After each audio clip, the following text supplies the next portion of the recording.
into session. Welcome to a working session here for our budget workshop. We're missing one. So I'll give you an update on where Don's at here in a minute. I'm going to ask Councilman Sherlin here to my right if he would open us in prayer, and then we'll do a few announcements and jump right into it. Let us pray. Oh, Heavenly Lord, God our Father in heaven, we pray, Lord, that as we go into this session, that you will bless us, that you will lead us, that you will guide us. Father, we pray mostly that we listen to your guidance, that we lay everything in front of you, that you will lead us, that most importantly, Father, that we listen to your word. Father, we pray that as we look over this city, that we will do your will here today and this coming week, that we are here looking after the citizens of Amarillo, Texas. Father, we pray that you would bless each and every citizen, that you would bless this city, that you would bless this council. Father, we pray these things in the name of your Son, Jesus Christ, the King of Kings and Lord of Lords. Amen. Amen. Hey, thank you, Councilman. Appreciate that. So I had texted Don this morning and asked him if he wouldn't mind opening us in prayer, and he had called me back around 8 o'clock, and I said, man, Don, what are you doing? He said, man, heading to the doctor. So letting everyone know he may be joining us here depending on how that goes. So yesterday, something in his lower back, so could have irritated it in some way, I don't know, and then also had some sort of medical procedure previous to that may be something that could have contributed to it. So, man, he's going to go see the doctor. I'm not sure in these high-quality chairs that we get to sit in for 8 straight hours how that's going to function for him. So I had just told him, you know, like, we need to get you a different chair. We will. If you can't make it, you can watch it. We can discuss it. And so for him to just participate as he can here today.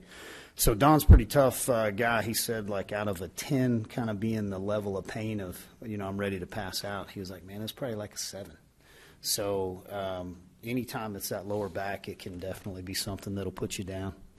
So we're going to go ahead and jump into it here. I think with that issue, we're good to just update him and advise him as we go. We'll rock along. We'll see what it looks like lunchtime or after.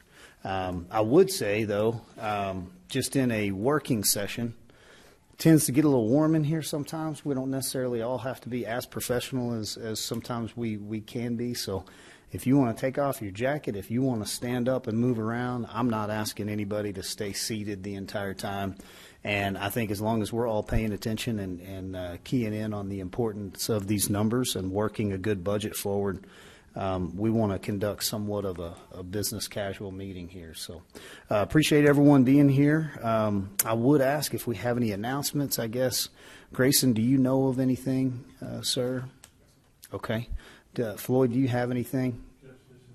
Just this is his first meeting. So if you guys would kind of online welcome our new city manager, Grayson Path here from Paris, Texas. He is an outstanding individual and somebody we're all thrilled to have on board. He started yesterday. Poor guy had to sit through like a 2.5-hour meeting with the mayor. That was probably the longest one of his day, but the rest of his day took off really well. We had a good first day. So he'll be participating in our meeting here today. I know he's really good with budgets, so we definitely want to get his feedback as we progress.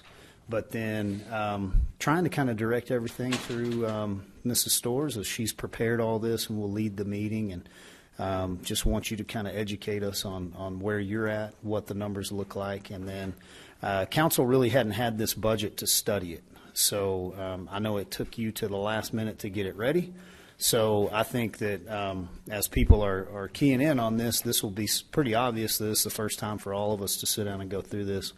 We're not trying to make a decision here on each department today. We're trying to digest all this, come together as a team, evaluate this against our pillars and the direction that we're trying to lead the city.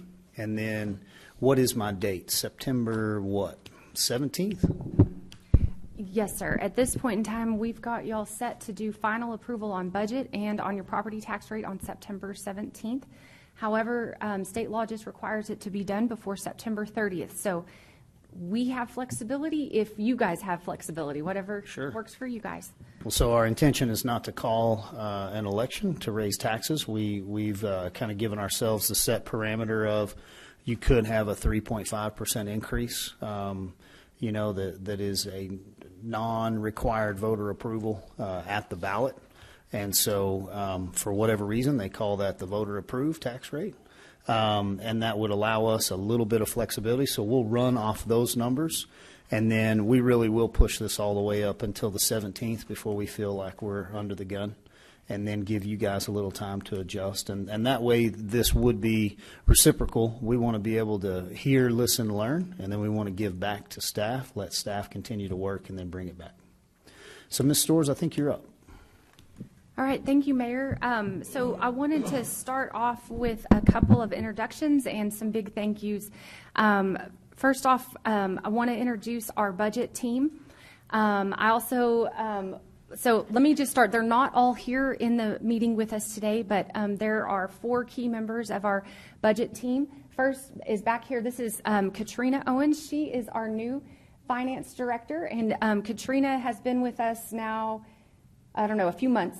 Since March. So very new to the role and has been doing a great job trying to absorb everything and help along with this massive process. Next, I've got Justin Blackstock, and he is our treasurer. And Justin, I think, has been in this role right at maybe a year or just under a year. So he's really getting up to speed on everything and doing a fantastic job. We also have Nick Bonner, who is one of our budget analysts. He was recently promoted into that position, I think, a couple of months ago. And so we're really pleased. He is not in the room with us. He is continuing to work through some things related to budget and live streaming in and listening to this. And then we have a brand new member who has been here a couple of weeks, maybe a month. And his name is Brian Cortez, and he is a great new addition to our team, and so helping out as much as he can and learning a lot along the process. So I want to say a big thank you to the 4 of them. They have done a heavy lift. This budget process started back in about February. And we started a lot behind the scenes with the budget team, and so it has been an ever-evolving process. Also want to say thank you to all of the departments. The departments have done a huge lift. There were a lot of asks on trying to keep budgets as efficient as possible to ensure that we allow as much flexibility to City Council through a working budget.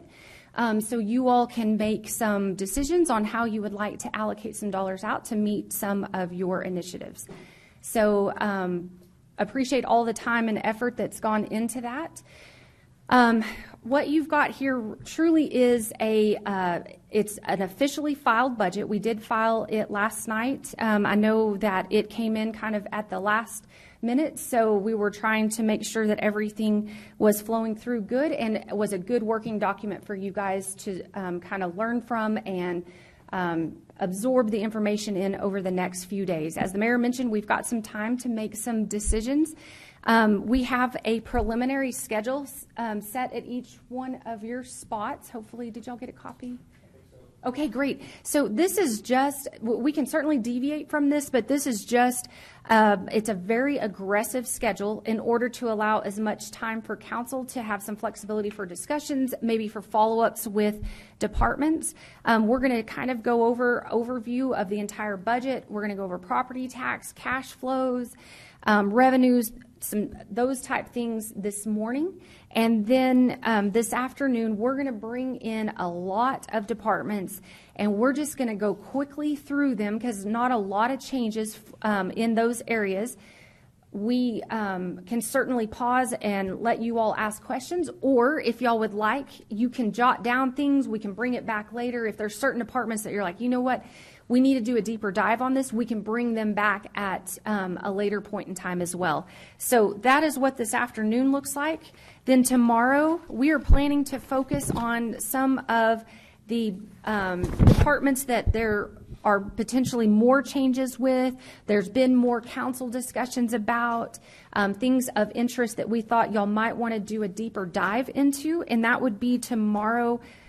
So that's everything from public safety. We've got some big things to discuss on fleet. We've got some of our, like our civic centers and parks areas, and then your enterprise fund. So your water and sewer utility, your drainage utility, and your airport. And then we've got Kyle Sneederjohn. Hopefully we can get him in tomorrow if we have enough time to go over capital. So you do have a book here in front of you, a smaller book that is all of the proposed capital as it stands, along with some additional information.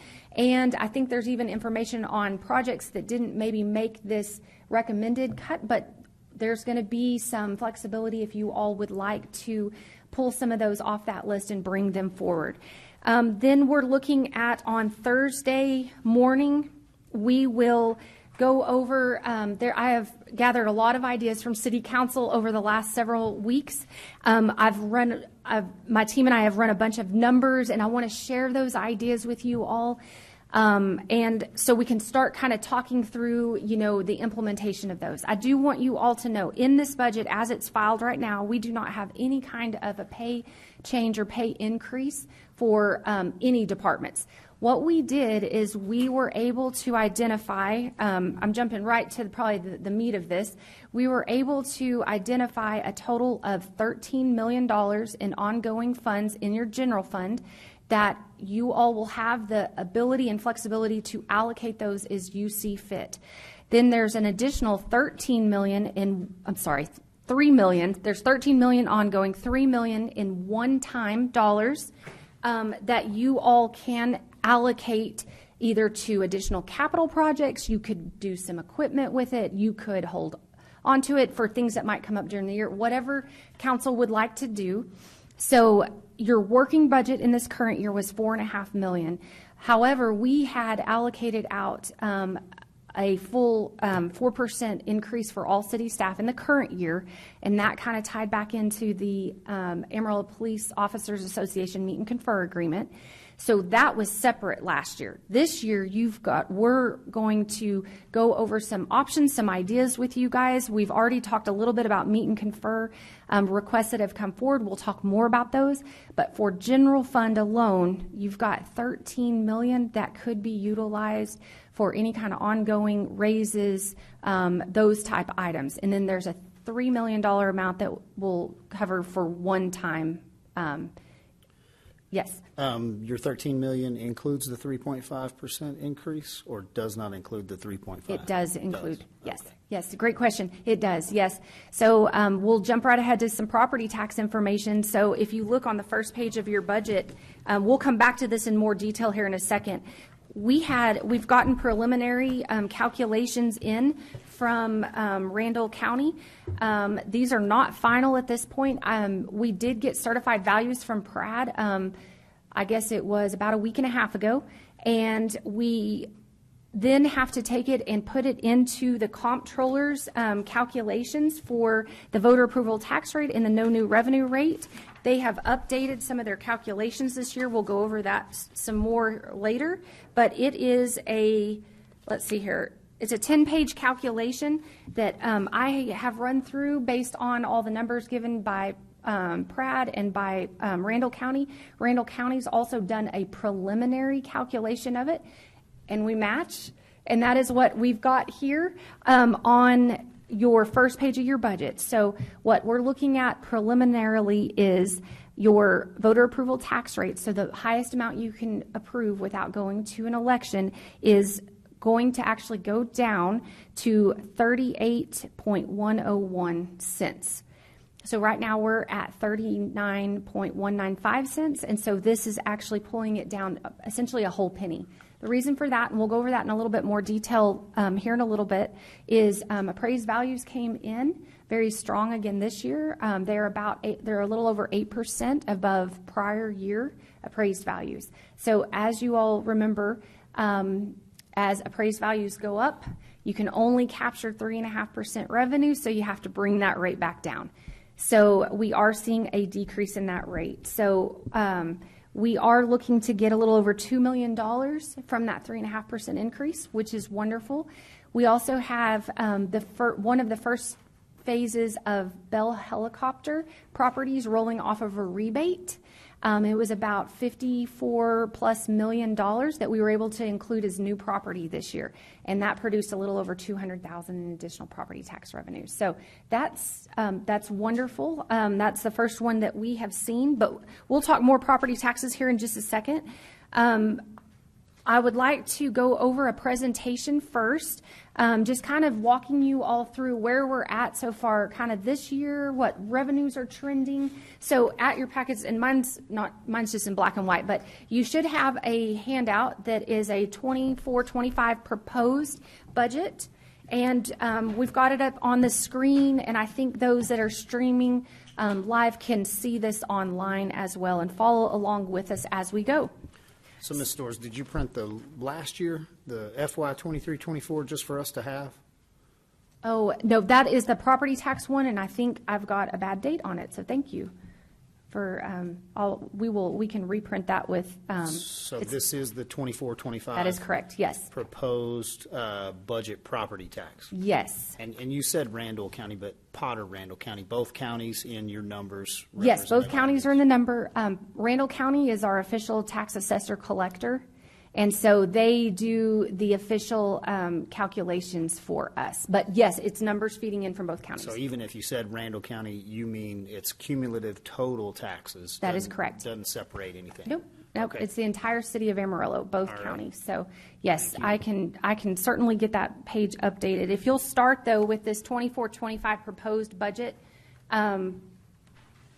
handout here, and we will go through the slides. So the first things we kind of wanted to start through, we just wanted to highlight that we do have some additional funding in this budget that came in mid-year, and that is related to the fire marshal department. That was agreed upon through a meet and confer agreement. So, and it added several positions in related to that. So that is included in your budget. We also do have continued funding for capital projects. We do have cash funding for capital projects included in this budget. We also have a couple of options for potential debt issuances for some capital projects that we will go over with you guys as we get to that area. We have addressed some continued rising costs, especially with fuel, with electricity, and other utilities. But we are continuing to see rising costs in certain other supplies, materials, and commodities. And then to the far right there on that first page is where I have outlined, we have included the $13 million ongoing working budget and a $3 million one-time working budget for council to give us direction as we work through to complete this budget. So the next page here is a 2-year comparison from the current year budget to the proposed next year's budget as it's filed at this point. You'll see that the budget in total actually has gone down from $531 million down to $458 million. And the bulk of that is related to some of the large debt issuances that were approved in the current year's budget. Drainage, there were some streets projects as well. And so that is what those were all approved in last year's budget. They're not we don't have that large of scale of capital projects approved in the current year budget. So that's the biggest number that is bringing your overall budget down by just under 14% from the prior year.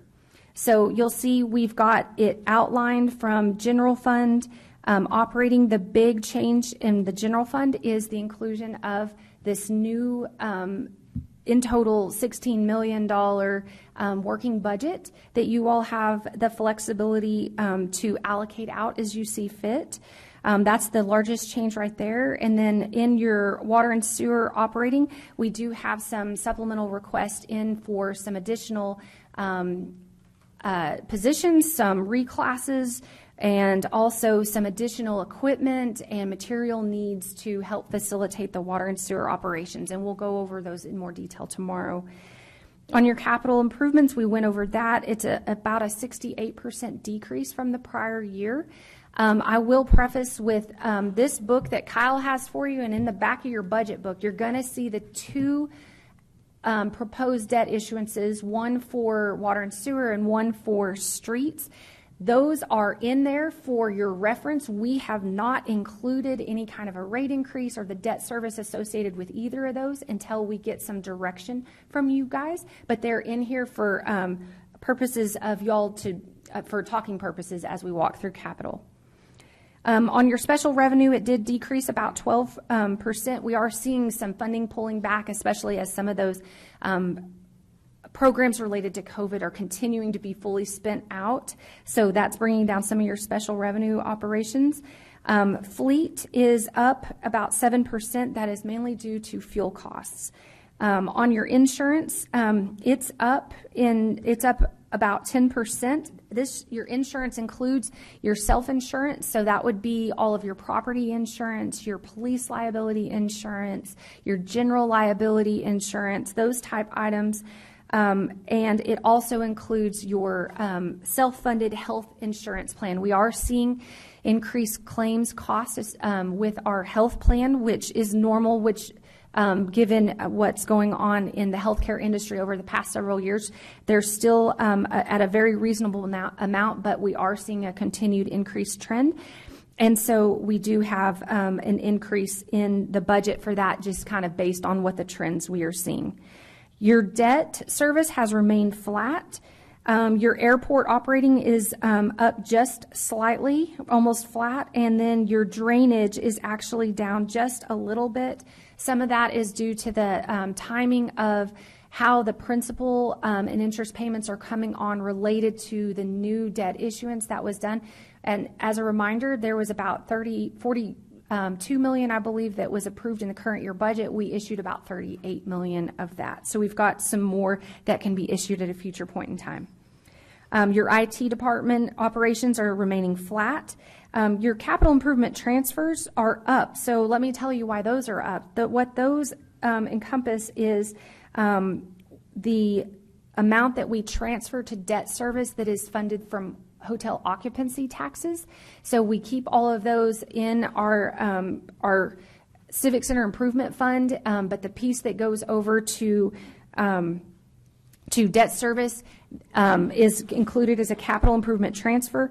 But the biggest change in this is because we are seeing larger interest rates.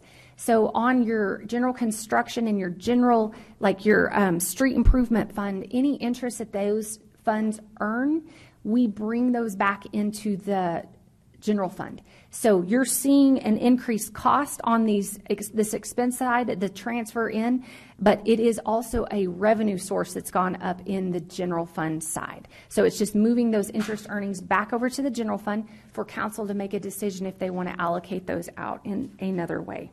And then you've got your interfund transfers that have remained pretty flat for the most part, and that's just those intercompany movements that have to be eliminated to show the true total budget for the city of Amarillo. And so that gives you your $458 million proposed budget as it stands, which again is about a 14% decrease from the prior year. Questions on that? Okay. And I know you'll cover us much more in detail. So just going back through this, just a few highlights to make sure we're all tracking. The transfers I know we'll get to go over, but then the drainage utility, I guess I'm curious why that would stay flat with us funding that large amount. So in your current year budget, we did have the full maximum debt service approved in it. It hasn't gotten to the full maximum debt service yet, so we brought it down based on what next year's known debt service is, and then that will stagger up as that the debt service staggers up over the next few years. So you built that in the budget before we funded it. We funded it during that year. That is And correct. so that's why So we you're not built it. showing the change. Yeah, so we built in the full debt service amount as if everything got issued and we were paying the maximum debt service to ensure we had the proper rate increase in place to fully fund that. So you wouldn't have to do a rate increase in the future. So when we do something like that, does that additional revenue go and sit in kind of a fund balance? So it does roll into your reserves.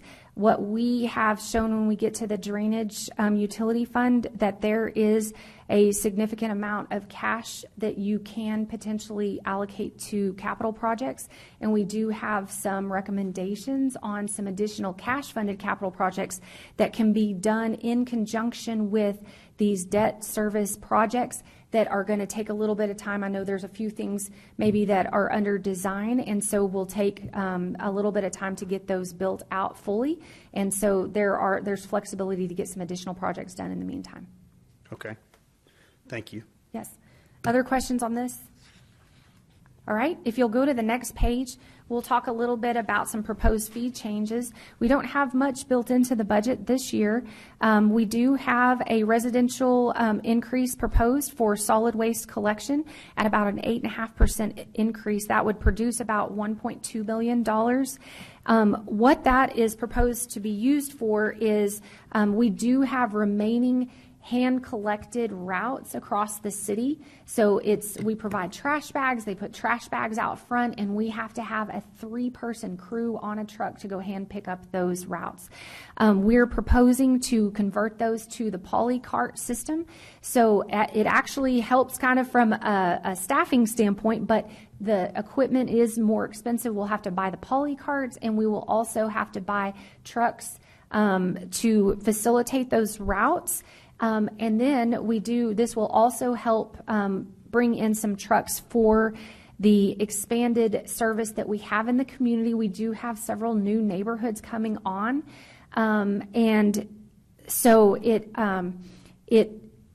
allows for those areas that are those new neighborhoods that are being developed out to get this service, this polycart service, as well. And I do know that we've heard some concerns from citizens in some of those neighborhoods as, before we can get some of these services in place. And so I think that could be certainly a win for our community. And so I was looking on here, and I think I've got a number transposed. I think that will actually bring in additional revenue of $1.7 million. So I have just a transposition of that number. So I apologize on that. So that'll be closer to about $1.7 million. And it's meant to just cover the cost associated with those polycart services. And once Donnie gets back in here, he can certainly share a little bit more about it if needed, but we will go over that in more detail later on.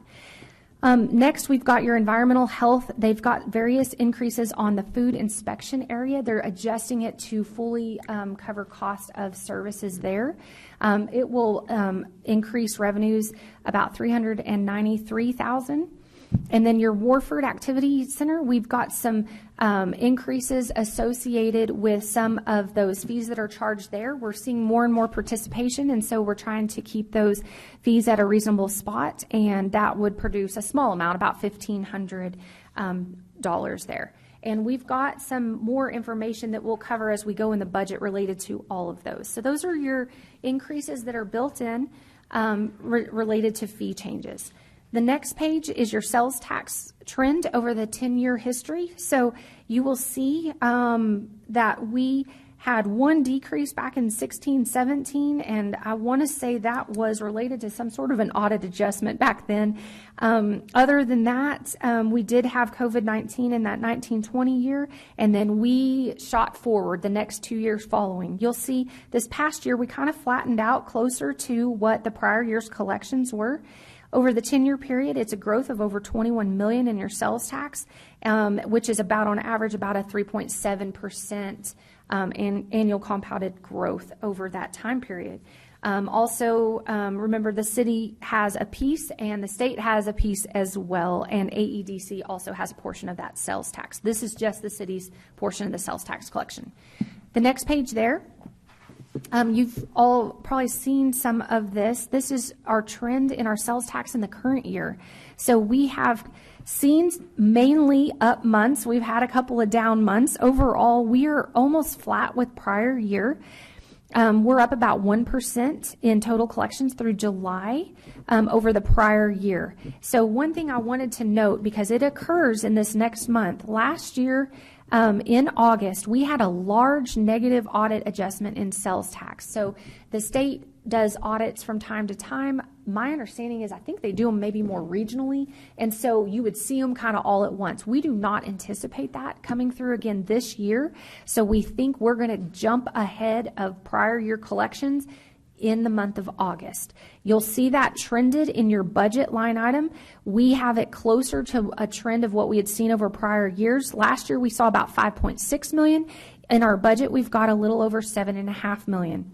As you trend that forward, what we've got in the budget for this year is $75.9 million for sales tax. We think we're going to come in closer, most likely, to about $78 million.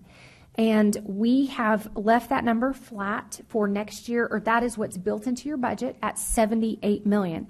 Keep in mind that is still a $2.1 million increase to your budget over the current year budget, because we had your budget amount at $75.9 million for this year, and we're bringing it up to $78 million to keep it more in line with what we're seeing for the current year trend. Questions? Next page starts on your gross receipts business tax, also known as your franchise fees. So this first page here kind of just outlines what those are. On your electricity utility, there's a 5% fee.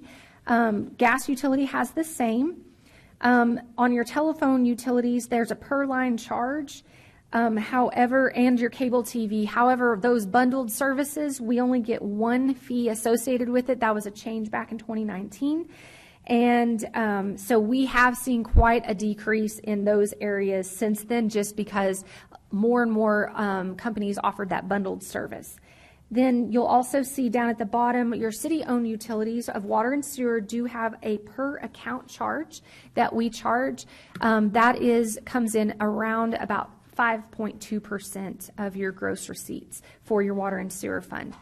The next page there is a history of your franchise fees by the type. So the types are across the top from electric all the way to cable, and then your totals.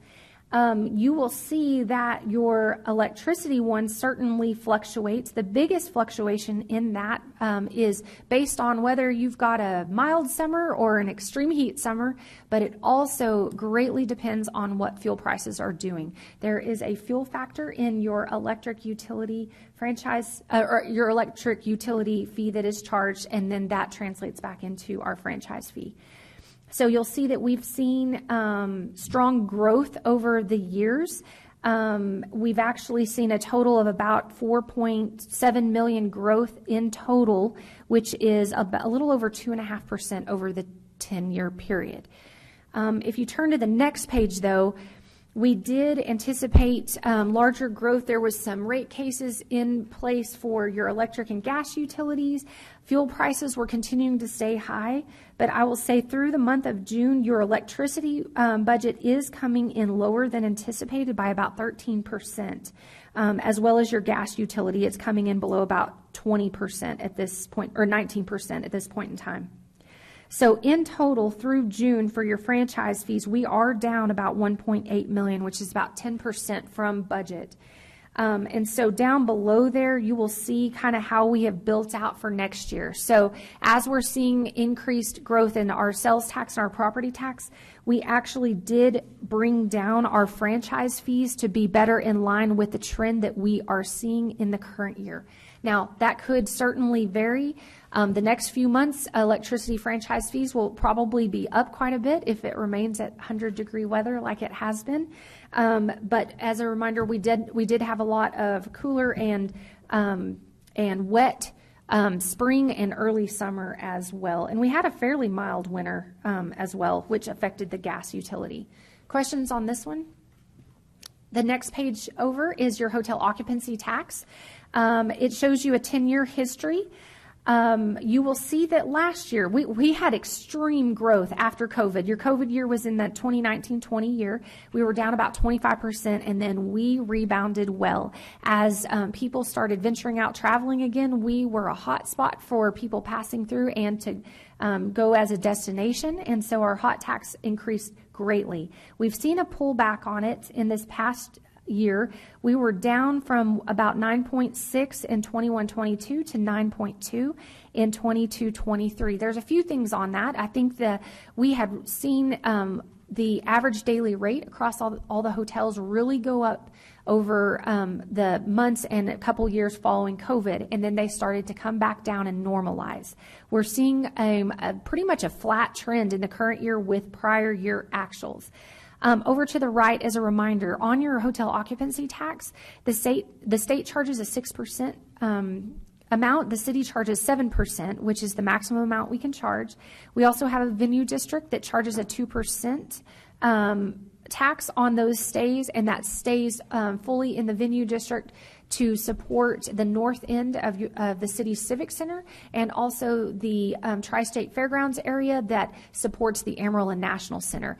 Those two projects were constructed with venue district funds back in 1997. That was approved by voters, and the venue district hotel occupancy tax rate will stay in place as long as there's outstanding debt to support those projects. So in total, people staying in the hotels here locally have a 15% tax rate that they pay, and that's how it's broken down. On the next page, we look at your current year collections. So we have had some down months and some up months as compared to prior year. In total, we're down about $44,000 through June as compared to last year, which is less than 1%. So we're essentially flat with last year hotel occupancy tax collections. We're starting to see the July collections come in. Those are for the prior month's stay, and they're looking very strong at this point, but we don't have those all in yet. And so what you'll see is, if you look over to the bottom right, you'll see on your trended budget, we're looking to come in essentially flat with your current year budget. So we've got it coming in at about $9.3 million, which is just about less than $30,000, less than 0.3% down from the from the current year budget. If you look down to the right, you will see we've got the proposed budget set at $9,155,000, and that is something that Cashin and I have talked about, and we both came into agreement with it. That seemed like a reasonable amount based on the trend. We also have a lot of new hotels coming online. There's a lot of new rooms coming online that are being built now that have come on recently and will come on in the recent months. And Cashin can certainly explain this a lot better, but apparently as new hotels come on, there's a little bit of a balancing effect on the average daily rate, and it is very common for us to actually see collections go down just slightly until some of those new hotels get established, and then you start seeing collections go back up again. So the trend we're seeing right now is not uncommon and nothing alarming from that standpoint. And Tom, if you want to share anything, I know you're on that board, but if you do, great. If not, no big deal at all. But that's, we try to keep in conjunction with CVB. They watch that very, very closely because these collections, as you know, go to help fund their tourism efforts for the city. And so we work very closely with them to make sure that projections are in line with what they're seeing. Just a quick question, Yes. since we're talking about Yep. occupancy tax.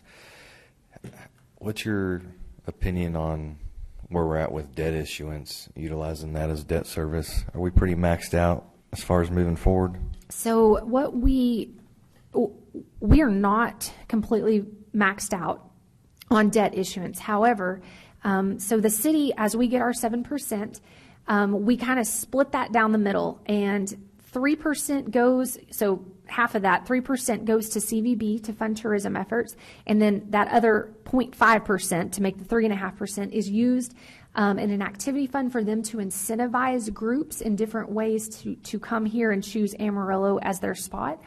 The other 3.5% kind of stays more on the city side, but we first fund our debt service. There's 3 outstanding debt issuances. The first one was for the parking garage. The second one was for the MPEV. And the third one was a smaller one that was done recently for renovations at the MPEV in order to meet the MLB standards. So CVB helps pay for some debt service. The city pays for the rest of the debt service out of those hotel occupancy taxes. The next piece of the city side goes to fund the net operating loss at the Civic Center. We're continuing to see that trend increase slightly, and so we are looking at this next year. If they fully spend their budget and collect exactly what they have, we would potentially have to go into a little bit of property tax or sales tax to fund the net operating loss at the Civic Center. So I would anticipate HOT could probably cover the whole thing this year that's in your budget, just based on they don't normally spend the full amount that they have in their budget, but I just want you all to be prepared. We're at that kind of brink of the HOT tax is essentially tapped out from if we continue to fund everything that way. CVB for tourism, we have to fund debt service, obviously, and then the net operating loss at the Civic Center. We do have some ideas when Civic Center comes, I believe tomorrow, that we can talk through on some ideas potentially to help with that net operating loss. So to your point, we do have some capacity, but we would have to take it from some of those other funding streams. Okay, thank you. Yes. Other questions on hotel occupancy tax? Just to make sure I'm reading the budget right, or this sheet right. So revised 2023-24 budget, I mean, we didn't change the budget. This is the actual. Yes, it is the actual with the budget amounts that were in for the last 3 months that we haven't collected yet. Yes. And so we're thinking that we will stay on. So it's the actual plus 2. Yes, it's a projected actual. To your point. Yes. So I just want to make, because we didn't change the budget. We I did mean, the not budget change never it. changes. Nope. But that's and then trended 23-24 budget. Yes. Is that 20 or is that 24-25? So the trended one, all it does is it takes prior year's collections, current year's collections, analyzes the trend and pushes it to the last 3 months that we haven't collected yet to normalize it based on the trend. No, it is not. Down at the bottom left is our proposed budget for 24-25. This is just to show you, you can look at it one of 2 ways. It's your actual collections through the month of June. Your last 3 months of budget is in your revised budget column. Your trended budget column is if we apply the change from actuals from 22-23 to 23-24, what that would look like over those last couple of months. Okay. All right. Thank you. And I think the numbers are just so close. That way they trend so close with there, because the 22-23 and 23-24 is just so almost mirrored of what you're seeing. There's not a big deviation from year to year. That's why it is trending very similar to the prior year. Okay, next page here is your utility cells. I'm going to try to leave this in between us if I can. Okay, so on your utility cells, okay, we've got up at the top, we've got your solid waste utility cells. So the top line there is your residential collections, and then the next line is your commercial collections. You'll see that those are coming on essentially flat with what your budget is through that month. Then your landfill. We have actually seen increased amounts at the landfill, and I'm looking over at Donnie, but I believe part of it is related to some of the wildfire efforts as people were taking down things from their property and rebuilding. They were bringing things out to the landfill. Were there any other trends that you were seeing that was maybe influencing landfill up? Yeah, a lot of the illegal dumping that we attacked this year had a big part in that as well. But we did see a lot of traffic from wildfires, especially in the Fritch area around the Panhandle, that we're bringing debris into us. So that's certainly coming in line with your budget for the month. And we'll go over these budgets in detail tomorrow. On your water and sewer revenues, you will see that we're actually trending behind. We're almost flat on our sewer projections, but water is coming in lower than what we had budgeted. We have seen a lot of rainfall this year, a lot in the spring and in the summer. We have seen, as today's 100 degrees outside, we have seen some cooler temperatures throughout some of our hot season this year. The temperatures, but especially the rainfall, is what affects that water consumption. I know with the spring rains and the early summer rains, where there's usually a lot of irrigation going on trying to get those yards green, there wasn't as much needed this year because we had a lot coming in the form of rainfall. Down in your drainage, we are coming in just slightly below budget, at about 4.5% below budget, which is down about $372,000 through the month of June. The next page outlines where we're looking at the amounts that we have set for your budget for this next year. So you'll see your residential numbers for solid waste. That does include about $1.7 million additional amount in for the polycart program that we went over earlier. Of course, is when Donnie stepped out, but so there's a supplemental request in there. Donnie also has an additional supplemental request that is not built into this budget that he will go over with you guys tomorrow, and we can talk a little bit more about that then. But that is why your revenues are up in your proposed budget for residential. We have kept your commercial flat for this year. Your landfill, we've brought it down to a more normalized amount, not anticipating hopefully any kind of natural disaster or wildfires this next year.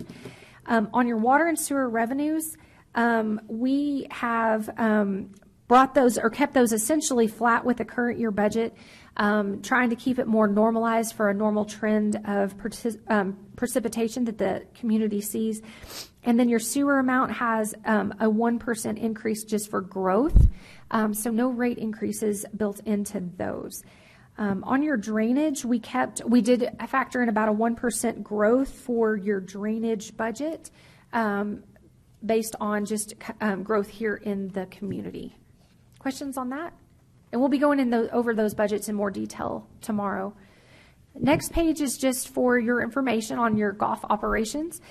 We have a historical look. Again, this is just outlining the subsidy that used to be provided to that community service that now is getting closer and closer to being more fully supportive. You'll see that this past year there was about a $532,000 subsidy provided to those operations at about 88%. For next year's budget, we're anticipating that'll be down a little bit more, closer to $400,000, which is about 91% fully supported. Questions on that? Okay, next page. This is just looking at your general fund revenues. It's a pie chart breaking down the different components. The biggest takeaways here are your sales tax is your largest revenue source, providing about a third of the revenue to the general fund. Your property tax is coming in at about 23%, which a little under a quarter of the revenues to your general fund. Your solid waste fees are the next largest one at about 13% of the revenue coming in to the general fund. Then the next biggest one is your gross receipts business, which is bottom right at about 9%. That's your franchise fees. They come in at about 9%. And then the rest of those come in correspondingly to fund your entire general fund revenue budget. On the next page, we will go over your general fund revenue changes. So in the current year, we have an approved revenue budget of $236.7 million. We've added about $12.6 million to that to equal the new proposed revenue budget of $249.3 million. Down below, we talk about some of the more significant changes. The first one there is your property tax revenue coming in a little over $2 million. Your sales tax coming in, that budget a little over $2 million increase from the current year. Solid waste, that supplemental request would come in a little over $2 million as well. I'm sorry, it's not just the supplemental request. That's also for growth in those areas as well. So their supplemental request is about, I think it's a little over 1.7 million. Your interest income is continuing to remain strong. We did go ahead and bring that budget up just slightly by about 800,000 based on the trends we're seeing in your interest income and your general fund. And then your gross receipt business tax, your franchise fees, we pulled back about $2.1 million. Then you've got just kind of various other revenue increases scattered throughout your general fund of about 7.3 million. The biggest one is what I had mentioned earlier, your construction fund dollars that are earning interest prior to those construction funds, not anything that's funded by debt, but only just those cash-funded capital projects in your general construction fund. Any interest earnings that those dollars receive prior to those construction projects being completed, we bring those back over to the general fund to help fund general fund. That 7.3, about $3 million is related to interest earnings off of those capital projects. So can I ask, in that 3 million, let's just take an example of a $10 million construction project. You're going to do that project over a 12-month period of time. So you had the $10 million and you paid it down, Yes. $100,000 a month. So you're revenuing interest at what, 8%? No, I would say it's probably closer 5.5, 5 to 5.5%? 6%. Yeah, somewhere Okay. in there. And so you're revenuing interest over that. Those monies are sitting in CIP. Is that where that it would be housed? Yes, they're sitting out in those construction funds in a separate investment account and kind of a separated bank account because those funds have already been earmarked for those capital Do projects. those funds calculate in your reserves? We have separate reserves for those capital projects that are back towards the back of your book, and we'll go over those, yes. But they do not go into, and maybe to your point, Mayor, we do have a 90-day operating reserve for general fund. Those capital projects do not flow into that calculation anywhere. So we earmark those, allocate those, kick them out off to the side, track that, and they earn interest. Yes. Because there's influx in as revenues come in for those projects, and then it takes a while to get the construction completed and go correct. out. One thing I've always been curious of, and I say always like I've done this more than twice. So for the last 2 years, I've been curious. Reserves, I never see the calculated interest in reserves. So if we house 55 million, 60 million a year, where do those come in, or is that part of your 7.3 million?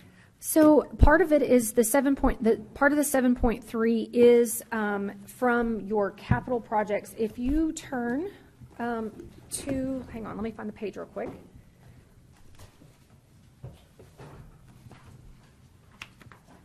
If you will turn in your books, oh wait, hang on, wrong page.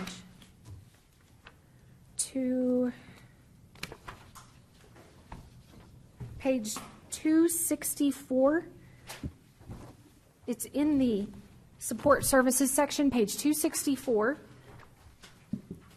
If you look not quite halfway, you'll see interest earnings.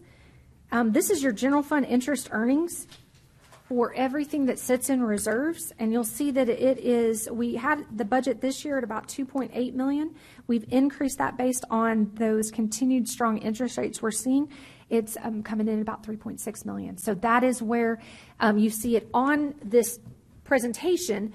That increase is in that interest income line of 800,000. So we had budgeted 2.8 back on this page 264. We're trending closer to about 3.2 this year, and we think we're going to be a little bit up even this next year at about 3.6. So you're catching that in the interest income. Yes. But then in the other, that is interest income, it's just calculated because it's allocated for CIP. That's correct. It's in a separate bank account, earning its own interest because those are separated earmarked funds. And so those interest earnings, those came originally from general fund cash. So we take those interest earnings and we bring them back over to the general fund. And you can see that. If you want to see where that transfer occurs, if you will turn a few more pages back to Page 282. Page 282 at the top. This is your general fund transfers area. Up at the top there, very top line, transfer in from general construction, $3 million. That's the interest earnings from your general construction fund. Down below, transfer in from street and drainage. You got about 125 coming in, and then there's about 25,000 coming in from a park improvement fund. So, go ahead, sir. Well, I just, this is only reflecting the general fund. We would then do this again in enterprises. Yes, absolutely, and I can point you to those pages, or we can wait and discuss. I think we wait there. until we get there, but then we would see the same kind of calculation on those interest earnings. Okay. So to make sure I understand, so the capital improvement fund, those monies came from general funds originally. Okay, these are not bond funds. Okay, yeah, because bond funds, we would keep those separate because they were allocated for a bonded project. So if we have interest collected on those bonds, because yes, it takes time to build a project, we collect money, that would then go back to the project to where you can buy an extra shade for aquatic center kind of a thing if that's the project there. But for these general capital improvement funds, they can go back to the general fund because they came from general fund money. That's correct. Which is originally taxpayer money, which is paid, so that's why it goes back to help subsidize the taxes there. You also have the general fund collecting interest on itself, which is already in the general fund. That's correct. Yes, okay. Yep. So when I look at this page, so you said we found 13 million in ongoing revenue / savings, whatever, 13 Yes. million that we can put in the budget that we can count on in subsequent years. Yes, And then 3 million in one times. yes. So where does this construction fund fall? Is that in the savings the revenue every year? So, no, the construction funds are funded out of, okay, let me back up for just a second, council member. Are you asking about the interest earnings or the funds that are sitting out in the capital funds? Well, I'm trying to see where this $2.6 million of new revenue factors into the $13 million in additional revenue that you said you found to be able to, is free to spend on anything. Yes, so it is on your 2.6, if you'll explain, what is the 2.6 million that you're referring to? 12.6. Oh, the 12.6, yes. So the 12.6 is ongoing revenue that we're anticipating, and then we have tasked the departments with certainly pulling back on their budgets as much as they can. And so together that is providing this it's 13 million ongoing, and then we've got some excess reserves that we're anticipating from the current year that you can put into one-time capital dollars, or just one-time funding of any type of the 3 million. Plus, if page 282 it's a great page to sit on for just a second. You'll see there under unassigned, there's your 16 million. It's made up of one-time funding and ongoing funding. And then if you go down the page to your general construction line item, there's a line item that shows 5.2 million, 5211669. Do y'all see that? That's what we are going to go over with Kyle tomorrow on one-time cash-funded capital that is being recommended from the departments. But we earmarked an additional 3 million, and that's all kind of coming from excess reserves that we're anticipating in the current year, and a little bit from the prior year that we are asking you all if you would like to go ahead and assign some of those to these capital projects. I guess when I'm looking back at the history on this, there's kind of wide fluctuations on that transfer coming in. Yes, From and that's 778 to 3, and then this year we only expected 150, but we're going to have 3 million. yes. So it was, and that was related to just the change in those interest rates that have occurred over the prior years. So on your actual, when we were preparing budget, we send those numbers, we send those interest earnings over at the end of the year, and we did not get that budget adjusted properly for what we were seeing on interest earnings in at this point last year on those capital projects. Like if I may, I know like in Paris, I don't want to bring up too much about Paris, but like we were going like 0.5% until about a year or two ago, and then we went to 5%. And so it's been with the economy, interest rates have just shot up there for a lot of cities, and which has been good. But obviously, you have to be cautious about that because interest rates will eventually fall again. So right now, from what I've seen from my experience, we have a strong future in the near future for interest rates being up there. So we're going to reap some benefit through the funds we have sitting there. But again, you don't want to settle on that. You don't want to balance your continuing revenue, your budget on that, because eventually that's going to fall and you have to wean yourself off of that, if that makes sense. Well, that's my question, because if we commit, when we're looking at, the various requests we have, and it's great to have 13 million this year, but what if the amount of money that we get in drops significantly over the next couple of years, and we've already committed to paying? I mean, I'm not sure if I'm taking this as something that we can count on year after year. Yeah, I think just to make sure I'm understanding. So we've been saying 13 million. Is it actually 12.6? Is that or is No, this? it's 13, So yeah. so the 12.6 is not the 13 million No, you're it's talking not. about. There's It helps make up part of the 13 yeah, million. through other savings and expenses in other places, and so there's 13 million that's not tied directly to the 12.6. So in your 13 million figure, you're not counting on the insurance. The interest payments, are you? So what we have done, and again, we can certainly adjust it if we've been trying to stay conservative, but at least give you all as much flexibility as possible. If you'll remember, we've got your franchise fees coming down significantly. The thought is if interest income starts pulling back, we should start seeing those franchise fees normal out a little bit as well. So we're thinking that franchise fee number is probably going to be fairly conservative, and your sales tax number is probably fairly conservative at this point in time. And so as interest potentially starts tapering off over the next few years, you're going to have some other revenue sources that are helping offset and balance those as well. This is actually what I was doing in Paris, since you want to utilize the interest because it's money that the taxpayers are making on their payments there. So you want to utilize that for certain things, but at the same time, you don't want to fully commit yourself forever to that. So we know that as budgets increase, our evaluations will go up over time. So we can take advantage of the interest rates today to achieve certain goals today, knowing that over time we start to wean ourselves off of that as other revenues start to increase. And so that's one strategy we can utilize in order to get things done today. Now we could back that totally out. We could say, you know what, no interest rates towards ongoing expenses. We could do that, or we can do a partial half and half. But I think the strategy here is what I was actually doing in Paris was utilize that available revenue stream, knowing that in next 3, 4, 5 years we start to wean ourselves off of that as interest falls, and we start to make the difference up with other revenues. So it is a strategy we can utilize to achieve goals today. Mm-hmm. That makes sense. Yeah, and I guess I understand that, but again, it's just committing to when I think of permanent savings, when I think of 13 million, I think that is something that we can count on for years to come.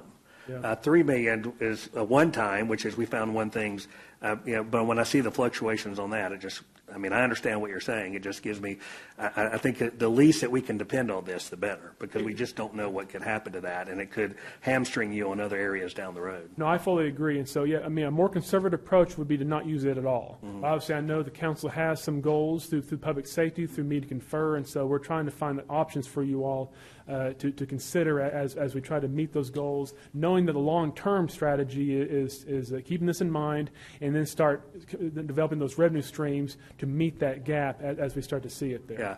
Well, I look at expenses. There's two types of expenses, those that you can control and those you can't control. Mm-hmm. Our revenue. This is something, that we have no control over.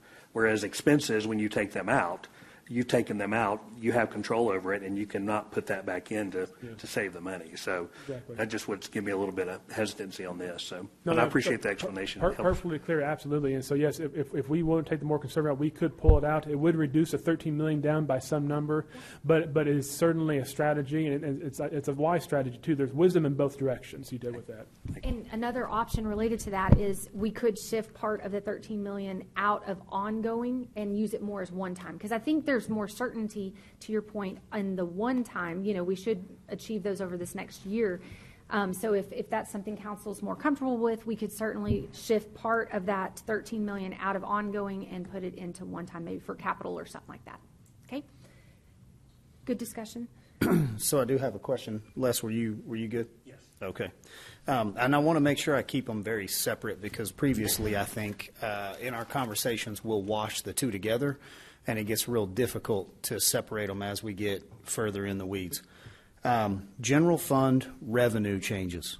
Doesn't say general fund expense changes, correct? Yes, I've got another slide here in just Great. a little bit on that one. Yes. Okay, so this is not actual expenses? That's correct. So when we go back to the 13 million that you found in the previous year's budget, how much of that 13 million was found in expenses versus how much of that 13 million is found in revenues? So I don't know that I necessarily have that deep of a breakdown for you, but I will say a big piece of it is coming from your property tax growth that you're seeing, your sales tax growth that you're seeing as well. And there's a little bit of some other revenue adjustments throughout your budget, and then the rest would be coming from expenses pulling back. And then as we walk through expenses, and especially as we walk through departments, we actually have some additional ideas or suggestions that have come from council members that we can go through that have not been built into budget that could be above and beyond. Okay. This. That's Both a revenue standpoint and an expense. That's great, and I know you're getting there in this, but I think it's helpful for us to know up front going into it so that we don't conflate the two numbers. Right now, you're outlining $12 million worth of additional revenues.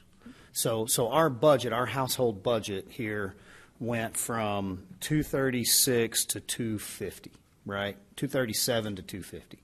Yes. Okay. Do you have the number of the previous year we spent 230 of the 237 or 235 or what is that number just for a point of reference as we move forward? So let me pull that number for you.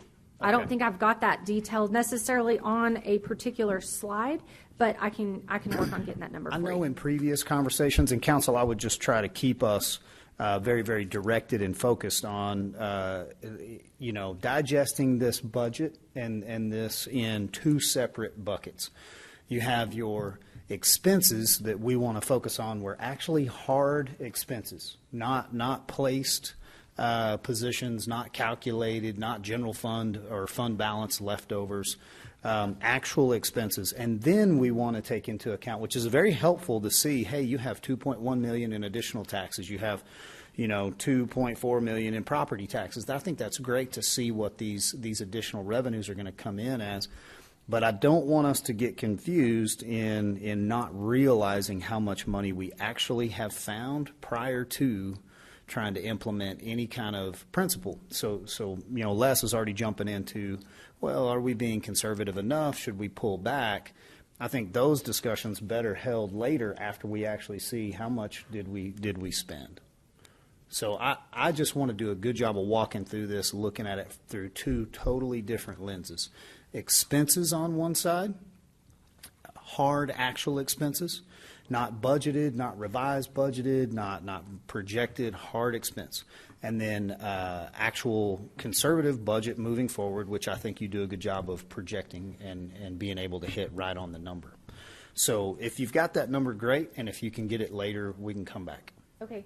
Yeah, and I think, because I need to dig through our transfers expense, because some of those are kind of more ongoing, but just from a hard, fast total expense for your general fund this last year, and this is coming straight from your audited financials, we were at about 213 million or so, and then there was transfers to other funds. Most of that is in the form of funding capital projects of about $25 million. So in this 236 general fund, you don't have any capital budget like that. That doesn't include your CIP. It includes parts of it. It does. And if you would like, Mayor, I think we could have an easier discussion possibly on some of this if we go to the cash flow for the general fund, if you want to go ahead and go over that. Well, I tell you what, you're not too much further here on the presentation, so let me just hold that 213 number. Okay. Because that's really what I was going after. Yes. So I think I'm good to kind of sit on that one and park there and then let you take us through the rest of it, because you may walk us down the road that I'm going anyway, and I don't want to get us too off track on the presentation. Okay. So then if we go, I'm sorry, were there any other questions on that page? Okay, so if we go to the next page, let's flip over and talk about debt for just a second. So this is your entire outstanding debt for the entire city. So your total debt right now is at $553 million. And this graph just outlines kind of the breakdown of the various categories of that debt. So on the bottom left there, you'll see that the biggest portion, almost half at 48% of your outstanding debt, is water and sewer revenue debt at $267 million. If you go kind of to the left there and up the graph, you'll see Crimwa at $19 million, which is about 3.4%. Both of those are supported by your water and sewer revenue fees that you charge. And so that covers over half of the outstanding debt is supported by water and sewer alone. If you go up to the top, sort of, the bigger piece there is that drainage revenue of $64 million.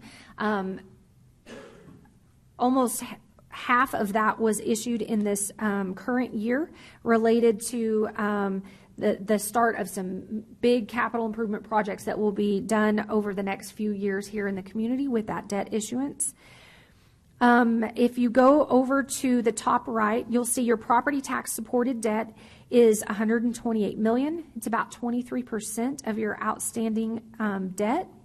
And then as you come down, you've got a little bit that's supported by special assessments and other. That's going to be your PIDs that the city's issued debt for, that their special assessments are paying for. Tiers number 1 is also helping pay for some debt, and the golf course is also helping pay for some. Then you'll see down on the bottom right is your hotel occupancy tax supported debt of $50 million at 9% of the total. And again, that is it was for the construction of the downtown parking garage, the MPEV, and the more recent renovations done to the MPEV, to the baseball park. Questions on this? If you'll go to the next page, this is a breakdown, and I understand this is a little bit hard to see, probably especially on the screen, but this is your property tax supported debt. So as a reminder, that was $128 million. I think the takeaway on this is that the biggest pieces of the outstanding debt we're paying for right now are related to Prop 1 and Prop 2, which were approved by voters back in 2016. And you'll see there was a series of 4 different debt issuances that were done from 2017 to 2021 that the property tax rate is currently supporting. Then we also have a few other projects. We have an old series 2017 that was refunded. It actually goes back to a certificate of obligation from 2007 to fund various general fund departments, capital. Up at the top of the list, we do have outstanding debt associated with the new financial software that is being implemented now, the City Hall renovation that's going on now, some Johnson Street properties. There was athletic field lighting that was finished up just this prior year. There was a debt issuance for that. And then there was the construction of Thompson Pool. We're going to be talking a little bit about that maybe tomorrow. We have a little bit of funds left from that Thompson Pool construction. We've now got the old pool demolished, and we're going to bring y'all a couple of options to utilize the remaining amount of those bond proceeds and give us some direction on that. And then we did a radio project back in 2017. That makes up your property tax supported debt. Are there questions on that I could answer? Okay, the next slide talks about your annual debt service. This is for the entire city. So that full outstanding $552 million we have annual debt service payments, principal and interest payments that we make every single year. So your annual debt service for the current fiscal year is at about $54.7 million, and it's staying relatively flat at that $57.9 million for the proposed budget. However, your annual budget amounts have decreased, and so we are seeing your debt service as a percent of the budget going up from about 10% to a little over 12% of the total budget. But that is mainly driven by the fact that the annual budget, as filed right now, is about 13% less than the prior year. What's our bond rating for utility in general? So our general obligation bond rating is a AAA bond rating. And then our water and sewer and drainage revenue bonds are at AA. And then our hotel occupancy tax is at, I believe it's A+. So it's the highest one for the hotel occupancy taxes. So Very impressive. thank you. Okay, next page is just a chart that kind of starts outlining your total general fund expenditures as they are in this proposed budget. And again, these are subject to change. This is just as it is presented to you all for you all to give us direction and to make changes as you see fit. So you'll see on your total general fund expenditures, your budget's right about $250 million. And you'll see your public safety departments make up about 45% of that at $120 million. Your general fund transfers on the bottom left is making up about 13%. And the reason that one's a little bit higher is because we do have working budget set there until you all decide that how you want to allocate that out, and then it'll get pushed out into those various areas as you see fit. Your leisure services are about 10%, transportation, which is like streets and traffic, that's at about 9%. Solid waste is just a little under 9%. And then you've got a couple of other small areas at development service, health and human services, support services, and admin. The next page is a change in your general fund expenses. So we started with the current year approved budget of $239.3 million, and you'll see that it went up about $15.5 million to a total of $250.6 million. So this is how the breakdown kind of is related to your increase in your expenses at this point in time. So your working budget, if you'll remember, there was a $4.5 million working budget in the current year. So that went up to the $16 million. So that's an $11.5 million increase. We also have seen increased costs related to lease software. The biggest one is that Axon software that is approved for the body worn cameras for our public safety departments. And then we have various other charges that have gone up at about $2.8 million. That does include your utility changes, your fuel changes are included in that. So your total expense as presented right now is at $15.5 million. Questions on that? We'll go over that in a lot more detail over the next few days. So the next graph here is just kind of a trend in our general fund expenditures over a 10-year point in time. So you'll see back 10 years ago, our general fund budget was about $175 million, and now we've got it closer to $266 million. And you'll see that's about on average a little under 5% growth each year trended out over that time period. Some years had certainly a higher growth than that, but if you just trend that number over the 10-year period, it has grown about 5% each year. The next slide is a very busy slide. It's kind of trying to break it down on what your growth has looked like by your main categories in your budget. So you'll see just kind of the growth there. Each department or each area has gone up a little bit. The graph is a little hard to view because your public safety definitely has a higher budget than the rest of your areas, and so everybody else kind of is right there almost on top of each other. All right, the next page, we're going to jump back into capital just for a second. And we'll talk a lot more about this here over the next couple of days. This is a trend in your 10-year, this is your general construction fund. Most of this has been funded by cash. There have been a couple of debt issuances associated with these as well. So you'll see for next year, we've got about $25.5 million. But the biggest piece of that, I think it's just under 20 million, is a potential debt issuance to fund some more street projects contingent on if we have all of the remaining Prop 1 money spent by then. So we'll talk more about that with Kyle here in the next couple of days. The next slide down is just kind of that breakdown of what makes it up a little bit just for the current year proposed amount. Sorry, and it's definitely a busy one because the biggest piece there is that that street improvement amount that is just a little under $20 million that we can talk through for a potential debt issuance. And then the next page is the last one that we're gonna stop, and then we're gonna switch over to property tax next, and then go over cash flows. So just future budget priorities. I don't know that this ever changes a whole lot from year to year, but as you all are very aware, we're always needing to address continued repair and maintenance of aging infrastructure. There's also growth that we have to look at. And that's on all areas of our infrastructure, from streets to water and sewer, drainage, and all city facilities.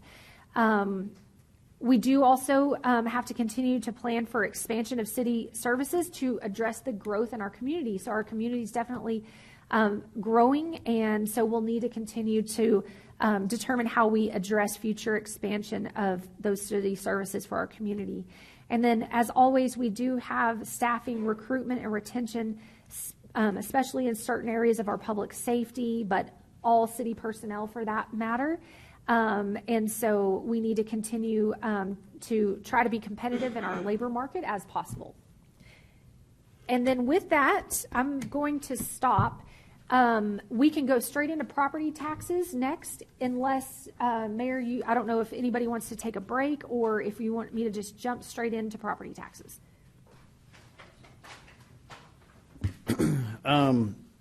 What do you have, 30 minutes on property taxes? Yes, probably Yeah. so. And then we'll do cash flows, and then we're kind of done with the big overview of budget. And we'll start into departments.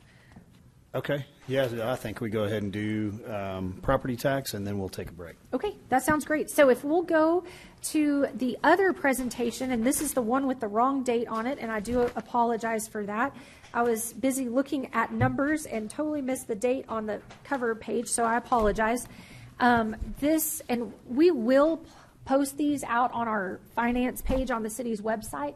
If citizens want to go out and look at these at any point in time, we can certainly work on that. And if y'all can help me get my date updated, thank you. Okay, so we're going to start here talking just very briefly about Texas property tax basics. I'm not going to go into a large amount of detail on this because we went into great detail last year. If y'all want me to stop and go over something a little bit more, we certainly can. But the first page there just talks about how the Potter Randall Appraisal District is a separate entity that is charged with coming up with the appraised values. The city does not have any say in what the appraised values are. That is all done by the appraisal district. They do have to follow state law in a lot of what they do as well. But then the city sets a tax rate to help support city services, and it's known as an ad valorem or a property tax. There's also homestead exemptions. Our school district has one that just went up to $100,000. It was lower prior to that. However, there's a cap on that. They can only capture that 10% growth each year. Next page is some tax breaks that the city of Amarillo offers. So we do have exemptions related to a senior or a disability exemption, but the big one is the over 65 or disability tax freeze.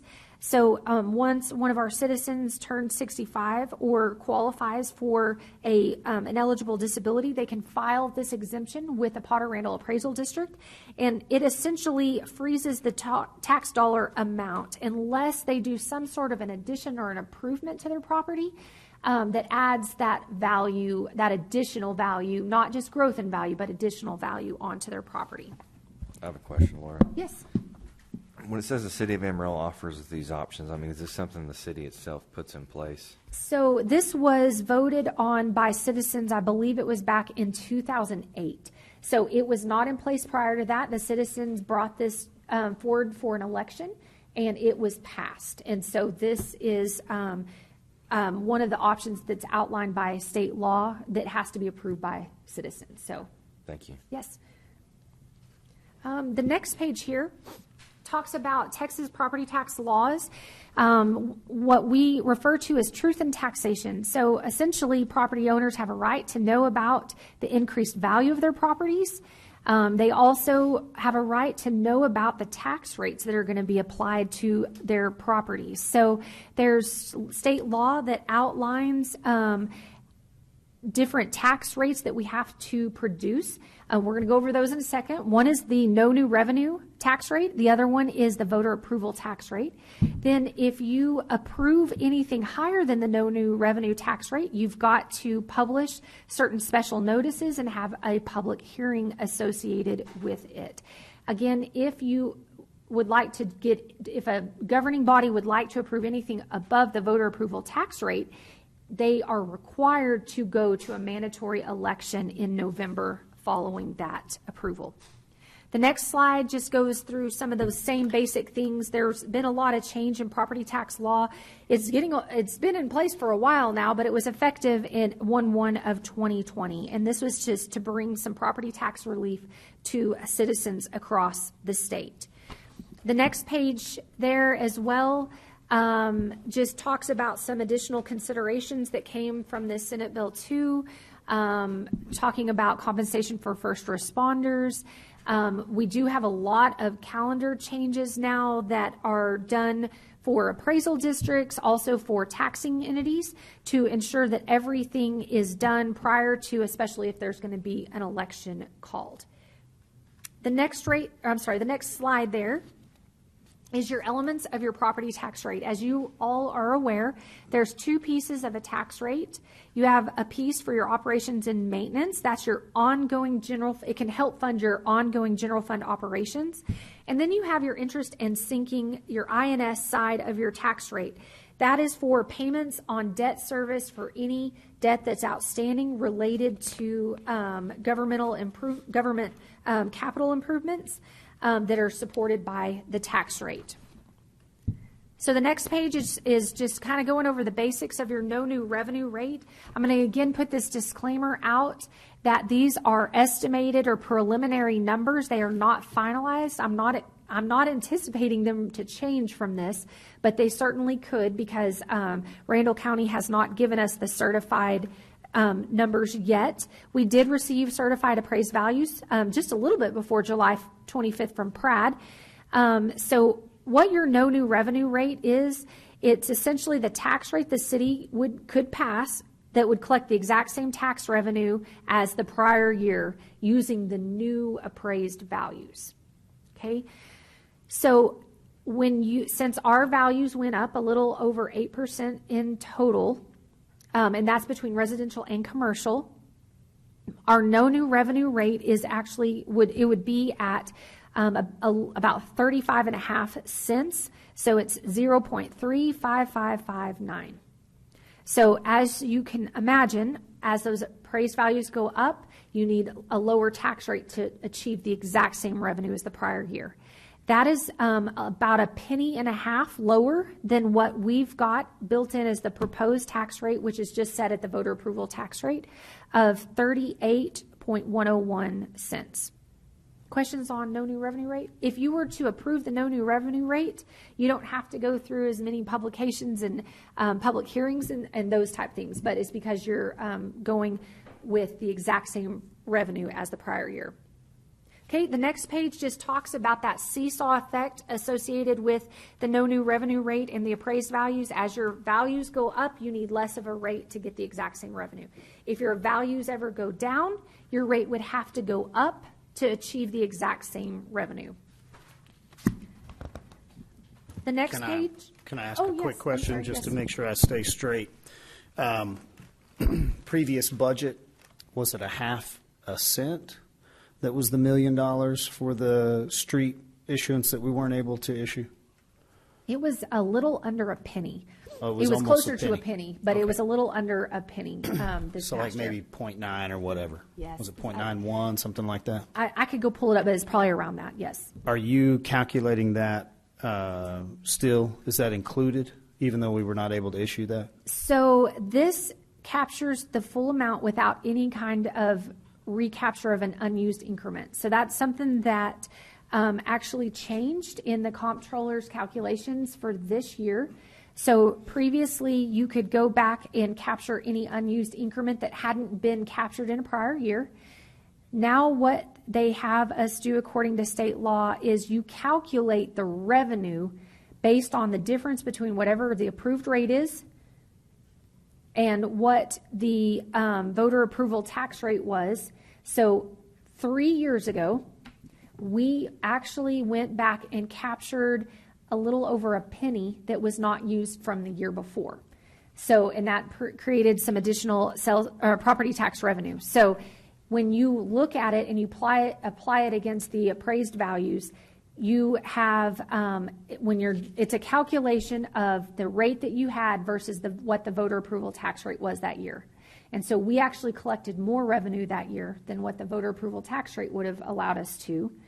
And so it now calculates as a negative revenue component. 2 years ago, we didn't do anything. We just approved the voter approval tax rate. So we're at a flat zero.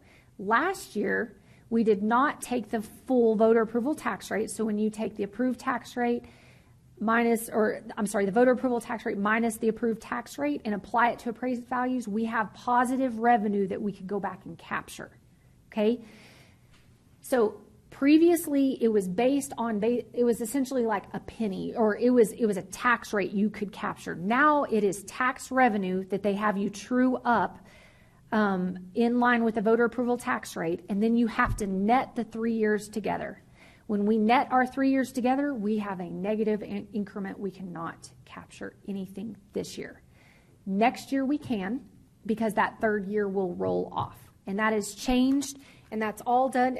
Grayson's looking at it right now. So it is all in the change in the state comptroller's calculation worksheets that they require taxing entities to do. And I've verified with Randall County, and they said that's, and I apologize if I'm not explaining that in an easy way to understand.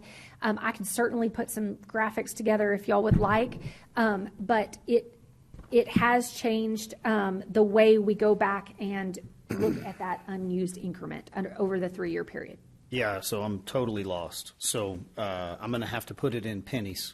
Sure. Not in the term no new and tax rate, and because those are poor terms to begin with.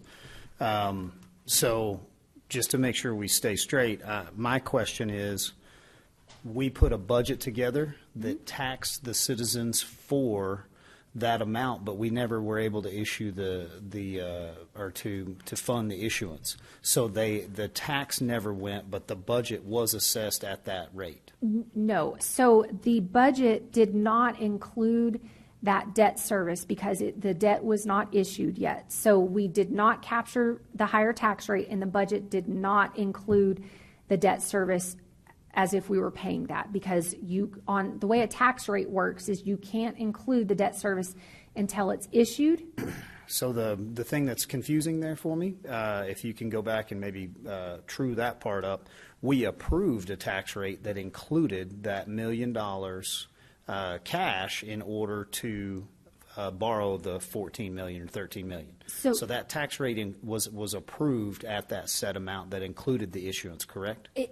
No, that's not correct. If you'll remember, the reason that you all did not take the full voter approval tax rate, you wanted to hold it down knowing that once the debt was issued, it would hit the following year's tax rate on the interest and sinking side.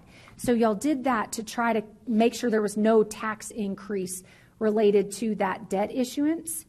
And so the tax rate would have hit this year in the voter approval tax rate that we're looking at now had the debt been issued. But it was not included in the prior year's tax rate. Okay, so where I'm off there was, we had CP and DE perform everything and get it ready to issue. We would have issued it during this 23-24 FY, which would have raised that tax rate up to the maximum no new revenue rate, correct? Voter approval tax rate. Voter approval Yes. tax rate.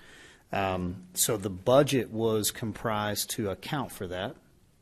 Not from the tax rate standpoint. The challenging thing with property tax rate is you can't raise a rate prior to a debt issuance. You have to issue the debt and knowing that the tax rate will be affected in the next year, which is again why you all kept the operating and maintenance side of the property tax rate lower than what the max was last year in anticipation that we were issuing debt and it was going to hit the interest and sinking side of the debt rate in this year, affecting this year's budget. And the reason we were going to issue the debt later in the year is so the first debt service payments would happen in this next year when the tax rate came on. Okay, so in percentages, we could have raised the taxes, the revenues by 3.5%. Let's say we held it down to 2.5%. Is that roughly what you would have done? No, it wouldn't be 2.5%. Then I'll have to 3%? I'll have to run a calculation. Okay, so we held the percentage down, knowing that we had that capability, because this next year, we were going to have that ability plus the ability to do it again. Yes. So we're trying to build in a reoccurring fund in order to tackle all of our streets needs. Yes. So this year, there's new language from the comptroller. Yes. And it's being implemented in the same year that they put it out, right? Yes. So, like, even if it was implemented a month ago, we abide by it current. Yes, that's correct. We have to abide by it for the 2024 property tax rates. So for 24, 25, this is what we will need to work under. That's And the correct. main difference is now they're looking at the revenue total, not the percentage. That's essentially correct, yes. So if we lived within our means in 23, 24, we're still able to go back and capture that, or you're telling me that it's no longer available? It's not available this year. They make you add up the 3 years, the prior 3 years, any change that happened, positive or negative in the prior 3 years, and net those together. So the reason we cannot is because 3 years ago, we elected to go back and do to capture a prior increment that had not been used. How many years before? Just one. So So- next year, that third year rolls off, and then you'll have a positive increment that you can capture from last year.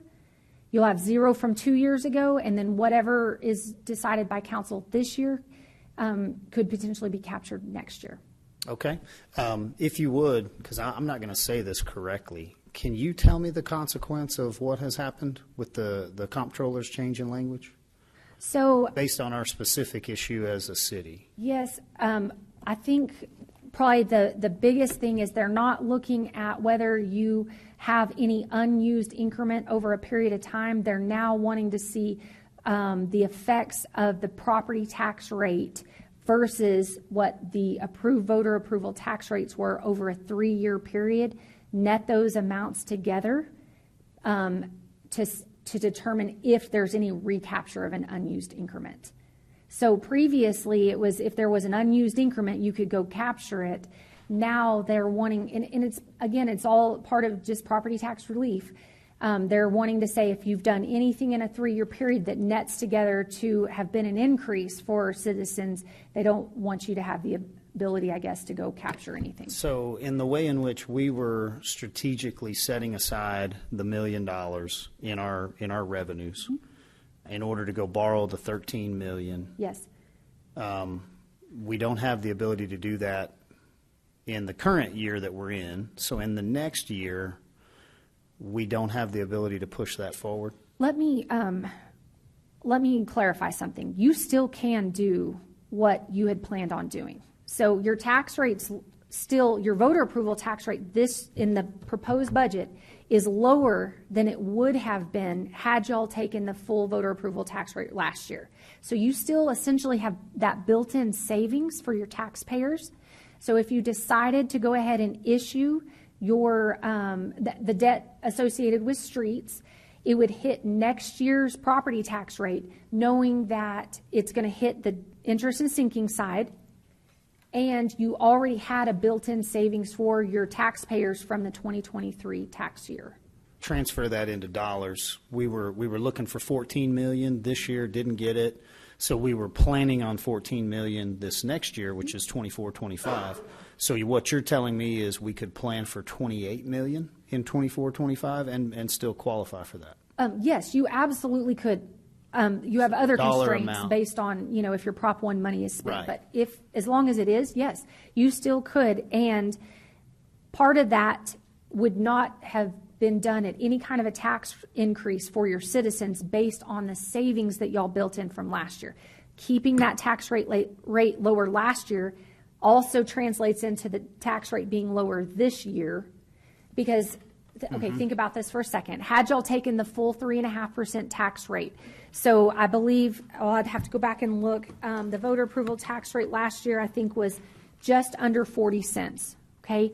Y'all elected to take a tax rate of just over 39 cents. So not quite a penny, but a little bit less than a penny.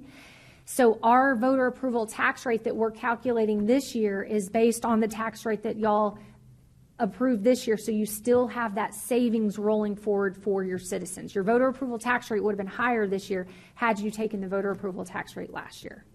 Does that make sense? I almost feel like I need to do a drawing or something. This is a difficult concept because it's hard enough to understand just with starting from zero.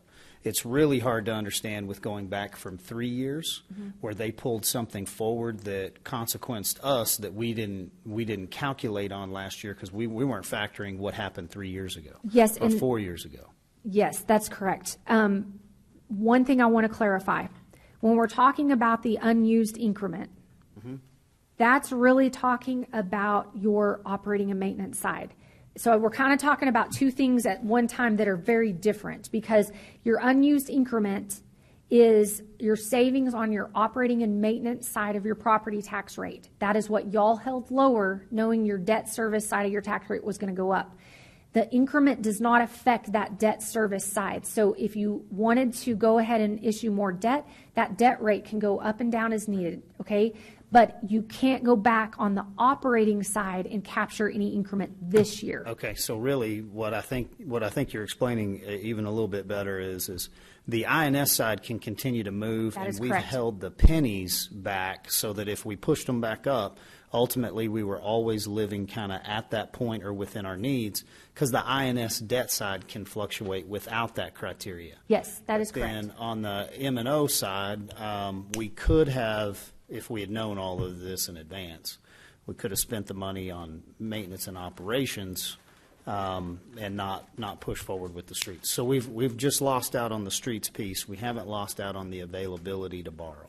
That is correct. Yeah, you can Okay. still borrow as you need. And then as mentioned, next year, there will be some unused increment that could be captured from last year. And then whatever is decided by council Okay. this year. Yep. Okay, I think that's helpful. If I may, real quick, just from experience from a previous town I worked at in Nebraska. Nebraska passed a similar thing, SB2, over 20 years ago, and there is, and this is a hard conversation to provide, but obviously I'm your chief advisor. There is a danger in not passing the available increases because you can fall behind because eventually it goes away. Now, in Nebraska, you couldn't go back 3 years. If you missed it 1 year, it was done. And so 20 years later, when I left Nebraska, there were a lot of communities and smaller districts who had held the line, and which is a good practice. But unfortunately, your vendors don't hold the line. And so when it comes to fuel or insurance or shovels, whatever, they're not bound by the same 3.5, 3.5, 3.5. And so as time built on, they realized, oh, wow, I cannot keep up. And so they were cutting services, actual full services. So there is a danger with falling behind now. I mean, you don't have to increase it just for the fact of increasing it. But if you have the ability to increase and you need it for services, it would be recommended that we do that, because once it's gone, and there's no capturing it back. And our successors, 5, 10, 15 years from now, could be saying, what were they thinking back then? Because now we can't even pay for police cars, or now we can't even pay for whatever it is. And so there is a danger with that. Nebraska has done it for 25 years. But again, I'm not saying that you just do it just to do it. It is wise to consider, because it is a marginal amount to increase with costs going up around us. So this is my advice to provide. So, are we all as clear as mud? Okay. All right. Okay. So the next slide here talks about your voter approval tax rate. This is the maximum amount that can be approved without going to the voters for an election. Again, this is estimated. Don't anticipate this changing at this point in time, but it is estimated at 38.101 cents, which matches what we have built into this proposed budget. And that does achieve you a little over $2 million in additional revenue. Sorry, next page here just talks about if the rate exceeds the rate that you all approve exceeds the no new revenue tax rate, you have to provide notice to property owners and hold one public hearing. And so we will have several items that you guys have to work through prior to September 30th to approve a tax rate that's above the no new revenue rate. The next slide is just showing kind of a sample bill, property tax bill here in the city of Amarillo. As a reminder, I'm sure you all are aware, we have one, obviously the city, we have 2 counties that we split. We also have 5 different school districts that are inside our city limits and 2 different water districts. So there's a lot of different makeups of property tax bills. These are just 2 samples of common ones. This one is in Amarillo ISD in Randall County. So someone who lives in the city limits in Amarillo ISD in Randall County, this is a sample tax bill. Now, all of the taxing entities have not approved their tax rates yet, so the best we can do with this is use their their prior year tax rates and our proposed rate. So this doesn't change much from year to year. The school district and Amarillo College have a little bit different rules that they follow than we do. The counties have very similar rules that they have to abide by. So as values go up, unless they've issued debt, that tax rate usually is coming down. So this is very common. The school district makes up about half of the property tax bill. The next biggest piece comes from the county. In Randall's situation, they're just slightly larger than us. At about 21% of the bill, we're about 20% of the bill. Amarillo College runs anywhere 10 to 11%, and then the water districts are less than 1%. The next page is a sample bill for Potter County in Amarillo Independent School District. So same thing, the school district's about 43% in this case. Potter County's about 29%. The city would be about 18%, and Amarillo College is at about 10%. So no matter which county or which school district a citizen resides in, the city runs anywhere from about 17 to 19% of that property tax bill on average. All right, so the next page is just a graph that shows the history of the property tax rate over the last 10 years. You'll see 10 years ago we were flat for 2 years at about 35 cents, and it has grown as much as 44 cents back in 2021, and that was as some of the last issuances for Prop 1 came on. And then we have pulled back on that tax rate the last couple of years as those appraised values have come in so strong. The next page just is another comparison of our property tax rate with the different components between the interest and sinking fund and the operating and maintenance fund. So you'll see that starting in, let's see, it was about 17-18, we started issuing debt for Prop 1 and finished it in 2021. And you'll see that our debt service portion of our tax rate has been a little bit more than it was historically based on those voter approval bonds that were issued. The next slide is the same information, just split in percentages. So going back 10 years ago, our debt portion of our tax rate was about 7%. And for the proposed voter approval tax rate, that portion of the tax rate associated with outstanding debt is about 18%, and your operating and maintenance piece is about 82% of your tax rate. And that's been pretty similar for the last 4 years or so. All right, the next slide just kind of goes through your components of your property tax rate. This compares the proposed tax rate to the prior year approved property tax rate. So your approved property tax rate had the two pieces of the operating and maintenance and the interest and sinking for a total tax rate of 39.195 cents. Your operating and maintenance piece is actually going to have to come back a little bit this year. It was at 31.4 cents last year. It'll have to come down to at least or no higher than 31.2 pennies in the current year. However, that will still produce a little over $2 million. That little over $2 million we have put in that working budget bucket for you all in your on the expense side. Then on the interest and sinking rate, the rate was at about 7.7 cents last year.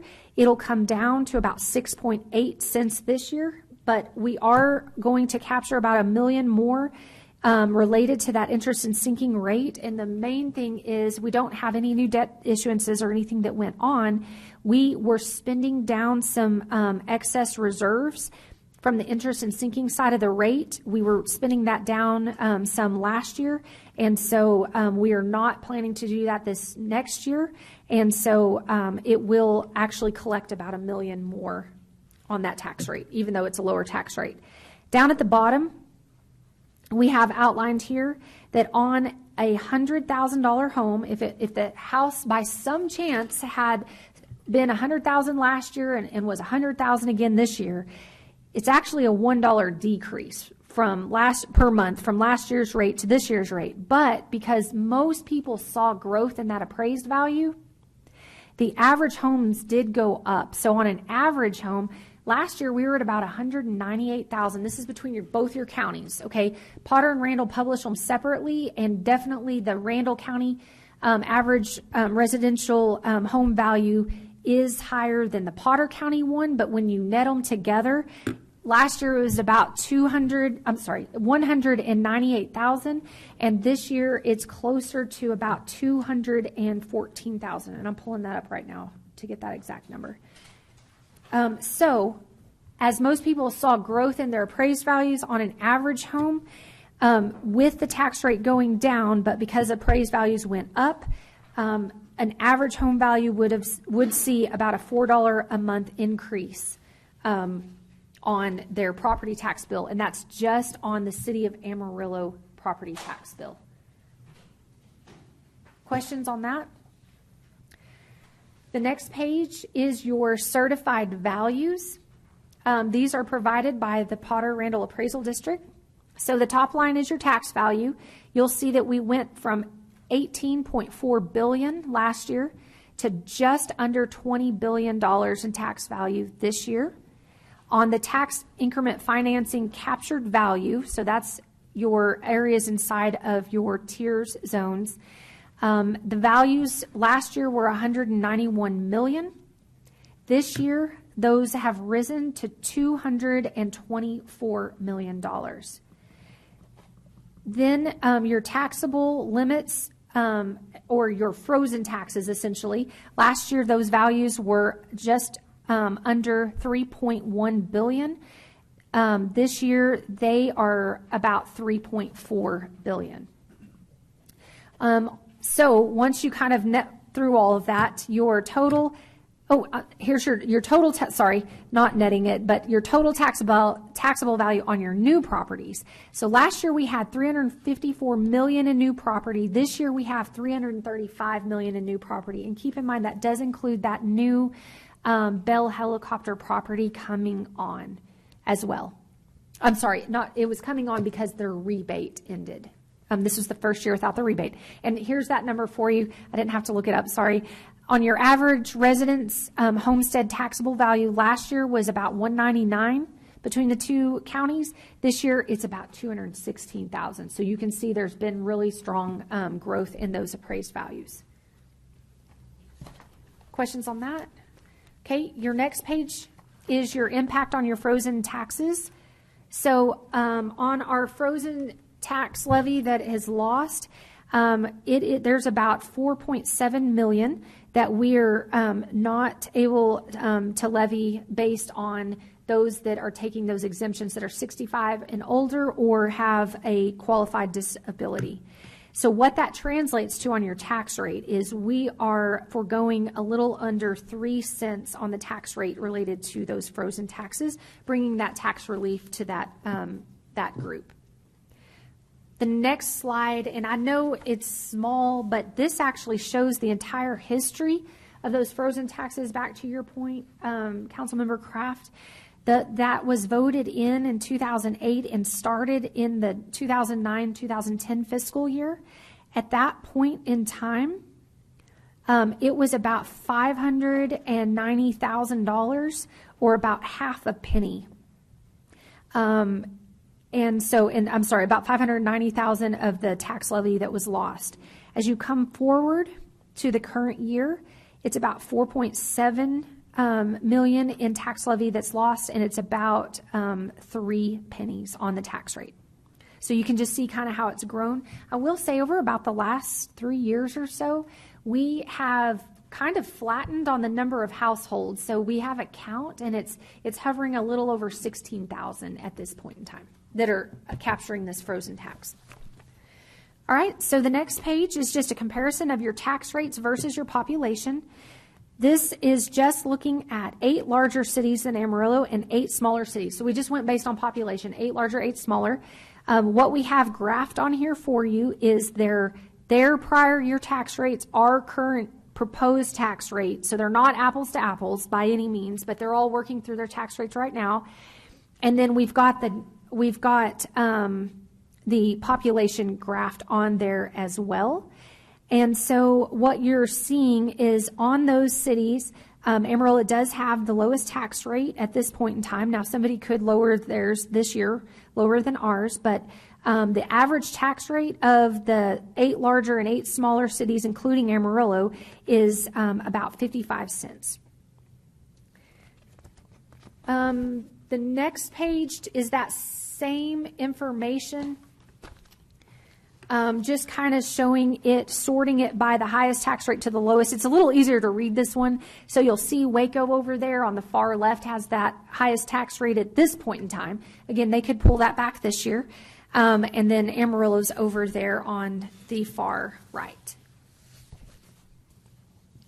Okay, the next page is the same 8 larger and 8 smaller cities, but this one's interesting because it takes your taxable values times the tax rate divided by population. And what it's trying to calculate, this is not any kind of a standard calculation that cities use to compare each other by. This is something that's just interesting because the taxable values can certainly vary greatly in some of these communities, especially those that have large industries and commercial properties. The tax values can be much higher than others. Sometimes that has an effect on tax rates, sometimes it doesn't. But then when you start inlaying the population, this tax revenue per capita, on average across these cities, it's about $561. Amarillo's in on the lower end at about $376, but you'll see Killeen and Brownsville do have a smaller per capita revenue amount than the city of Amarillo. And with that, that is the property tax presentation. I was going to just briefly, and then we can certainly break, or I can answer any questions. We have a tentative calendar in place for the approval of the tax rate. And again, this, I'm sorry. Can I ask, Go ahead. going Yes. back to the comparison of tax rates versus population, I think on 21? Yes. Do we know which of these communities have community colleges? Oh, that's a great question. We can find that out. Let us do some research on that. Well, what I would like to see, because, and I know this is a this is a chart that people often refer to, saying, "Look at our taxes; they're so low." But when I go back and look at, the community college, which has 22 cents, so if and we've got a great community college, our communities supported it, but when you look at, if we were to add 38 plus 22, our citizens' taxes would be the same, and we would be in that higher rate. Then you also look at, there's about a 20-cent difference between Potter and Randall County on That's that. true. And so if you're living in Potter County, you're paying even more. If Potter County, if Randall and Potter were the same, your taxes would go down. I think the issue is, and why people don't look at their tax bill That's correct. as the city, we're really getting a good bargain. Let's let them raise our taxes all we want. So I would be interested in kind of seeing in these same communities where they are on overall tax rate, because someone, say for example in Lubbock, they do not. I don't think they have a community college on there that their taxpayers are believe paying so. for. And even though they're paying 10 cents more than us, theoretically, the property taxes could be lower in the overall bill in Lubbock than they are here. So I think, if we have time, nothing urgent, but I'd just like to see more of a comparison when the total tax bill, and where our total tax bills for Potter and Randall County residents may reside versus these other communities, because I think that gives us a little bit better idea of where our taxpayers are. Okay. And we can certainly try to pull an example of a tax bill from each of these communities, because I think a lot of them are very complex like us, with multiple school districts with different rates, multiple counties with different rates. You know what I mean? And so what we can do. But I guess if you got in there, whatever's the equivalent to their PRAD would have on an individual tax record what the rate is for each one of their taxing entities. Yes. So on our PRAD, there's a list of about 20 rates. And so what we could do is just kind of do maybe a sample bill from each of these communities that should give us a decent comparison. But to your point, a citizen in Potter County has a higher tax bill total tax rate amongst all the entities than a citizen that lives in Randall County. So we will just go pull an example of one.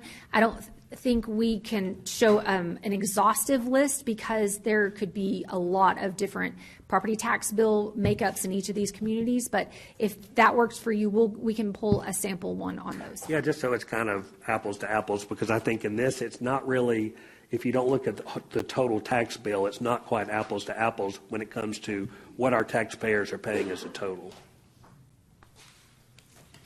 And I think that, to help me understand, on the slide 23, this is kind of the value added to a taxpayer for what they're getting from services from the city, right? And so they pay about $376 per person to get police, parks, library, and so forth. So this is also an important slide here, because it shows us that as a city in Amarillo, we provide the same services that most of the other communities do at a much better, greater value than other towns do. If you look at, for instance, like Irving, because ultimately we can't. People, they pay taxes for schools, for counties, for cities, and so forth. That's all important, because it comes out of the same pair of pants. However, I know our task is police and fire and library and parks, and those are things that we're tasked with doing. So I look at it as we provide the citizens a very good value for what they're paying taxes for the city. Yes, not everything, but the city get the same exact services they would in other communities for police, parks, library, everything else there. So it is important for all tax entities to bear in mind what everyone else is doing.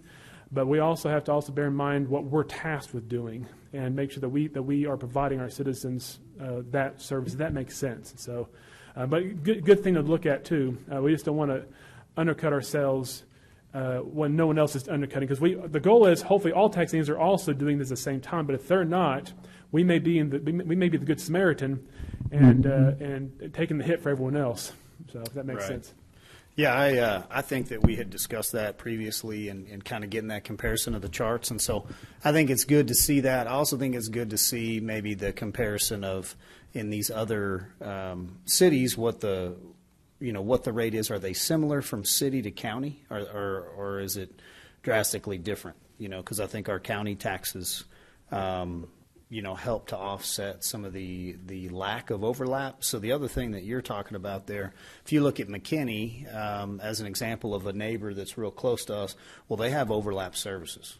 So, I mean, they've got fire departments that are being paid for. So that when we talk about growth and we task, Floyd or somebody else with figure out how to get us an additional fire station and add 30 new members or whatever we need, we are the lighthouse provider for the Panhandle in a lot of scenarios. So we do more with less comparatively, but then I don't think we calculate maybe what the cost of living is fairly on that one chart. So to fairly accurately represent both, I think it'd be good.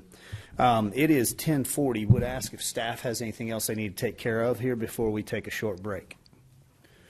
All good? Okay. Ms. Laura, good job so far. Thank you for the presentation. Let's come back in 10 minutes and we'll jump back into it till we get to lunch.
books, I know there's not a ton of space on your tables there, but if y'all want to start in your books, and let's go to page, or go to your transmittal letter tab. So it's just that first tab. It's Roman numeral little I there.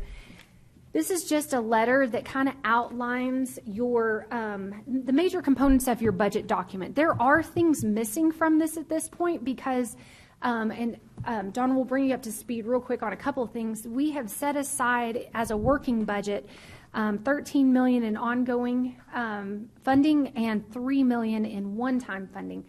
And we've just stuck it in kind of an unassigned working budget area. And our hope is that over the next few days, as you all look through these budgets and kind of digest them and hear some of the requests come through from departments, knowing some of the asks that are already out there, that then you can start directing us on how to allocate those out. So we do not have any kind of raises built into the budget at all. I do have some items priced out that we can talk about as we move forward, but there is nothing built in. All the savings and the new revenue dollars that we have in general fund have been put into this kind of working budget area for you all to make decisions about and to direct us on. So those sections in this transmittal letter are very light because it just says that these will be determined. We did go ahead and build in the annual discretionary retention pay that we do for the civilians on right before Thanksgiving. It aligns very similar with the longevity pay that is done at the police and fire departments. That's a very popular thing that the employees really like. That is built in to the budget, but y'all can certainly change it or if you would like. We do still have, I do have $1 million still sitting in the general fund budget for the annual leave buyback program that was approved through the prior Amarillo police officer meet and confer agreement. But that could also change as well. So, I mean, those are just a couple of things I did leave earmarked, along with the grocery vouchers that are given to all employees right before Thanksgiving. We used to call them a turkey voucher. We used to give them a turkey voucher, but now it's like a $20 grocery voucher that they can use to help provide for a holiday meal. So I've left those kind of separate from the working budget, but we can absolutely alter those in any way that you would like as well. But other than that, everything is essentially sitting in the working budget related to any kind of pay changes. There is information on here. Most of what is in this transmittal letter is what we went over in that very first presentation, okay? But it's certainly a good read, and it will change as we kind of finish working through budget with you all. We will update that letter, and then we'll have a final one that is issued that Grayson will sign off on with the changes, and it'll outline the budget as it is today versus the final proposed budget that we'll bring to you guys for approval. So with that, do you have any questions?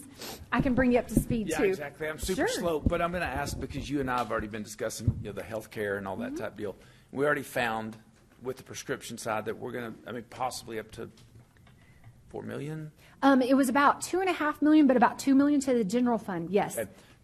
Have we made an allowance for that yet? Nope. Or is that we're just going off previous? Yep. So exactly. that could be, we could capture that as well. Okay. Yes. Great question. We're going to have a few things that we're going to go over the next few days. I was kind of thinking, and it's really up to you guys, some of these may come up kind of naturally as we're talking about things. Anything we don't cover, my plan is to kind of go over those with you guys probably Thursday morning, any last ideas. But one of those actually is some savings to the pharmacy contract that we could start utilizing pretty quick. The number's close to about $2 million for general fund. It is not built into here yet. Okay. Yeah. Okay, perfect. Thank you. So the $13 million ongoing is just based on the property tax at the voter approval tax rate, and that's a little over $2 million. Your sales tax coming in budget to budget about a little over $2 million. Some interest earnings that we're achieving more consistently for now.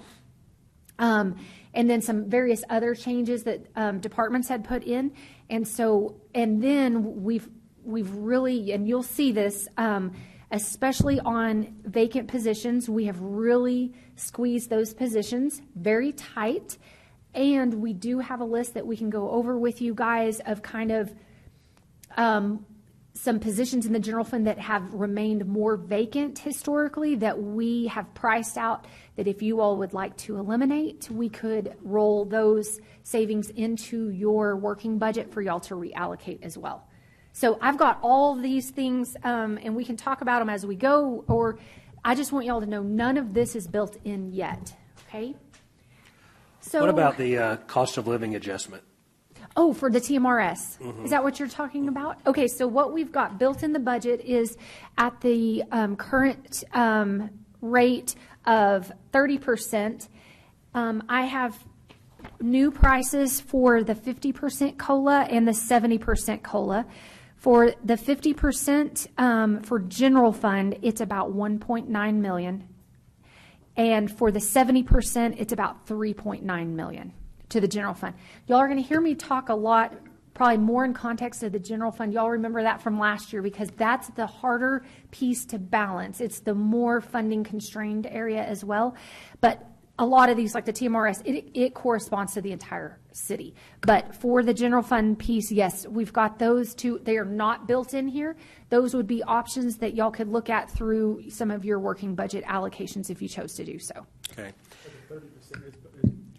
The 30% is built into what's sitting in front of you, does not touch your working budget. Yes, that's a great clarification. And then I see here the budget has 18 new positions Yes. proposed. Yes, so the 18 new positions, thank you. So we'll be going over those in detail. As you look at those 18 positions, if it's in your transmittal letter on the 4th page, I believe, 5th page, you will see on here there are 4 new positions proposed for airport. They are built into this budget. You also have, let's see here, 1, 2, 3, 4, 5, 6, 7, 8, 9, 10, 13 new positions in the water and sewer fund. And so those are also built into this budget that is here for you. There is 1 new battalion chief or district chief that is in your general fund. It is built into this budget as you see it right now. That's the only new position request that we have in for your entire general fund. That does come in conjunction with the meet and confer that was approved previously related to the fire marshal department. It authorized new positions. This one was not included in that meet and confer agreement, but it was communicated that it would be discussed at the next budget, and that is this budget. So we have built it in here for you guys to look at. If y'all want to make changes, you can as well. Okay. Then, but when I look on page 813 of the, so we did we eliminate positions and add these? 813. So 813 has the full-time employee. And it looks like a revised. Oh, we're up. And it's probably the allocation of one that's coming through. Let us check on that because that does show a net 2 increase, and this has a net 1 increase. Let me go look at that. I think it's related to, we do have a couple of positions that are split, like for instance, in our library department, the director position is split partially between library and the Harrington Library Consortium. So that may be what the difference is flowing in there, but let me check on that as well. We also have a position in library that's split between library and community development. So I need to check and see on that one because that should just be a net 1 increase. So my question is, we eliminated positions, and so overall the net is just adding 1? We have not built in eliminating any of, we did mid-year eliminate, I know, a handful of positions. I'm looking back here, I think Jerry Danforth actually eliminated, I think, 3 positions in his area. That's built into here. We have a list of another set of of positions that are not built in here that could be potential eliminations. So we don't have a line here for the number of employees we had in the budget. How many? We have 1701 we're saying revised 2023, so right now we have 1,701 employees. No, flip Full-time? over. Your total would be on your, oh, I guess you're just looking general fund. Yeah. Yeah, I'm looking on 813. Right, but if you flip to the back, it'll give you the grand total. Am I looking at that correctly, Laura? Yeah, the total for the whole city is 2,700. 2,704. Yeah. Total employees, if you figure all enterprises. Got it. So we're going from 2335 to 2352. Full-time? Oh, on full-time? Yes. Yeah, full-time positions. On full-times, He's looking, yes. so full-time, So you have part-time. full-time, you have part-time and seasonal in a different, and then over on the far right is your total. Okay. And do you have a number that you brought that was available reductions, like kind of departmentally, they agreed, we don't need these have been budgeted, but we're willing to reduce? We do. We have a list of 12 additional positions that departments have agreed to eliminate to help fund any kind of initiatives that council would like to achieve. And the estimated amount of those 12 positions comes to just under $840,000 in your general fund only. That's 12 positions? 12 positions, yeah. Did you happen to, and I don't know that you did because we had a couple previous conversations, vacancy positions, total vacancies? And then could we look, say, 3 months previous and see if those vacancies are about the same? Yes, and that was part of what we looked at. Andrew helped me with a project on this as well. We do have a report that, wait, hang on, maybe. I can certainly provide you all that kind of looks back over the last few months. You'll have to bear with us. We've got scratchings on it. It's not the prettiest of reports, but it does go back and looks at we went back and looked all the way back to January of 2024, so like the last 6 months or so, to evaluate the trends in the vacancies. I will tell you that a big number of your vacancies currently, what's a little tricky about this report is 6 months ago, your seasonal and part-time staff and your parks and rec were all vacant. Well, they're almost all full right now, so you kind of have to set those aside by all means. Your police department has had a lot of vacancies. They did actually offer up 2 positions out of all their vacancies, and I may be wrong. Andrew, help correct me, but I think we're approaching, maybe 30 vacancies right now in the police department. So they have said that they would be willing to eliminate 2 of their sergeant positions. They feel like the priority is certainly trying to adjust salaries so maybe they can recruit in, and that's more at the entry level.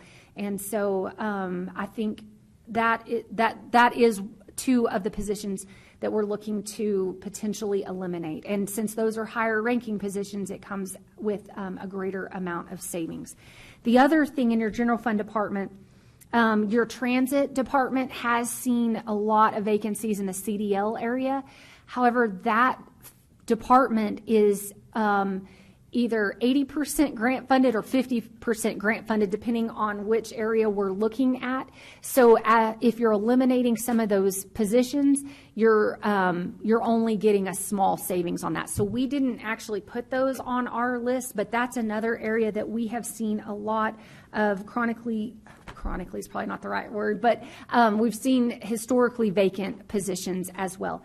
If you all would like, I can absolutely get you a copy of this looking back at the vacancies over the last 6 months. Would that be great? I could either do big paper copies, or if y'all would rather me give you like a spreadsheet, or I don't know. I think if it's easy to format, we don't want to create a lot of work here, but if it's easy to format, what we would be greatly helped by and assisted by would be a total number of vacancies all the way across the board. Compartmentalize those general fund versus enterprise, because I think anything that is a tax rate, impact is going to want to be looked at different than a ratepayer impact. Yes. And then if you could further break those out of grant funded versus tax funded. And so let's say we had 100 positions vacant. We would want to see all 100, and we'd want to see that 50 of them reside in water, sewer, drainage, airport. And then let's say the other 50 reside in the general fund, but out of those 50, 20 of them, 80%, 90% grant-funded positions Okay. would be what we'd be looking for. Okay, Thank you. all right. One thing too, I mean, is that, so when I look back at this, these actual numbers are not the actual numbers we had employed at the time. It's just the number of people who were in the budget. The number of authorized positions, yes. Well, I guess, can we print out this same report with the number of people who are currently in each of these departments in these positions? I mean, can We can produce you a report like that. So what current, yeah, just staffing another line that levels are says, these so for authorized? example, if Amarillo Emergency Communication Center has 66 budgeted positions, but they only had 52 currently filled. And I don't know, like, if we have historical, usually in a budget like this, when you're looking at FTEs, you're looking at a certain point in time, not only the number you have budgeted, but what are the number that you have actually filled at that point?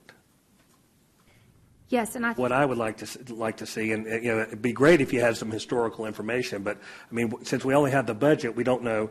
But if we go 3 years in a row, and as of the end of the fiscal budget year, we only have, for the last 3 years, we've had 52, 54, 56 employees in the Emergency Communications Center. Well, why do we still need 65? And I'm just using that as an Yeah, example. I understand. But to me, since payroll is our number one largest expense, managing the FTEs, looking at it, because if we're looking at savings, you can get a little bit of savings out of pencils and papers, but if we can get more efficient to help pay for more of these other things. But to me, I think what are we in real time right now, and being able to provide that real time report so that we know how many FTEs that we actually have filled. okay. Yes, we can absolutely work on that. We may want to factor out like the part-time positions and seasonal, because we may have, for instance, I'm just making up a number. We may have 50 lifeguards authorized, and we actually have 75 working in it, just at reduced hours. Does that make sense? Yeah. So maybe we need to do and I don't know full-time. if our new system can do this, but really the way that you usually measure that is full-time equivalents. Mm-hmm. So instead of saying you have, like a number 2 in the accounting department working part-time is not the same number 2 working full-time. Usually it's down to FTE, full-time equivalent. So for example, in the accounting department, if someone is working 20 hours a week, they're 0.5 FTEs. Yes. Instead of 1. I don't know if we can report it out like that, because I think FTEs are also a way to kind of normalize all this and looking at, because you're not paying the same for that, but a full-time equivalent is based on how many hours out of 40 are they working, Yes. and that relates back to what number you assign them in the FTE category. So our reports don't run that way, but we could certainly produce some calculations and put that together maybe in a report for you. It may just take us a little bit of time. So the system doesn't allow you to measure by full-time equivalents? So not the way we have it set up at this point, it's doing it by head count, but I think we could run a report that shows the number of hours by authorized position, and we could run a formula through to get that FTE number. Okay, but it could all be run in the system? Yes. Okay. Yeah. Okay, yeah, that would be. Now, and keep in mind, when we're working employees, we do have certain part-time employees that work, 10 hours one week, 20 the next, 6 the next. And so we could do just maybe the most recent payroll or something like that to try to calculate that. But then we budget that accordingly, correct? So, for instance, let's talk about the finance area. So they do have, I think they have a couple of part-time interns. So the way those are budgeted, they're budgeted essentially at a 0.5 FTE. So we authorize them to work up to 20 hours per week. And so, for instance, during the school year, they might only work 10 hours a week. In the summer, they might work 30 hours a week. And so it averages out, but on average, it would be no more than 20. Does that make sense? Mm-hmm. Okay. So let us see what information we can pull together for you all on that related to FTEs at this that are currently employed right now. versus the authorized FTEs. Okay?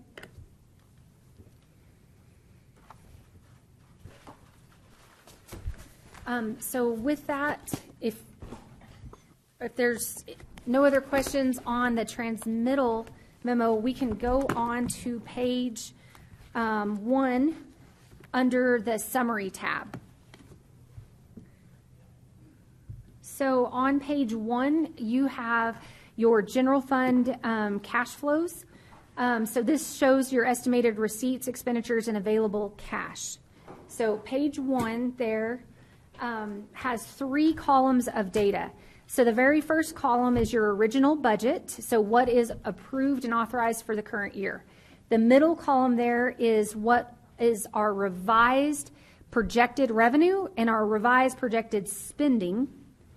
And then on the far right, you will see your proposed budget for this next year. So up at the top, we start out with available funds at the beginning of the year. The way our available funds calculation works is we take unrestricted cash and cash equivalents, so it does not include any kind of like bond proceed money that remains because those are restricted dollars. So it's cash and cash equivalents, and then you add in anything that's readily available to convert to cash, so that would be all your accounts receivable. Then you back out your liabilities. You back out any construction in progress, any encumbrances, so things that were already on order but weren't received before year end, and you come to your net available funds number at the beginning of the year.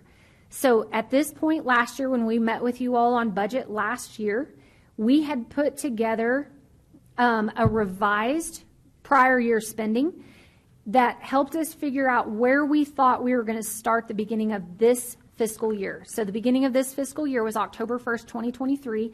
Up at the top left, we thought we were going to start with a little over $69 million. You'll see the middle column right next to that, the revised estimate. Once we had our annual audit and all the numbers were finalized, we ran that same calculation and we actually came in at $71.6 million. So we came in a little further ahead and where we thought we were going to be from an available funds standpoint. So that's good. That started us off well this fiscal year.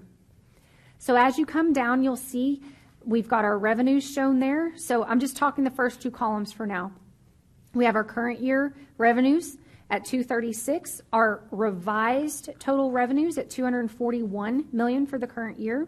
So that would give us available resources of about 313,000 for the current year versus the 306,000 that we thought we were going to have. As you work your way down, you will see our revised operating budgets, our revised capital, nominal capital spend, and then various transfers that are helping fund certain capital projects or dedicated projects, or in certain cases, these are a grant match. So in order to achieve the grant, we have to match a certain amount of funding. So as you come down the list, those are coming very close in line with what we thought in the current year budget. The biggest line item there is, so let me back up. In the very middle of your transfers, you'll see the Civic Center Improvement Fund. That is the debt service funding and the net operating loss funding from hot tax for Civic Center. So that's the city's piece. So we are anticipating, and then anything left over goes towards capital for Civic Center, okay? So that is all made up of hotel occupancy taxes, that Civic Center improvement line item. Down one of the next bigger items is your general construction dollar amount. So that was the amount of cash funded capital that you all authorized through this prior year budget. And we are anticipating to keep it at that level amount in the current year. So $4.6 million. If you come on down, you'll see transfers to grants and capital projects is right in line with budget for the year. So your total expenditures are anticipated to come in lower than we anticipated. So we had anticipated 250 million, and that number is trending closer to about 238 million. So then once you add your revenues in, you start with your available funds, add your revenues in, back your expenses out. We are now thinking we're going to have available funds at the end of the year of closer to $74 million. So that's what starts at the top of the right-hand column there. Okay? So that's where we think we're going to start the next year at October 1st, 2024. So then you come down and you'll see here's your operating income. So that has all your property tax, your sales tax, your franchise fees, all your revenues in the general fund are in that number. And then you've got grant funding coming in. And we did anticipate having a little bit stronger grant income coming in this year for transit. So that's good. So you'll see your total revenues, add that to your beginning available funds, and that gives you your total available resources. Down below is how your budget is proposed at this point in time. So you've got operating budget requests of $252 million. You'll notice that is a large jump from the current year budget. However, that does include the entire City Council working budget as well. We have nominal capital of about $1.2 million. I think most of that is related to the rate increase we're proposing for solid waste to fund those additional polycart trucks. I'm sure there's a more technical name than that, but the trucks that help facilitate the polycart service. As you come down, you'll see most of your grant matches have remained very similar to the prior year. Your solid waste improvement line item, and I didn't talk about this previously, but that was a rate increase that was approved this past year for a dedicated dumpster replacement program. That is an ongoing program that is funded by the rate increase that was put in place last year. So that is what the $1.5 million is. We're putting that out in the Solid Waste Improvement Fund to keep those monies kept separately so we can ensure that we keep that dumpster replacement program running smoothly. The next item down, your street improvements. So annually, we have funded about $2.5 million that was done by previous tax increases. We do that as cash funding to overlay projects for the streets. However, we have discussed that since we still have a lot of Prop 1 money, we're doing summer, y'all just awarded summer maintenance. We think we're going to spend some of it next year as well, that we wanted to forego some of that cash funding for streets for this next year and put that towards maybe some other general construction fund projects that we'll go over later with Kyle on the capital improvement plan. We would anticipate that number coming back in future years. So we would just basically, I'm sorry, yes. Just to interrupt, so I'm just kind of watching council's faces here on that one item. Okay. So I think what struck us was maybe there was a recommendation to remove monies out of streets and put it to other general construction. And so I didn't register that part. Okay. And I think maybe my council hearing the same thing. So could you go back to that and tell us, like, that $2.5 million that we've had in for street maintenance, street repair? Yes. What were you understanding was council's direction with that money? So prior councils, going back several years, we've had two different property tax rate increases that they had said they wanted to put more cash funding into the streets. So this year, because we still have remaining Prop 1 money, and the Prop 1 money is going to pay for the summer maintenance program, city management has recommended hold off on doing more cash-funded street projects this next year, put that towards some other projects, and then once we get through all the Prop 1 money, pick back up with the cash funding again in the future. Is it a capacity issue? In other words, if we kept this in the budget, obviously our streets need it, right? We all agree with that. Is it a capacity issue? Is it, if we had this money here, it creates a problem because we just can't get to it because we have so much left in the Prop 1? Or is it a matter of, I mean, that's my question is, we need streets.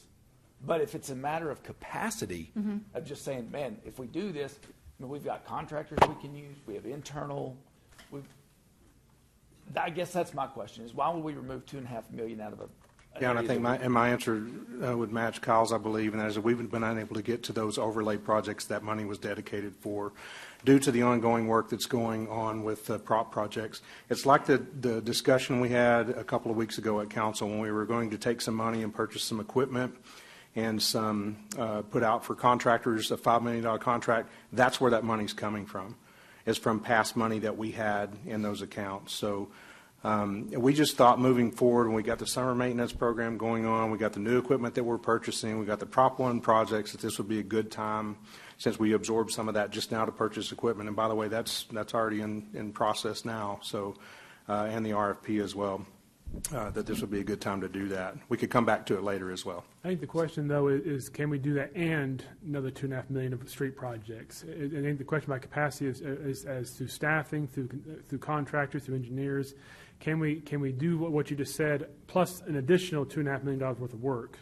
I think that's the question. And I think the answer that we're giving to that is a conservative answer, because we don't want to put ourselves back in a position, too, where we have funds and we have projects in front of us that we're unable to complete. I think that's more of the line of thinking that I had on it. So it probably is a capacity issue then. It's more of, Yes. It's a concern that we can't get it all done, and we end up a year from now in the same situation where we're at right now, where we plan to do all of it, but we couldn't get to all of it. Correct. Is that That's the line of thinking, at least. But I think the goal here is to get that Prop 1 funding spent, and so we will spend the money on the maintenance projects and then come back in the next year using the same maintenance funds to then go after the Prop 1 Correct. projects when That's correct. they're ready to be constructed. Yes, sir. Okay. No, that's more the answer I was looking for. But I guess I look at this and think that this is a very, this department is usually much in need of funds. And of course, we all drive on the streets. We know it's needed. Right.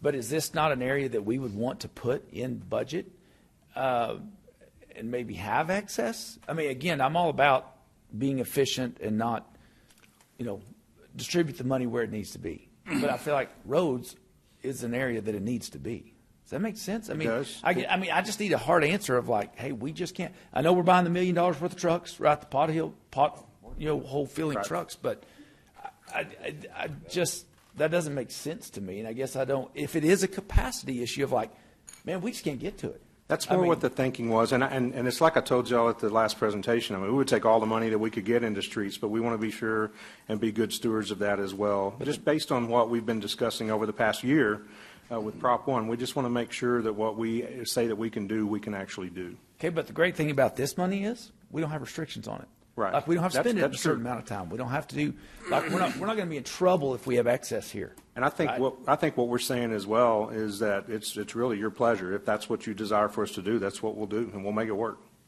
I mean, And I think the concept, if I'm understanding right, correct me if I'm wrong, but is if there is a capacity issue, we don't think we can get to all, but there are other departments that can use the capital money to get things done. Correct. With that saying, that way we don't lose the $2.5 million. We don't Sure. get away with it because it's hard to get it back. Right. But we go ahead and do two things at one time. We do straight to the Prop 1 money, prop maintenance, and then we use the $2.5 million to get some other things done this next year. And then when those things get done, we go right back to putting $2.5 million towards streets the following year. I mean, I'll give you a good example of something, and this has nothing to do really with the streets, but it's really maybe not where this money would go to.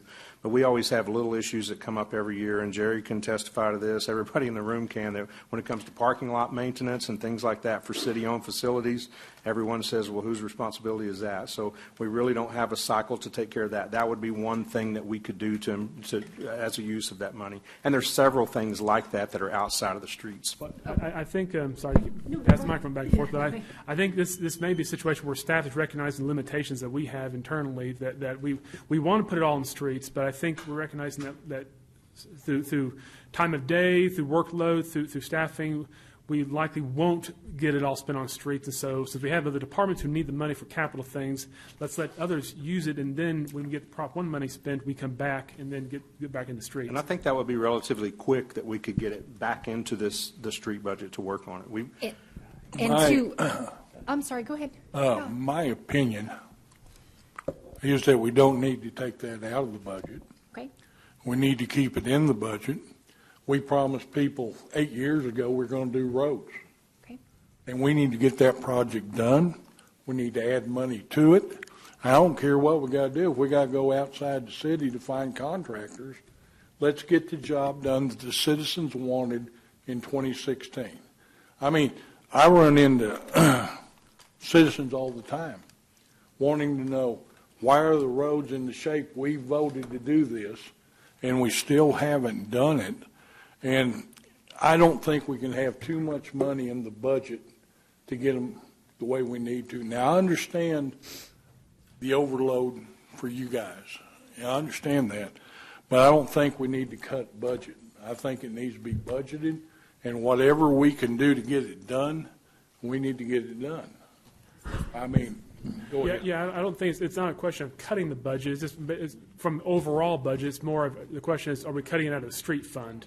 And so we're still using the $2.5 million towards capital projects. But I think, but you're suggesting is we don't cut it out of the street fund. We keep it in the streets, and we just try to just get it spent in the streets. Is that what you're talking about, council member? Because we're not proposing that we eliminate it totally. We're proposing that we just for 1 year utilize it somewhere else while we clean house on Proposition 1 and get that done, and then we put it right back in the streets for 2 years from now, and we keep on moving. So that way, it's not gone from the budget totally. But we'll do whatever y'all suggest. Yes. I see what you're saying, but I think we'd be sending a bad signal to our citizens. I mean, the number one issue we get hit with continuously is our streets. I mean, they have suffered with these streets for however many years, and I understand putting in other capital projects, but unless I knew what those capital projects were. That's what I was just going to go over if y'all would like. The biggest piece of that, and if you would like, if you want to turn in your books to page 808, it's behind the capital projects section. And Kyle, if you want to come up, I think it would be good for you to participate in this conversation since this is all of your projects. And some of them he helps facilitate the information, and some he helps with project management. But on page 808, you'll see about a third of the way down the page, we have a project proposed for the installation of 500 upgraded lockers for the Amarillo Police Department. We have funding and a construction project in place right now for remodeling the 4th and 5th floors at the Amarillo Police Department. Part of that is being funded from ARPA money. Part of it was coming from some grant money. The 4th floor remodel, and then I think there were some general fund cash. The 4th floor remodel does include a full remodel of all of the restroom and locker facilities for the men and women's area. However, there was not capacity to, within the budget approved for that project, to also include the new lockers for that facility. And so the request is for $1.2 million for the 500 lockers to finish equipping that facility. And so that is what part of that funding would be proposed to go by.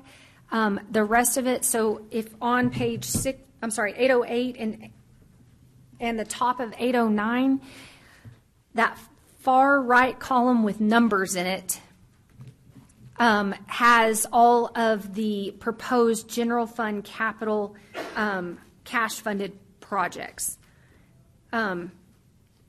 And I don't know, Kyle, if you want to go over any of those or if council has questions. What you're saying is the 2.5 would go to help fund some of these projects. Yes. Otherwise, if we remove the 2.5 back to streets, some of these things would go away. Well, yes.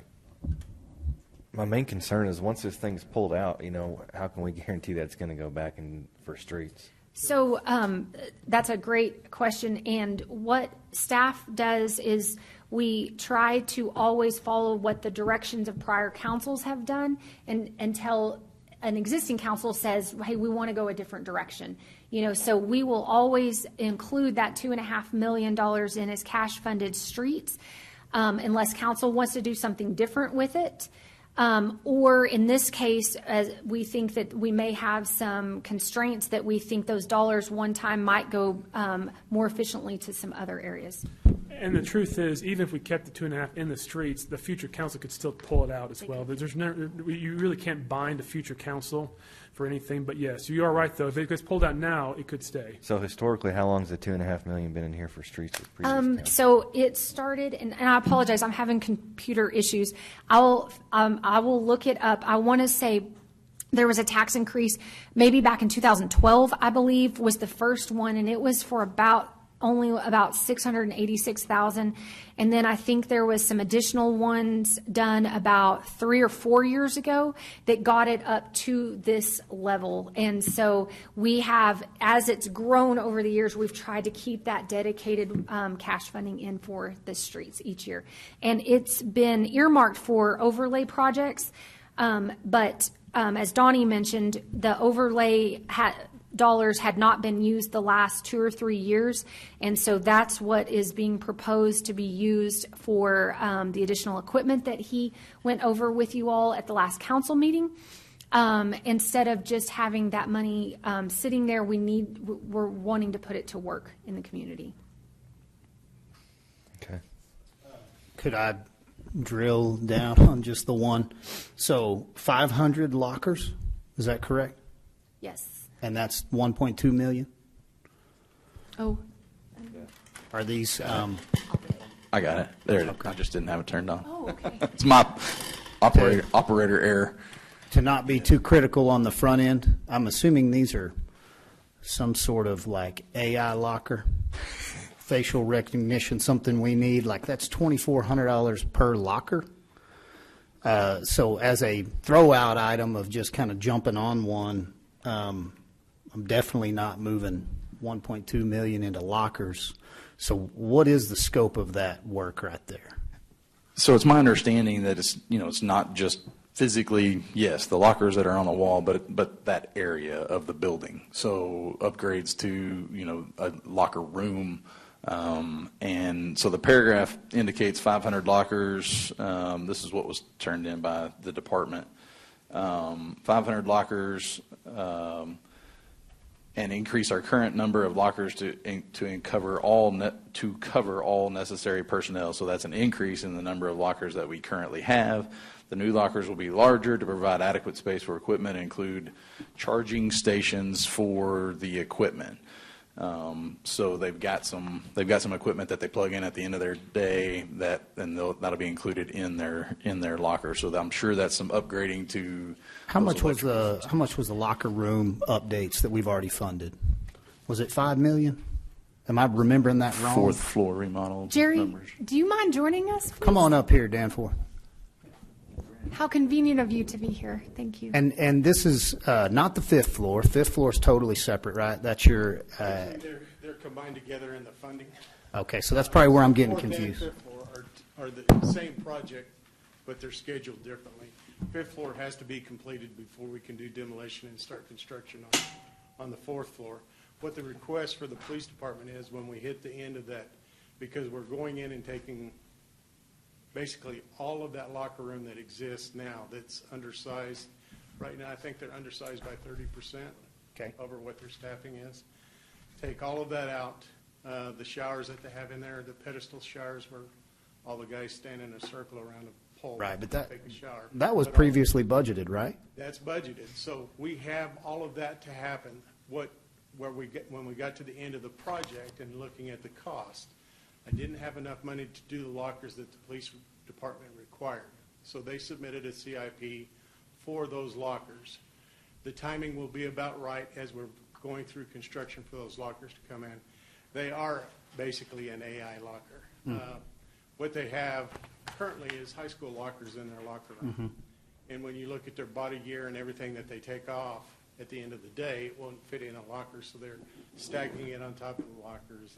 And they have to have the ability to download the computers when they come in there, all of their communication stuff, their video cameras, all of that will network through this system. It's not a locker as presented. It's a lot more than that. So I spend some time over there, and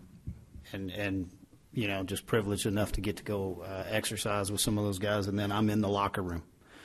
So I know that there is a lack of lockers for everyone. So, I mean, the availability is important to us. I think the style of locker, man, I mean, those are old and outdated, and we want to do the remodel, but I don't know that I would see the benefit in the electronic components to that. Maybe there is something new with the Axon and everything else, but Well, when you think about officers, every officer doesn't have a desk to work at. So Right. that ends up, in essence, being a workstation for them as well as a locker. if I was to ask you to revise, value engineer that scope, does this thing get drastically cheaper if? It absolutely could, yes. Okay.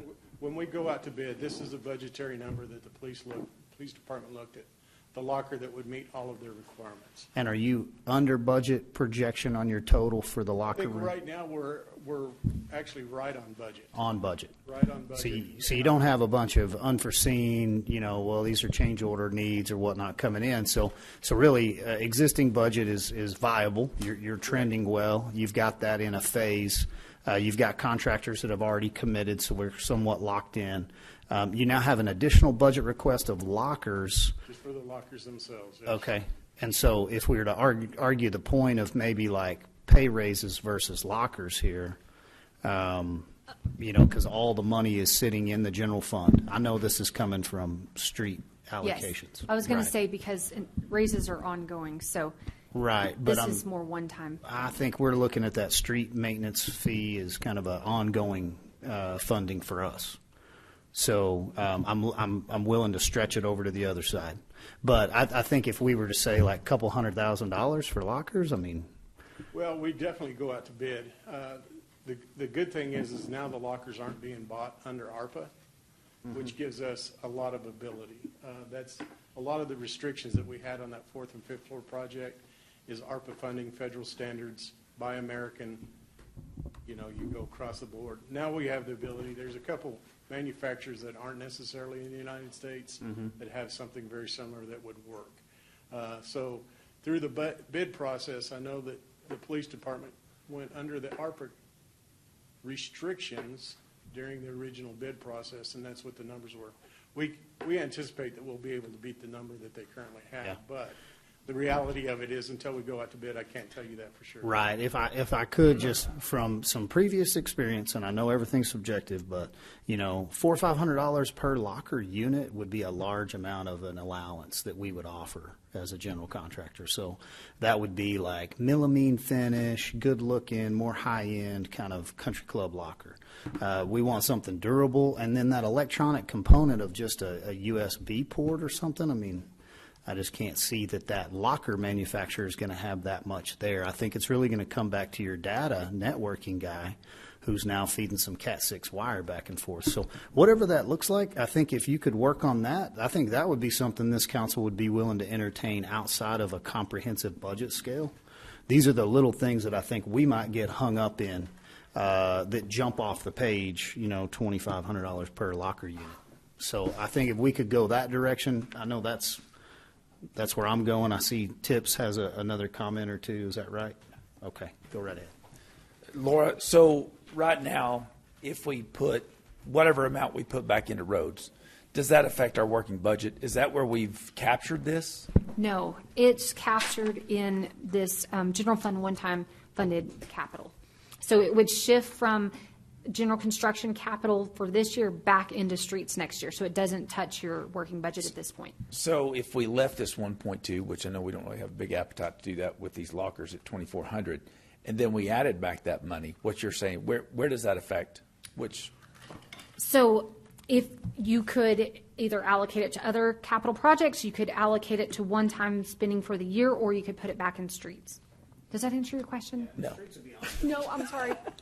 Ask me one more time. Streets being ongoing. Right, correct. Yeah, so Correct. I think we feel like that $2.5 million is something budgeted in right now where we have that amount of money for them to schedule, because one of his great needs was, hey, if we did have a street fee, which was an idea that they had previously, it allowed him to contract in advance and know that he could schedule 4 or 5 years out, not that it would just all of a sudden go away in September. So I think we felt like that $2.5 million would be an ongoing budget amount that he would be able to rely on. Okay, we can put it back in there. So We can reduce some of these. cash fund general construction projects and put that back into the streets for this year as well. We could do that.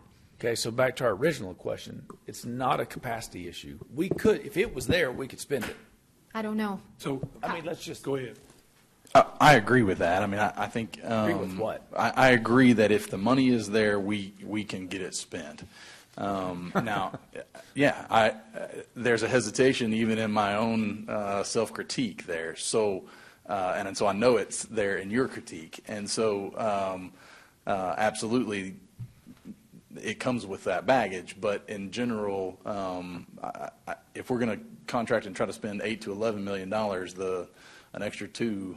It's not very much. I mean, I hate to say that, but 2.5 on the street's not that much. That's where I was going to go with it, council member, was the plan right now is over a $10 million summer maintenance program next summer. If you put funding like this back in and dedicate it and tell us that's what you want, that'll be a 13 or whatever $1 million project for next summer. And it'll be maintenance type projects. It'll be work on existing right of way. We're not, don't tell me to go get right of way or acquire property or those types of projects, but it'll be work on existing right of way that can be done. Yep. And as a staff plan for developing this budget, we were focused on spending Prop 1 to get to where we can issue the debt, that plan that we've talked about. And that was our focus in presenting it this way. But if this council prefers, yes, we can add it to next summer's maintenance, and it can be done. Okay. Great. I might add one other tool just to your toolbox. So I did give you the capital, year one capital is in this smaller book with you. The very last tab of that is called our prioritization tab. And the only thing that's different to that, Laura talked a little bit about how there were projects that were proposed for year one that didn't get prioritized. And that table represents those projects. So it has, at the very last tab is called prioritization, and it's the same year one table, but the only difference is that it has approved and unapproved as a gray line across there. Those unapproved projects, so on the very first page, let's look at facilities, which happens to be your second category, but it's a better for illustration purposes. The project that got approved and presented to you in your year one budget is the facilities E&I project. The unapproved listed there were other projects that were identified by facilities to me for prioritization and competition in the entirety of the general fund. And those were not approved, or those were not presented and moved forward.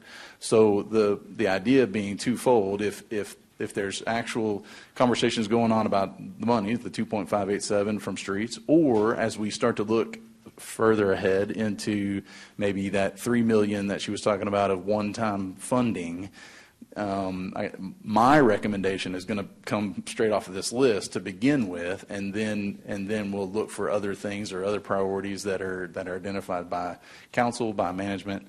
But basically, these are the priorities that your departments have brought forward for year one funding. That may be helpful as a reference. I've got two quick questions. One going back.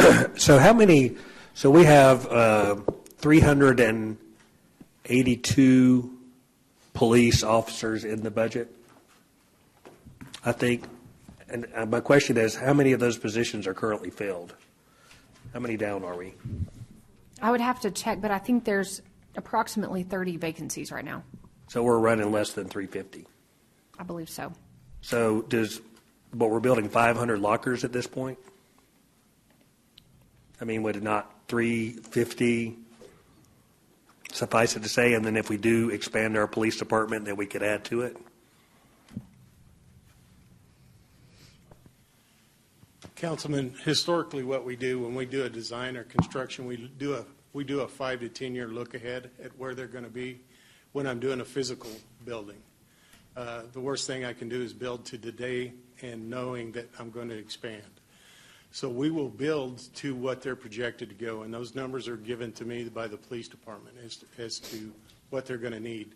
Now, to answer your question, no, you don't have to buy all the lockers originally.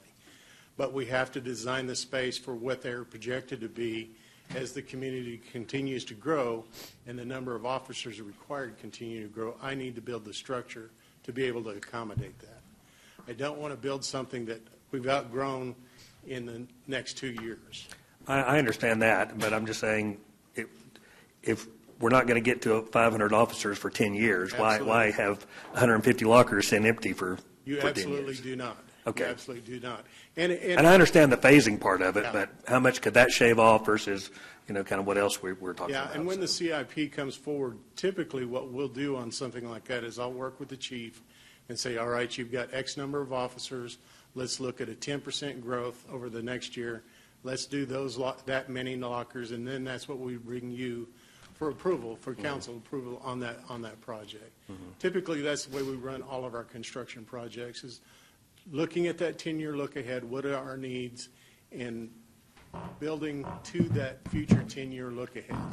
And in some instances, we actually look as far out as 20 years when we're talking construction. Does that mean we'll fill the entire thing? I'll give you an example right now. The new city hall, you're going to see some empty spaces, places that I'm not going to buy furniture for an empty office. That's going to happen. So when we're done with that construction over there and you walk over there, Tom, you've hit me up several times saying you're not spending money that we're relocating stuff from here, and then we're buying what we need. We're not buying in excess of what we need. Got it. Thank you. And then my other question is, and I don't know whether our committee that worked on streets, but if you look at a ballpark of how much we need to spend per year to get our streets up to a standard by which people would expect a community taking care of it, from the maintenance program, from the reconstruction program, was there a dollar figure that was identified in that report of how much it would take to get there? So what I remember from, and I can get you the exact number from our recommendation from our street maintenance, we did our street assessment a few years back, probably about 5 years back. And what I remember from that number was, if we wanted to maintain, if we wanted to first raise our PCI to about a 73, 75, which is just a grade for the street, a PCI, and then maintain that PCI. I remember that number being like $13 to $15 million annually to maintain a PCI of 73 to 75 perpetually. And so that's kind of been a target to try and to ultimately try and get to. We're not there yet. We're spending somewhere around 2.5. That's what's been available for over multiple years, 2.587. So Kyle, please clarify. Yep. Is that to get it to 75 and maintain it, or just to maintain it? No, there was an initial input. There was an initial investment to get from our current PCI level, which was somewhere around 62, 63. What's PTI? PCI is pavement condition index. It's basically just a grade of your streets. And each individual street has a grade, but our average across the city was somewhere around a 62. And so there was initial investment to raise that PCI from around a 62 to like a 73, 75 range, as presented kind of average for paving across the country. But then to maintain that 73, 75 range PCI was about a $13 million annual investment in streets. Through maintenance and construction of street replacements or new streets? Yes. That would be your maintenance budget, an annual maintenance budget to maintain a rating of 75. So that's just the maintenance part of it, not Yes. the street improvements as replacing.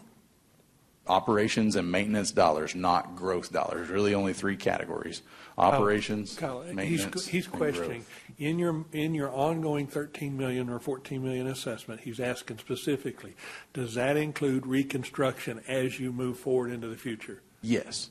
Okay.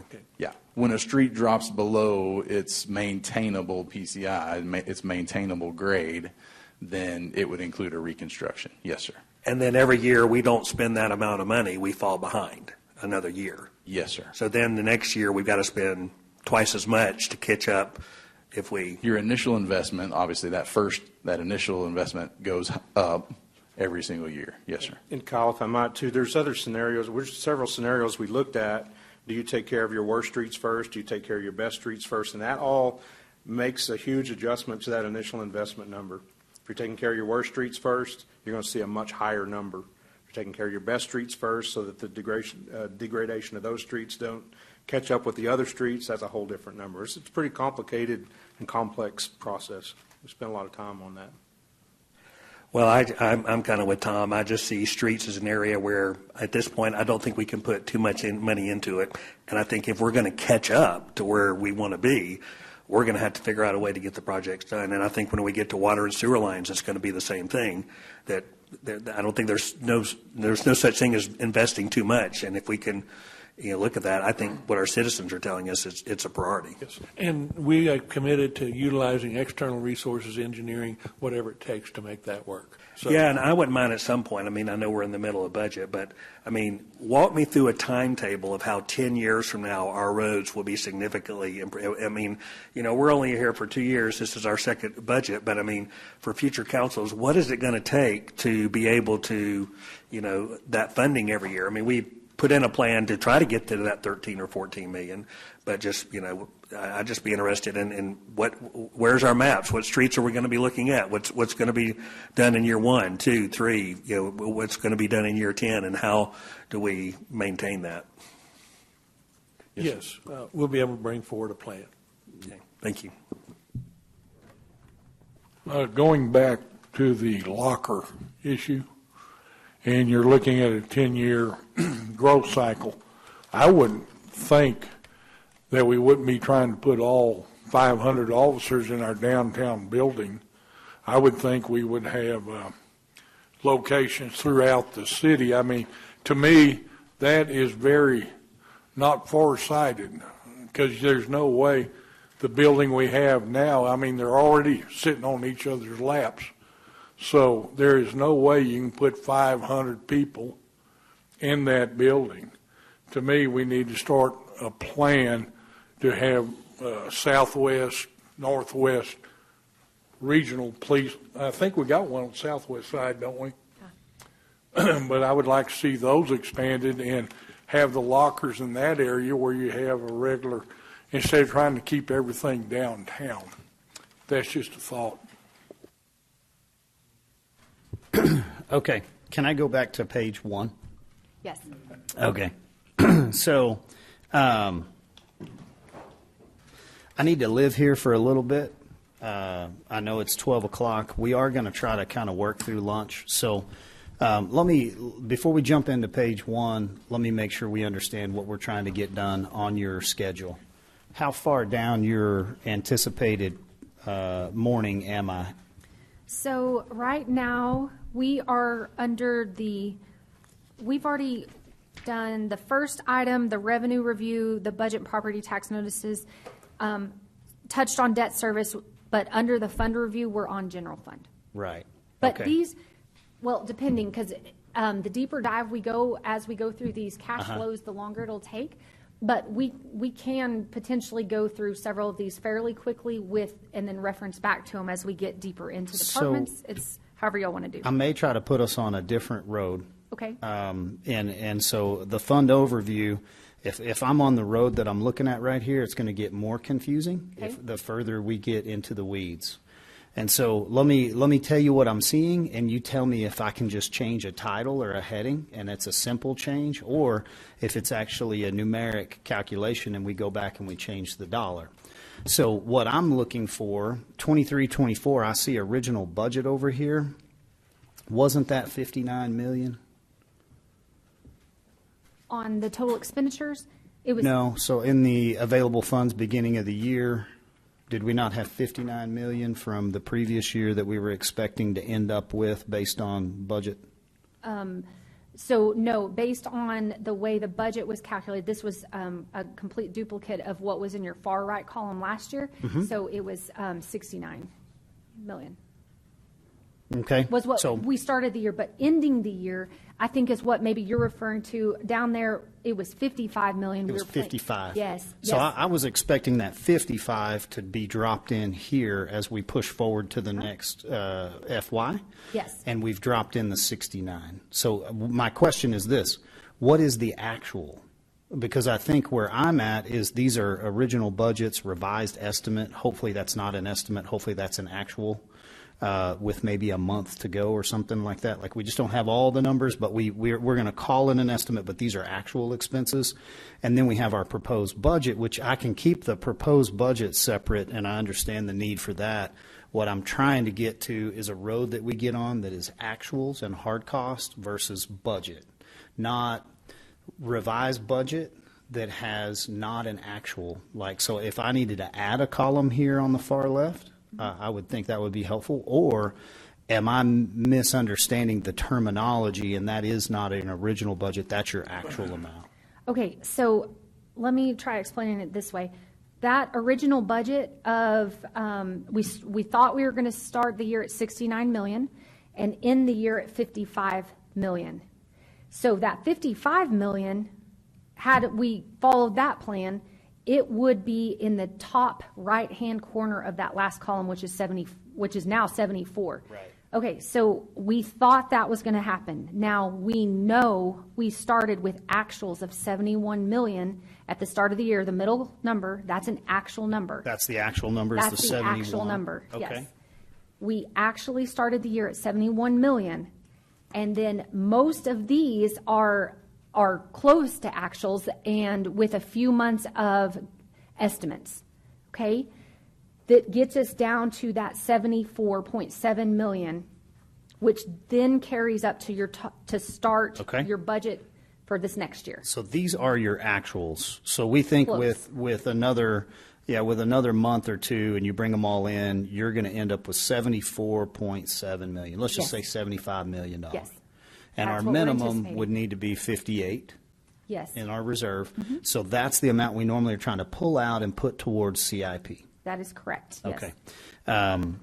And so we differ a little on the conservative value there of how much of that we need to put to ongoing expenses versus how much goes to one-time expense. That is correct. But where I'm concerned and confused is, where does the 69 relate, and what does this far left side represent? That was just that's what we're working under. That's our approved budget for the current year. That is what essentially we're doing in the third column this year for next year. That's So- what we did last year, the same time of year. We came up and approved those numbers with If y'all's guidance. Okay, so if I go grab that other budget book, that 55 million available at the end is a duplicate of that. That is correct. Previous It's year. an absolute copy of the third column from last year. Okay, so if I go forward to what you had said earlier, if I'm really trying to get to actuals, you had said roughly 213 million, and I don't see that here in this center column of general fund expenses. That was the prior year that fed into the actual of 71 million. That's the start of your middle column there. Well, not to get confused, I'm only dealing with 23-24 and 24-25. So I'm trying to run two columns: one, hard cost as much as possible, actual hard cost, and two, proposed budgets. And then if I bring back a year before that, I'm going to get myself and council confused. Okay, so I- then that's where that 213 million I talked about earlier, so y'all can just wipe that from your memory, because that was last year. Okay, so let's say FYs. So in last year, you're saying that would have been 22-23, hard cost correct. expenses was 213? Yes, on ongoing costs. That did not include any General of your. fund. Yes. No general- CIP. No CIP, exactly, Right. yes. So you're saying in 22-23, we spent 213, and in 23-24, you think you will have spent 241? Oh, I'm sorry, those are revenues. Let me come down. 238. 238? Yes, and these include capital. The 213 did not include capital. Okay, so what would the number be, 223? So the 213, and I think it was 24 million, was last year's, and I can pull that back up in just a second. Well, let me make sure I'm not getting another number from you. So I'm going to try to wipe the 213 off of the board. Okay. I'm just going to what the actual expenditures were in 23-24, that FY. And right now, I'm looking at a 223,551 number. For operating cost, yes. Those would be my expenditures prior to all of these other things that are down here that you're relating these to. Well, you really aren't. There are some CIPs in here, and then there are some budget expenses and. Like grant matches Yeah, and various I mean, things. so Yes, that is correct. So what is and so here's the road I need to get on, in my opinion, to do a good job through the rest of this budget book. I need to see a simplistic line item viewpoint of general fund expenditures on the 23-24 budget. Okay. So not a budget, but a hard cost expense. Okay, so if you want to turn to starting on page 7. Okay. So you've got it. And again, we don't have hard costs for the current year. We have hard costs through about June-ish, Right. but not in this because we've been working on this budget for months. So this has hard costs through maybe March, April standpoint. How close are your numbers? They're going to be conservative in here, So we could be missing $2, $3, $4 million. essentially. Okay. And But keep in mind, that's how we normally would then go and fund the cash funded capital 2 years from now. Not on this side of the table. So for us, keep in mind what we're doing then is we're padding a general fund budget, potentially that margin every year. So if we're not really looking back in the 23-24 FY, then I'm forced to go back to 22-23 FY and weigh out the differences in services. If I didn't have an extreme difference in service, I'm going to say, well, I think I'd spend the same 213 again because I didn't increase services. However, you did authorize a 4% raise for Pay all. increases. Yeah. So And we did have additional positions. We had some additional fire positions. We had additional police officer positions that were not in last year that are in this year. So again, we do, here's maybe to, I think, where you're trying to get. We try to capture all the savings through as much of the year as we can to go ahead and show that we're going to underspend that budget so y'all can use that in the next year's budget. But then the remainder of the year, at least the last quarter of the year, if not third of the year, we show that at a more conservative level. And then that amount is normally what the difference is potentially between your, going back to page 1, you're at the top of the page, the difference between your 69 million and your 71 million. We were within $1.5 million. I'm sorry, I can't do math. $2.5 million. okay. That's how close we budgeted it at last year. And so you're right. I mean, if you want to say we're, are padding a budget, it's just we're estimating conservatively how we think we're going to finish the year. Because if, positions start filling up or something like that, we go ahead and budget it because they were authorized to fill them that way. Yeah, so go back to page 1 with me to make sure I get us started on the right foot, because I'm only trying to simplify it. I'm really not trying to complicate it. But I think I am, I guess, more confused now than I was before. apologize. So it's okay. I know it's a difficult budget to put together. So you have the capabilities of looking through March when it comes to September in your actual hard costs? Yes, that's about where, now some of these we've updated them as far as we can through, but payroll is obviously the biggest spend, and we've spent several months trying to convert payroll data out of our new payroll system into our budget system. So we took it at a snapshot in time, and I think it was about March. And so we brought, well, I won't get into the details of how we did that. But I am way more comfortable in saying, like, how much money do we have in the account, right? Well, let me get that for you. It'll take a day because we don't have one account. We have multiple. If we are 6 months behind in knowing what our checking account balance is. That's a completely different thing. We're talking about budgeted positions here, not what's in a bank account. Well, no. For me, everything that's in the bank account has to tie to this page one. So I would hate to assume that these numbers over here didn't tie back to an actual checking account balance. And it does at the top of page one in the middle there, that 71 71.6, that ties to actual bank account balances at October 1st of 2023. Okay, and today's date is pushed forward, so like what I'm looking for, Tom keeping us focused here. So what I'm looking for is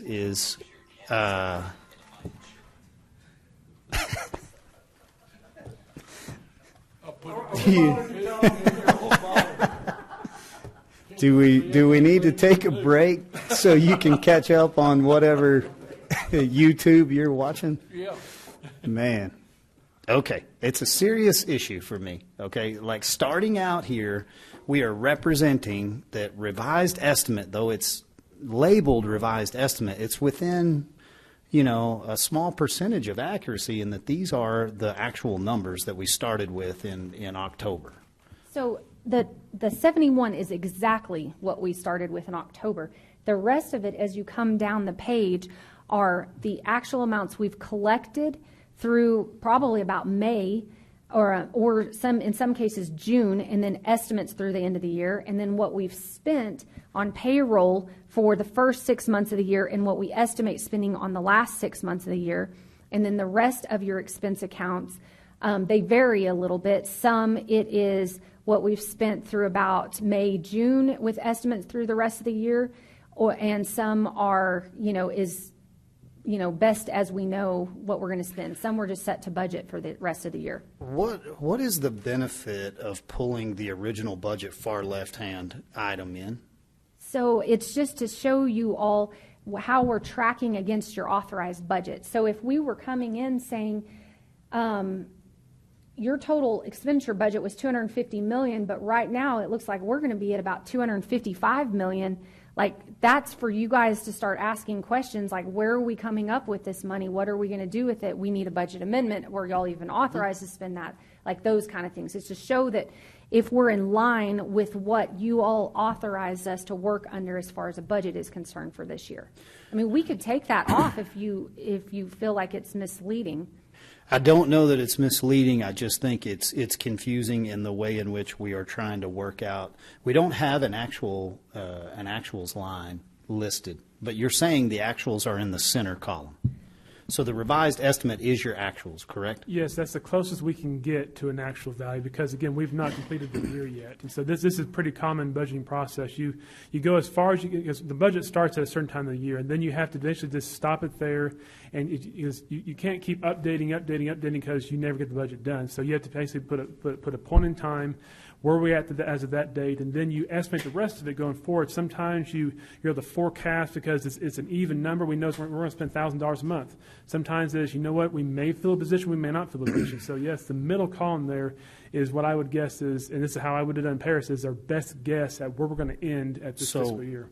Mr. City Manager, tell me as a set of fresh eyes looking at this, we thought we were going to start with $69 million in the account left over, right? We budgeted CIP for the year. That's in 22-23. That's old. So we pulled this forward from 23-24, right? No, the $69 million in the top left there, that is what they're saying is 1 year ago when you sat here today, you thought you were going to end at $69 million. And so actually you ended up at 71, which is a good thing. I mean, as when you do budgets, you want to be conservative in your revenues and a little bit liberal in your expenditures, and you want to end up coming over revenue and under expense. So you want to end up having more money at the end of the year. And again, when you start working these kind of numbers, this size of numbers here, you're going to look at $1, $2, $3, $4 million variances pretty quickly, pretty easily. It's fair to say, so the 24-25, this proposed budget, if we don't change anything, this column will become the original budget. Correct. For the next year. Correct, right? So, yes. Which we don't know this exactly. Yeah, 1 year but this from is what we're going to. But if I was working for you, Don, running one of your businesses, and I said, hey, we started with $69 million, I'm going to spin that down during the year to 55 million. And I brought you an actuals back at 71 million. Would you net the difference between the 71 and the 55? Would you? No. Grayson? No. Oh, okay. I would not know. So why would the 55 not have been actualized in the spin down of the budget? The 55 was a hypothetical number. That was a budget number that we thought you were going to end up at. And so the only real number on the top there is the $71 million. The 69 was a hypothetical budget number. The 55 was a hypothetical budget number. Then we started going through the fiscal year. We started doing things, working things. Things worked out, some things don't work out. And so now staff have looked at it, you know what?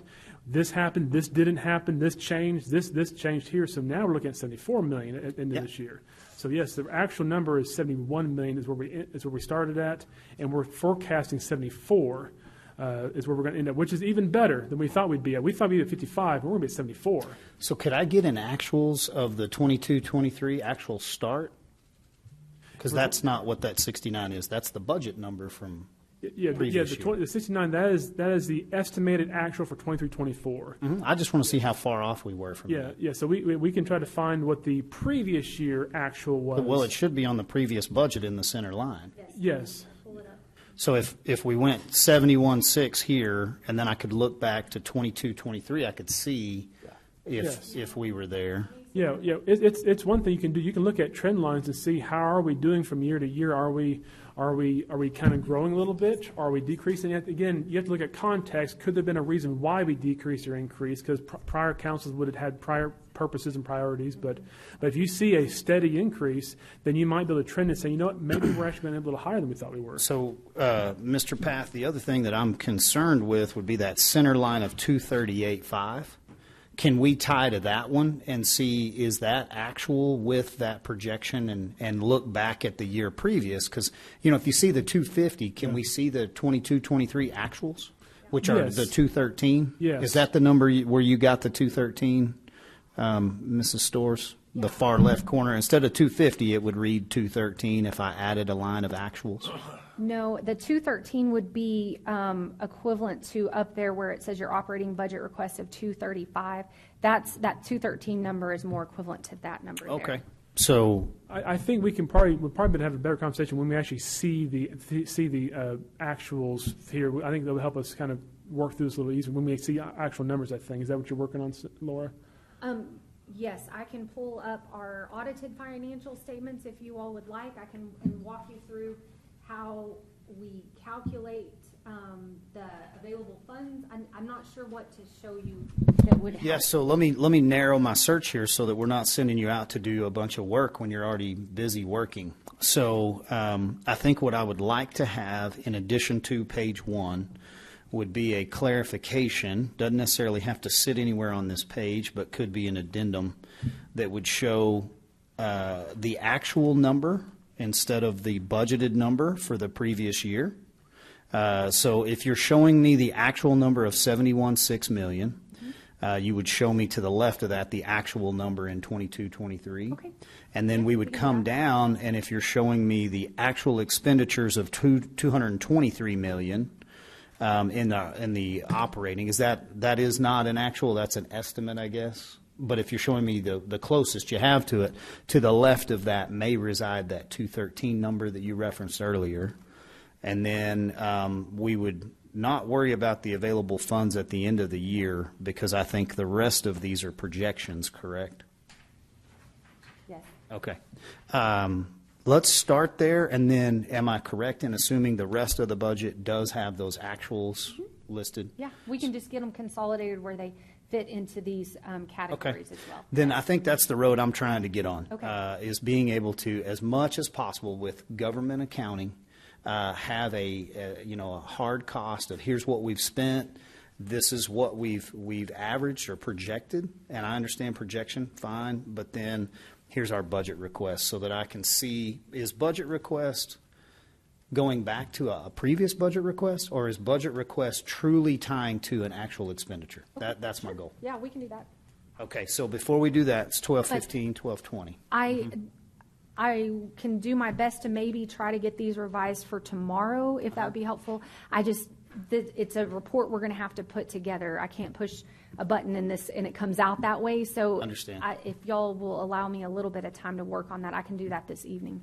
Yeah, I think that'd be great if we could have it tomorrow, and then I think the more we could highlight as we walk through the other cash flows, Okay. what the actual revenues are, separating those from budget requests. That's the only other thing that I get lost in. Okay. Budget requests versus cash flow. And so revenues, keeping those totally separate from budget requests. Okay. Is that the way it's drawn in the rest So of it? I think as you go through the next few pages, I think you're going to have the information. It's just not consolidated on a condensed one-page view. But I think you've got all that information in there by fund. It's got 2 years' worth of actual on revenue and expense.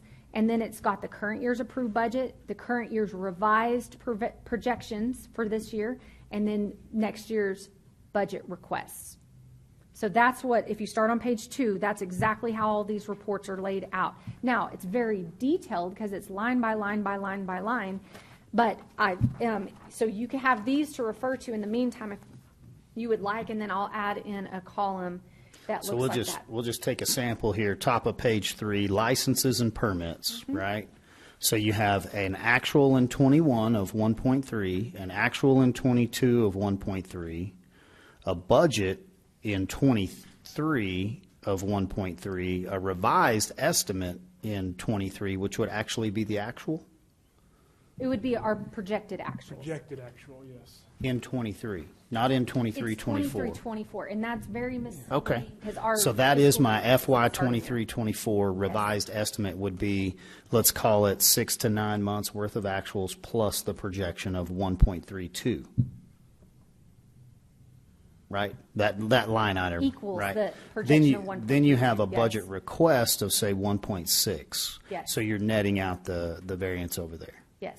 And Yeah, that, so- like that one, for instance, because we have a proposed increase in those retail food permits, which is what's making up your variance in that total. And the variance is off of your 23-24 budget. Budget. And so, so we're working, what they're showing there is you're showing a variance from your actually approved budget you showed the taxpayers that we're going off of to next year's proposed budget. We don't have a column here that shows estimated revised versus budget. We could do that, I think, but again, it's typically, you show the taxpayer, this is what we approved last year, this is what we're approving this next year. So your 23 budget line item of 1.305 and your department request line item of 24 over here of 1.676, that's your 370 differential.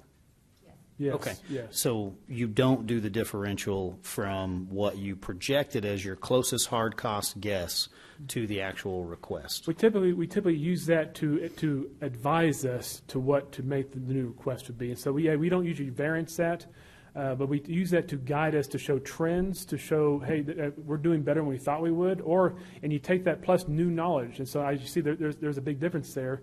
Okay. I'm suspecting that staff knows the things that are coming down the pipe. And so, but yes, you use it to guide you. Mrs. Stores, to keep it simple, if you already have the budget written in this format where we go 21 actual, 22 actual, 23 budget, we're showing this, can we not sample these and pull those back over That's easily what I'm going to enough? work on. Okay. Yeah, that's what I'm going to have to work on. So, and I know, well, Yeah, the numbers are there. We just have to add them together. But We this have to, like, software group would them. not do that at a click of a button. You could not just go and manipulate the format and it would pull it all into a line item. no. So you'll manually have to go back through and pull each one of these in, or No. you go back through a different accounting software to see the actual expenditures. So we'll have to do it through a spreadsheet because we dump all the data out and then we group it into the various categories for these cash flows. We have check columns on there to ensure that everything that came out of the system does make its way into a grouped line item. And we'll just have to add on 2 more years of that as well. Okay, real quick, council, am I the only one who wants to get on this road, or does everybody else find it helpful to have as much information as we can on what we're calling hard cost totals? I got a couple of questions. So on our revised estimate, how many months of actual are in that revised estimate? It varies based on the line item. So On your payroll, it's about 6 months of actuals, which is going to be probably your biggest spend on your expense side. And so this month, we're in July. What month are we in the fiscal year? We are in month 10. So we're running 4 months behind on that? We started on this budget back in February. So we started converting the payroll data over in March, and we don't have a quick, easy way and payroll data is changing pretty much daily because we have people coming and going in various, in the 2,700 positions. And so we don't, at this point, next year, we're going through another round of implementation on this software that will completely sync up our understanding is it'll completely sync up our payroll software to this budget software. And so it will have as current of actuals as possible. But for now, it is a data export out of payroll and a data import into our. So next year, this time, we could see 8 plus 4, possibly 9 plus 3. Potentially, yes. Okay. One thing I would say too is, and I think we mentioned this year, but, and then everything that has the yellow across the top, Yes, that came out of our budgeting system. Is that correct? Yes. And any spreadsheet that we see that did not have a yellow across the top, we had to manually do. Potentially. Okay. But with this new budgeting system, starting next year, everything that we put in this system can come out of the budgeting system. Just the payroll will be synced over better. Our software doesn't produce a page like these cash flows. We don't have a report in the software that produces a report exactly like that, a condensed, revised report like that to show your cash flows. Okay. But it can though, or at least it will be able to show all the lines by Yes. department kind of thing. So, Oh, absolutely, and it already does. This already came out of our software. yes. But will the new budgeting system allow us to decrease the number of external worksheets we have to do? No, not at this point. And this is new software. We're on year, I think, 2 of this software. Okay. One thing I would add on the department variance, department request variance, and I think we mentioned this last year, I would really prefer that go from actual to budget, because a budget is just a snapshot in time. You really don't know. To me, a more accurate estimation of where you are is, so for example, I'm going to go to page 8. At the top of that, we have a summary of how much we spent on personal services. So I guess this is salaries, which is we budgeted at 157, we finished at 143. We look at the request variance, it's only $150,000, but that's budget to budget. But we actually spent $13 million less than we had budgeted on personnel, and I'm thinking, well, if we provided all our services at $143 million, why are we having to budget $157 million again? So, and some of that would be discussions as we get, potentially in your public safety group, with 30 vacant police officer positions. I don't know that. I wasn't really asking the question. I mean, it was kind of a rhetorical question. I'm just saying, I apologize. to me, looking at the actual versus budget is something that I would rather look at than the budget versus the budget, because to me, it's like, well, wait a minute, why are we having to spend so much more than we did last year? Because not what we budgeted last year, but what it actually was. And I think that gives you an indication of, and more questions to ask of, well, why are we spending that much more? I mean, I can go in and do the math on all of them, but it would be really nice to have, the amounts out there. And I would also like the percentages of increase, but don't know if we can get that. But I don't know. To me, it's like looking at your actual versus budget is a more realistic comparison to see where your budget is. If you did it for this last year, can we do it for the same this year? And if not, why not? Sure. Yeah, I think we can work on developing that column to where it compares the 23 revised, which is 2024 revised versus department request. We can do that if you like. So, Okay. It's all how you want to see the information presented. And so, Okay. Thank you. I mean, is that what everyone like to see? I know I would appreciate it. I think it's helpful. And then I'm trying not to create any more work, but the way in which we at least reflected on kind of page 1 for sure. And then any other large departmentals that you want to tag on, if we're not catching all of them, we're at least catching the summaries. Okay. So this is something you'd like to have for this process or just for next year, the next year's process? I think if we can, excuse me, just rely on Mrs. Storrs to do the best she can with what time's available this year. Mm-hmm. I know in previous budget session, this is something that Councilman Simpson had already brought up. Okay. He wanted to be able to see the trends, which I think you're seeing a little bit better when you're looking at 21 actual, 22 actual. Yes. Was that on your last year's budget as well? Oh, okay. So really the trend that we're trying to see, I think we can now that we may understand a little bit better what your terminology is in the category above. Yeah, and if we need to try to find a way to like label those columns a little bit differently, we can work with our software company to see if we can get that all kind of revised. Because I do understand it's a little bit misleading the way some of the column headers are. It might be Right. easier to say 21/20/22 actual. One other question, because I know I talked with both Floyd and Laura about this, about putting the percentage increases and decreases in there, that instead of just having a raw number, having the percentage. Were we not able to figure out how to do that? I can absolutely do that for you, but we were going to have to produce dump it out and then run a column on a spreadsheet, and so I wasn't sure if that was something y'all would be looking for. So, I can certainly do that. Okay. Would you? And Well, I mean, at this point, I don't know if it's worth the time to do it. I guess I'll just go and figure the percentages out for myself. But I think to me, the percentages really indicate the trend.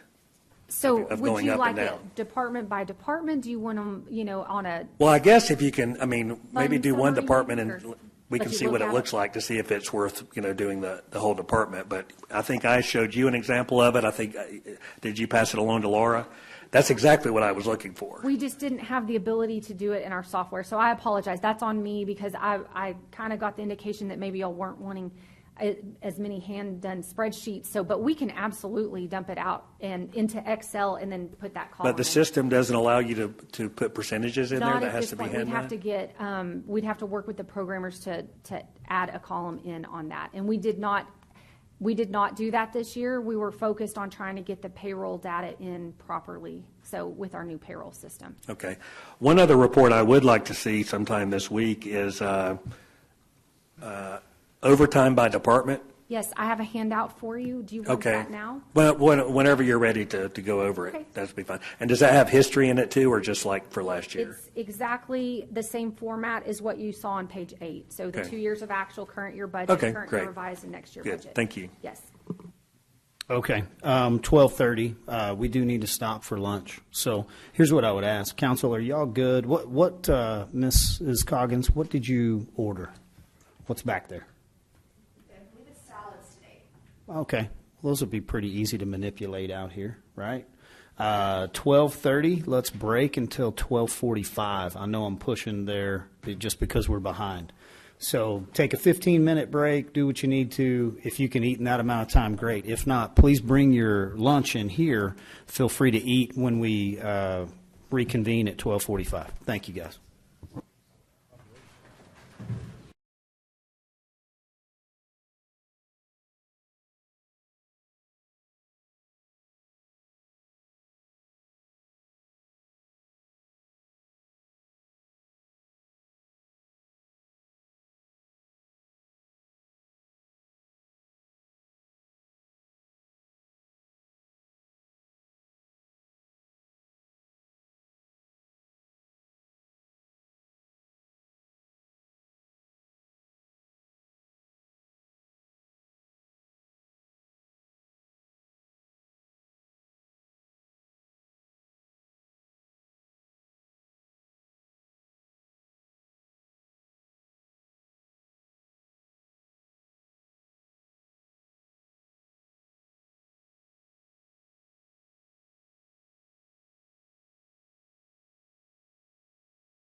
end the session.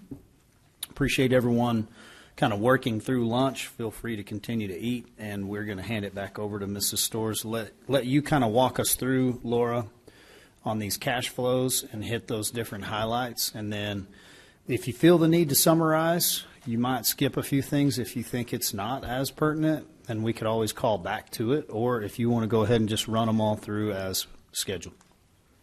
I know we're a little behind. Okay, so I think we could go through these one fund at a time. And please know we're going to go through a deeper dive on most of these as we go.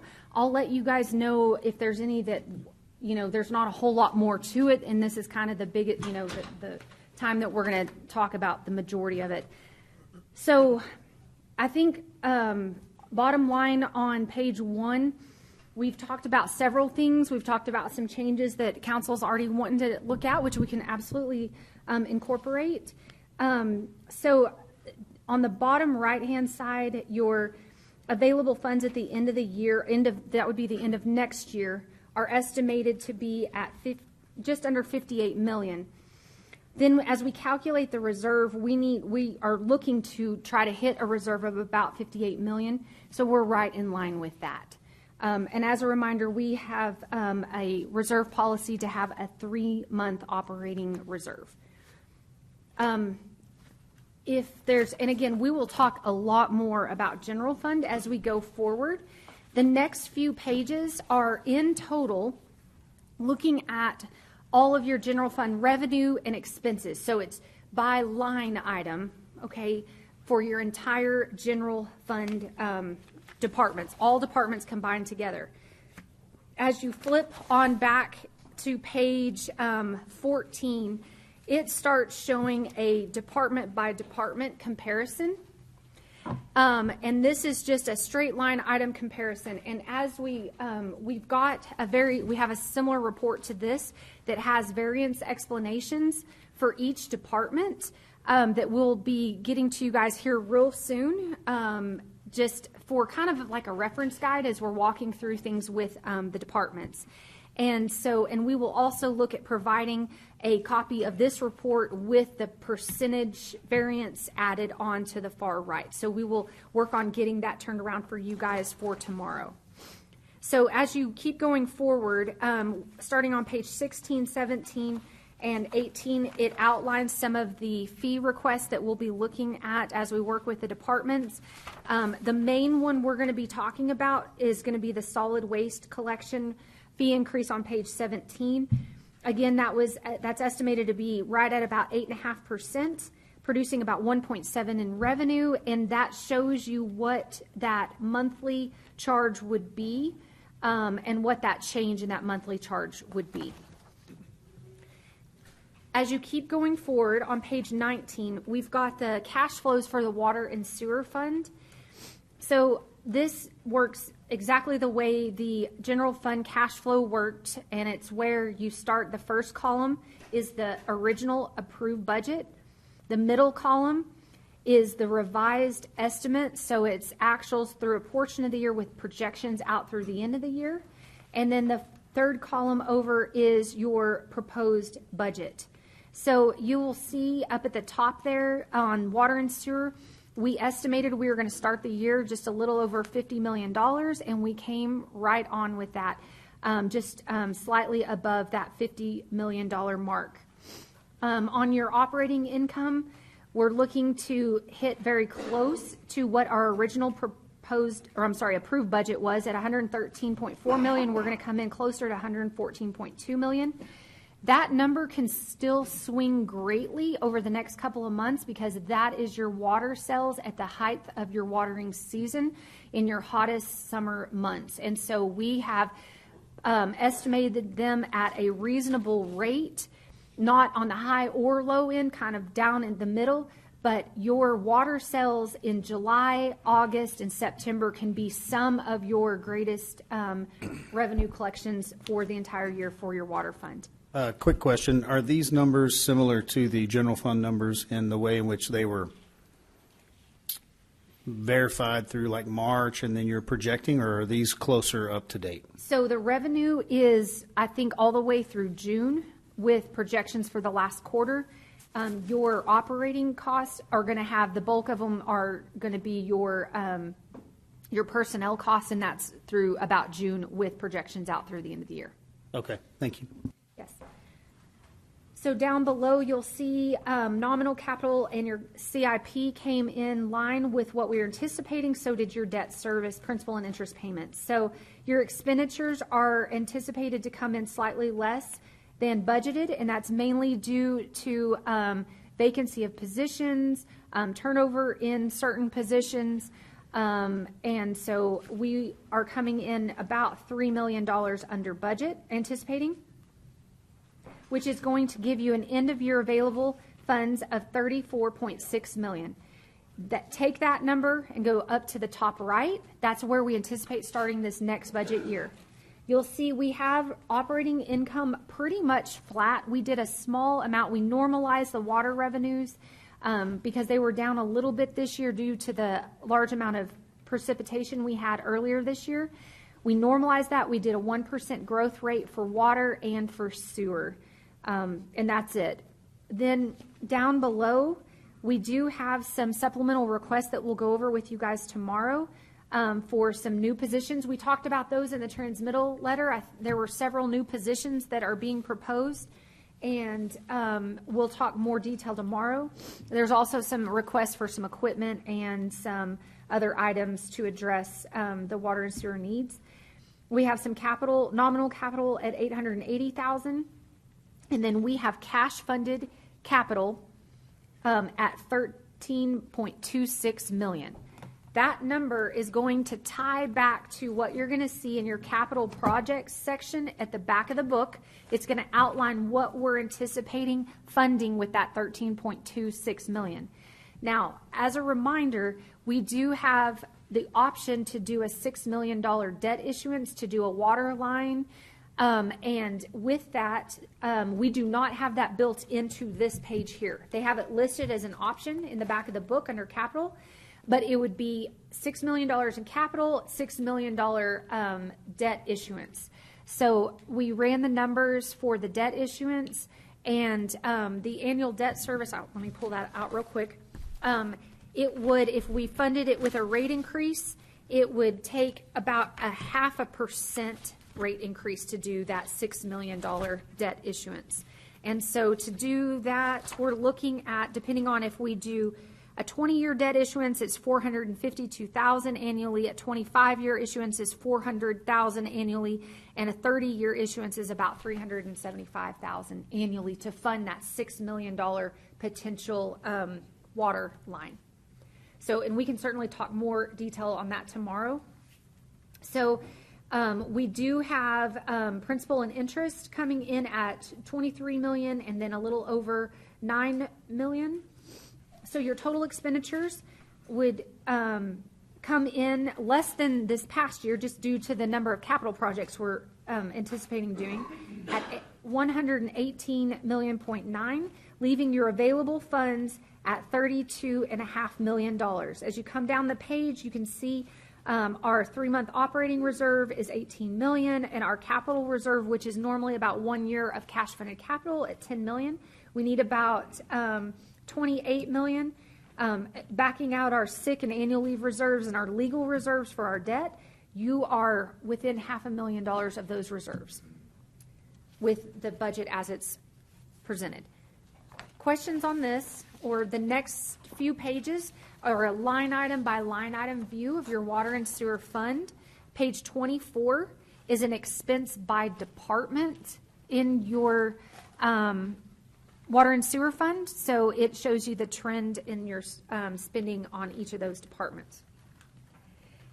Page 25 starts the airport fund, and it's a similar approach. We start up with the available funds that we anticipated having at the start of this fiscal year. It came in very close to that. Instead of 9.8, it came in at 9.9, so pretty much spot on.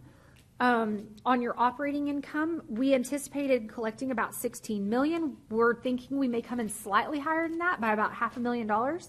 We issued debt for that hangar. got the $3 million. We also have grant income coming in related to several capital projects that the FAA participates in. And so you've got total revenues pretty much in line with your budget, just slightly higher at about 25 million versus the 24.3. Down below, you'll see you've got your operating costs less your depreciation. We're thinking those are going to come in under what we had anticipated. I know that airport has had several vacant positions. They've had some turnover as well. And so those, that's probably the biggest factor that's driving down that operating revised estimate versus budget. On your capital, they had requested to use some additional excess reserves from a prior year to put additional funding towards the, I think it's the parking improvements out at the airport and the road construction out at the airport. And I believe that just got awarded. And so that project, they've been saving for that for, I don't know, 3 years. And so they were able to get that to you all for award here recently. And so that was consolidating all that money together in capital, which is what brought it in slightly higher there in the revised estimate. So with that, we had anticipated we were going to end the year at about 6.2 million. We think instead we're going to be closer to 4.3. With that, you take that up to the top, the right-hand column. That's where we start next year. So we start next year at 4.3 million. We have revenue up just slightly from the prior year at just under 17 million. We are not we're not proposing any kind of a debt issuance, so no bond proceeds coming in. And then grant income is lower because we don't have as much funding available for capital. And those are 80-20 matches, I believe. And so as we have less money on the airport side, there's less grant money that comes in for those projects. So your total revenues are at 18.6 million. Down below, your operating expenditures are up slightly. The bulk of those are related to some additional positions and reclass requests that I know Mike will be able to give you all more detail about tomorrow. And so that's what's bringing operating up. And then I think their insurance costs are up just a little bit along with just utility costs. As I mentioned, their cash funded capital is lower this year, just set at that $1 million. The last couple of years we've been spending down. Airport had a really great opportunity through the pandemic time. They got some CARES Act money, and theirs was very different from like what the other parts of the city got. They were actually given money to help offset some of their lost revenue.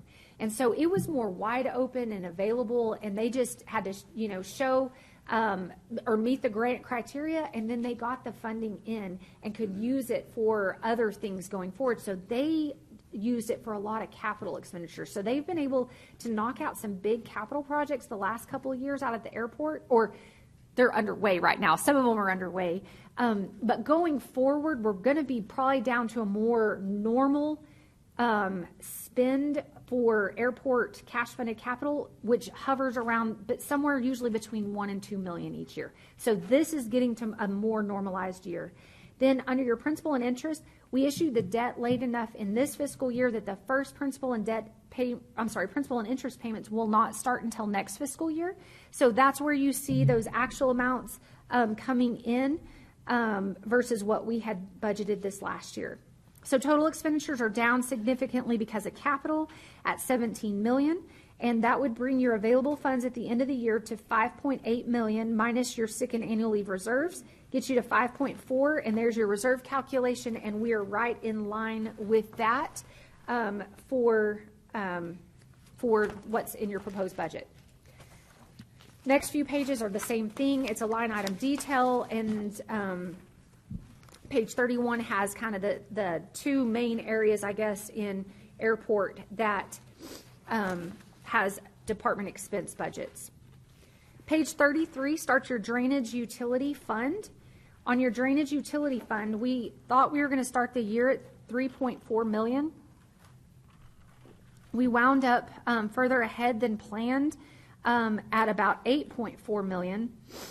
So with that, We had a little bit more funding to work with in the current year than planned, which is what we're bringing back for spending in this next year. So we had anticipated issuing just under 43 million in bonds. We've only issued 39 of that to this point. The rest we can certainly issue as we get further along in those projects. So your total revenue is down slightly. Collections are just slightly running behind, and then we didn't have as much bond proceeds. Now you'll see on your operating costs, you're down quite a bit, and that is mainly due to turnover and vacant positions. There's also, I think, I think the bulk of it, about over half of that is just related to either vacant positions or some turnover in those areas. So then as you come down on your capital, we had anticipated spending 46 million, but we lowered that based on the amount of debt that we did not issue. So that will come in a future year. And then our principal and interest payments are coming in a little bit lower. They had to, based on our coverage ratio, because it was such a large rate increase needed to support that size of a debt issuance, they had to structure our debt service payments where we pay more principal in future years because we didn't have the history to show the coverage properly, because we only were, by the time we issued the debt, I think we were maybe 5 months into the new rate. So you'll see that debt service coming on at a little bit higher rate in future years, which will come out of cash funded capital. So what we're proposing in the next year, so as you come down that revised estimate column, you'll see you in the year at about 11.3 million. That starts you in the next year. What we're proposing, as while that debt service is ramping up associated with that big debt issuance we did this year, we're proposing to shift any of that funding into just one-time cash-funded capital projects, so it doesn't really get built into the overall operations of the department, because as those debt service payments start coming on, we'll need to pull that back and make those debt service payments in future years. So our operating income, we left it pretty much flat and just did a small, maybe 1% increase for growth. No debt issuance proposed for this next year. Down below on your operating expenditures, they're down just slightly. And most of that, I was trying to look real quickly here. I think a lot of that was maybe related to, I'd have to look. There was part of it was the capital coming down, and then I think them as well as others, we had any vacant positions, we certainly budgeted those not as conservatively as what we have in prior years. So what I mean by that, and you're going to see that from departments as we kind of start walking through them, vacant positions, a lot of positions are authorized to be brought on higher than the minimum for the pay range that they're in. And so in most cases this year, we went ahead and budgeted them at the lower amount because departments are seeing either turnover, or we're seeing that there are multiple vacancies open at one time. And so they're not utilizing all those dollars every single year. And so that allows more flexibility for council to do things with those savings. So on your capital, we've got 13.1 set aside for cash funded capital, and we've got details on that in the back. We'll go over that more probably tomorrow. And then there's your debt, principal, and interest payments for total expenditures of 20.8 million, and your available funds would be at 2.8 with minus your reserve or your sick and annual leave reserve, you'd be at 2.7, and you'll see there's your 3-month operating reserve, and about 2 million of cash funded capital is what we target. And so you'll see we're right in line with what the minimum reserve policy is for drainage. Next couple of pages, same thing. It's line item by line item for your drainage fund. And then page 37 starts your fleet services fund. So we just went over your enterprise funds, right? So the ones that you all have the ability to set a fee for, except for airport, they have a lot of leases that are negotiated, and they have some other ones that are dictated by the feds on what they can charge. Now we're getting into the internal service funds. So these departments only exist to serve these other city departments.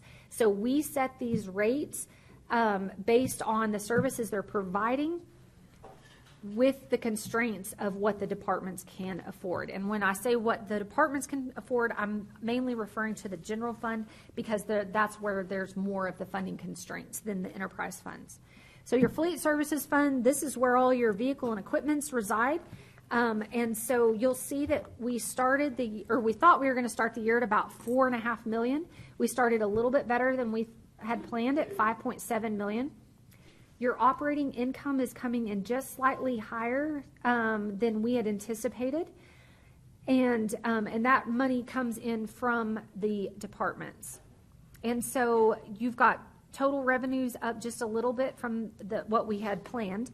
Down below on your operating expenses minus your depreciation, we're actually up a little bit in operating expenses, and the reason for that is fuel is trending higher than we had originally budgeted, and also the auto parts and some of the maintenance costs are coming in higher than we had originally budgeted in that area. You've got nominal capital, and we normally budget it as capital, and then it's in your revised, it shows up in that nominal capital area. And so we only had $5 million in the current year budget, and that's to fund any and all replacement of equipment and vehicles. If y'all remember last year about this same time, we said we know that's not enough. We absolutely know that's not enough. That's all this department has the ability to fund at this point based on the rates that the other departments could support. So Donnie has been working for months on some various options, whether that's leasing. We've looked at some options for some debt issuances and some other things. And we'll talk more about that tomorrow or Thursday. And so I just wanted to kind of tee y'all up for that. As you walk forward, though, we ended the year, we're looking to end the year a little bit ahead of what we thought, which starts next year at the top right at $7.2 million. We did put a 3% increase into the departments for their rates, and that's an operating rate and a replacement rate. So they pay an operating rate to the fleet for their fuel and also for any kind of repairs and maintenance that go on. And then they also pay a rate to fleet to help fund the replacement of their capital. But as you can imagine, at 3%, that's not keeping track with what we've seen from an inflation standpoint on the replacement of vehicles and equipment. So that's one of the challenges that we have been working to overcome the last few years and have continued to get further and further behind. So now we're going to talk about some other options, I guess, going forward.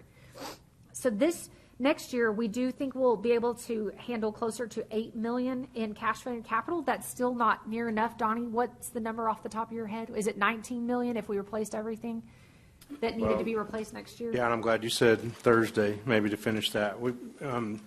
$19 million is what we were unable to fund this year. Okay. So we spent Plus $5 million, but there's a $19 million number that's out there just for this year, just to be where we need to be for this year, and then those numbers continue as you trek out for 5 years. So we'll have all that. Okay. Just waiting on the fire numbers. So we're just kind of doing an overview of things for y'all to start thinking about that we're going to talk in a lot more detail about here in the next couple of days. So with that $8 million in cash funded capital, we also have some principal and interest payments. That is for a debt issuance we did in 2022 to fund the replacement of the fuel islands out at our service center. Those are the fuel islands that the majority of our fleet utilize. And so I believe that project's well underway at this point. Do we have a completion date? We'll do our first ribbon cutting on the 13th of September. Oh, so we're very close. We're a little over a month out. So that project's coming. That'll come to a close pretty soon. So that is the annual debt service payments for that project for next year.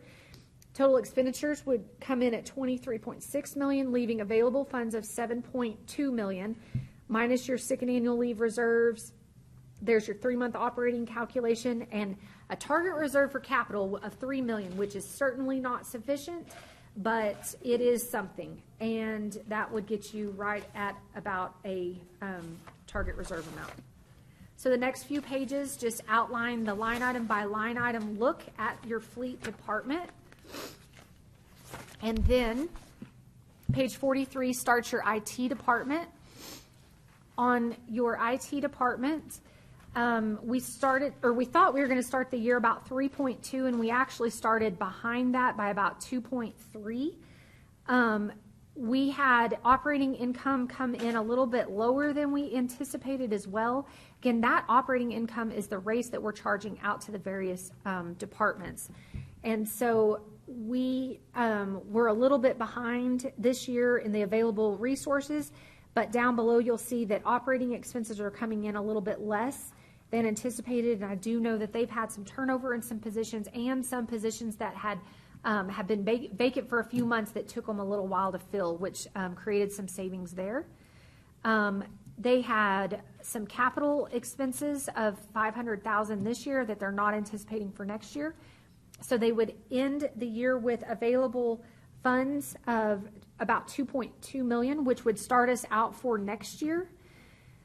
Next year we would start at 2.2. We do have a rate increase in there, and it was a 3% rate increase for them, bringing them up to 9.6 million, leaving total available resources of 11.8. You'll see their operating expenses are flat with the budget for this year is flat with the budget of last year, and they're not anticipating doing any capital expenditures. They do have like ongoing leases and things that are producing capital items, but they're not included like in the capital line item there. And so expenses would be 9.4 million, leaving 2.4 million minus the sick and annual leave reserve. You've got a 3-month operating reserve calculation, and you can see we're just slightly below what we would anticipate needing for that 3-month reserve. Questions? Next 2 pages, or 3 or 4 pages, same thing. And then starting on page 49 is your risk management fund. So your risk management fund, as a reminder, this is where your property insurance is at. This is also where your general liability coverage is at. Your police liability insurance is here. We are self-insured, but we do have some large coverage for more large-scale events. One of recent history is, if you'll remember, I guess it was 2 Christmas Eves ago, there was a water line that burst over at the Globe News Center, creating tons of flooding. That did meet the criteria for it to hit our property insurance, and we did receive property insurance money back associated with that. The bulk of our claims, anything below $250,000, is fully just funded out of this fund here. This also includes your self-insured, your self-funded workers' comp comes out of this risk management fund. We took a big hit a few years ago as we had to book some long-term liabilities associated with some claims for the loss of life of some of our public safety officers during the pandemic, and state law had changed and said that stuff was going to be covered through workers' comp. So we did have to make some changes a couple of years ago. We had to transfer some excess money in to help fully fund some of that. As you can see, though, so we thought we were going to start the year a little over $5 million in this fund. We didn't spend as much as we had planned. And so we came in. So what we do on this fund, for your awareness, we budget our premiums for all of our excess insurance coverages, but then we also budget an estimated claims loss. So what we do in most cases is we do a 20-year claims history. We go back and look at the high and the low. We do a standard deviation, and we pick a reasonable number based on what we're seeing our claims trend as, and we budget that here in for claims. I'm looking at Don here because he's our insurance guy. And so if you turn to page 51, if you look towards the bottom there on the insurance section, you will see the paid claims line item, that $71,250. There is where a lot of like your property insurance claims are going. your workers' comp claims are down on that line item 71,290. We've actually had more favorable experience since we outsourced all of the processing of those claims about maybe 2 or 3 years ago. But there's the kind of the trend that we're seeing. So we have claims cost, and then we also have premium cost. So the premiums are budgeted in that line item right above there, that 71100 insurance and bonds line item. Do you see that one? That is where we're paying for premiums associated with these larger policies that cover the bigger claims, especially on our property insurance. We do have full insurance for our fire trucks. They have their own separate policy because those things are so expensive, and unfortunately, especially because they're responding to, a lot of times like a traffic accident or something, though they get hit. They do incur quite a bit of damage. We decided a few years ago, instead of just self-insuring them and then only doing the large coverage on the insurance, we went ahead and bought a separate policy just for those fire pieces of equipment. And the other thing is, on that fire equipment, the cost, everything's gone up a lot, but I mean, the fire trucks have gone up so much. So to have that protection from that insurance policy has been very helpful. So that is some of what the trended cost you're seeing, plus insurance premiums do continue to go up. I will say this: next year, our property insurance premium did come in right even with the current year, or it was just slightly lower. Now, how we did that, I don't know, but we have some really good insurance brokers that we work with. But they were able, they do this layering coverage. So it's not just one company we're buying the insurance from. It's like multiple companies, and they each have a certain dollar amount of risk, I guess. And so anyways, we've been very successful with that insurance over the past couple of years. And so for once, we did not have an increase in our premiums on our property insurance. All of our other insurance, I do think, went up. So everything from like our fire property insurance to our police liability insurance to our general liability insurance, I think all that stuff did go up, though. So maybe way more than y'all want to know about this, but this is kind of the time we look more in depth, like in our risk management fund, because it is a piece of what is managed by our human resource department. But it's heavily, it's really a combined effort between our human resource department and our finance area, because it is such a the bulk of it is self-insurance. So what we do each year is we budget for how much we think we're going to spend. We do actually have a little bit of interest earnings coming into this fund now, and then we back into how much we charge out to all the departments. So for instance, if they own property, so the water department has to pay for a portion of our premium and our costs associated with our self-insurance on our property insurance, they pay for their proportional amount of the total amount of property that we have covered. If that makes sense. So as does police department, fire department, WIC, public health, all of our transit, all those departments are paying for a piece of this. So it's allocated out across the entire city. Workers' comp is a portion of our payroll costs that we charge not to employees, but on the employer side, but it's run on a per employee basis. And there's a factor in there depending on what type of job they have and what department, because there is a higher chance for workers' comp on, say, a firefighter than there is on, an accountant. We'll just say that. So we charge it out to the departments based on that. So possibly way more than y'all want to know.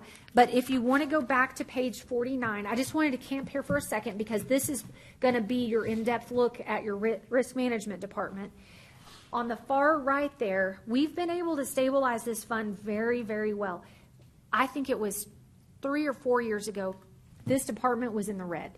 So it can, in 1 year, with 1 or 2 big claims, completely almost wipe out the entire reserves. So what we try to do is target between a $5 and $6 million reserve each year for anything catastrophic coming up.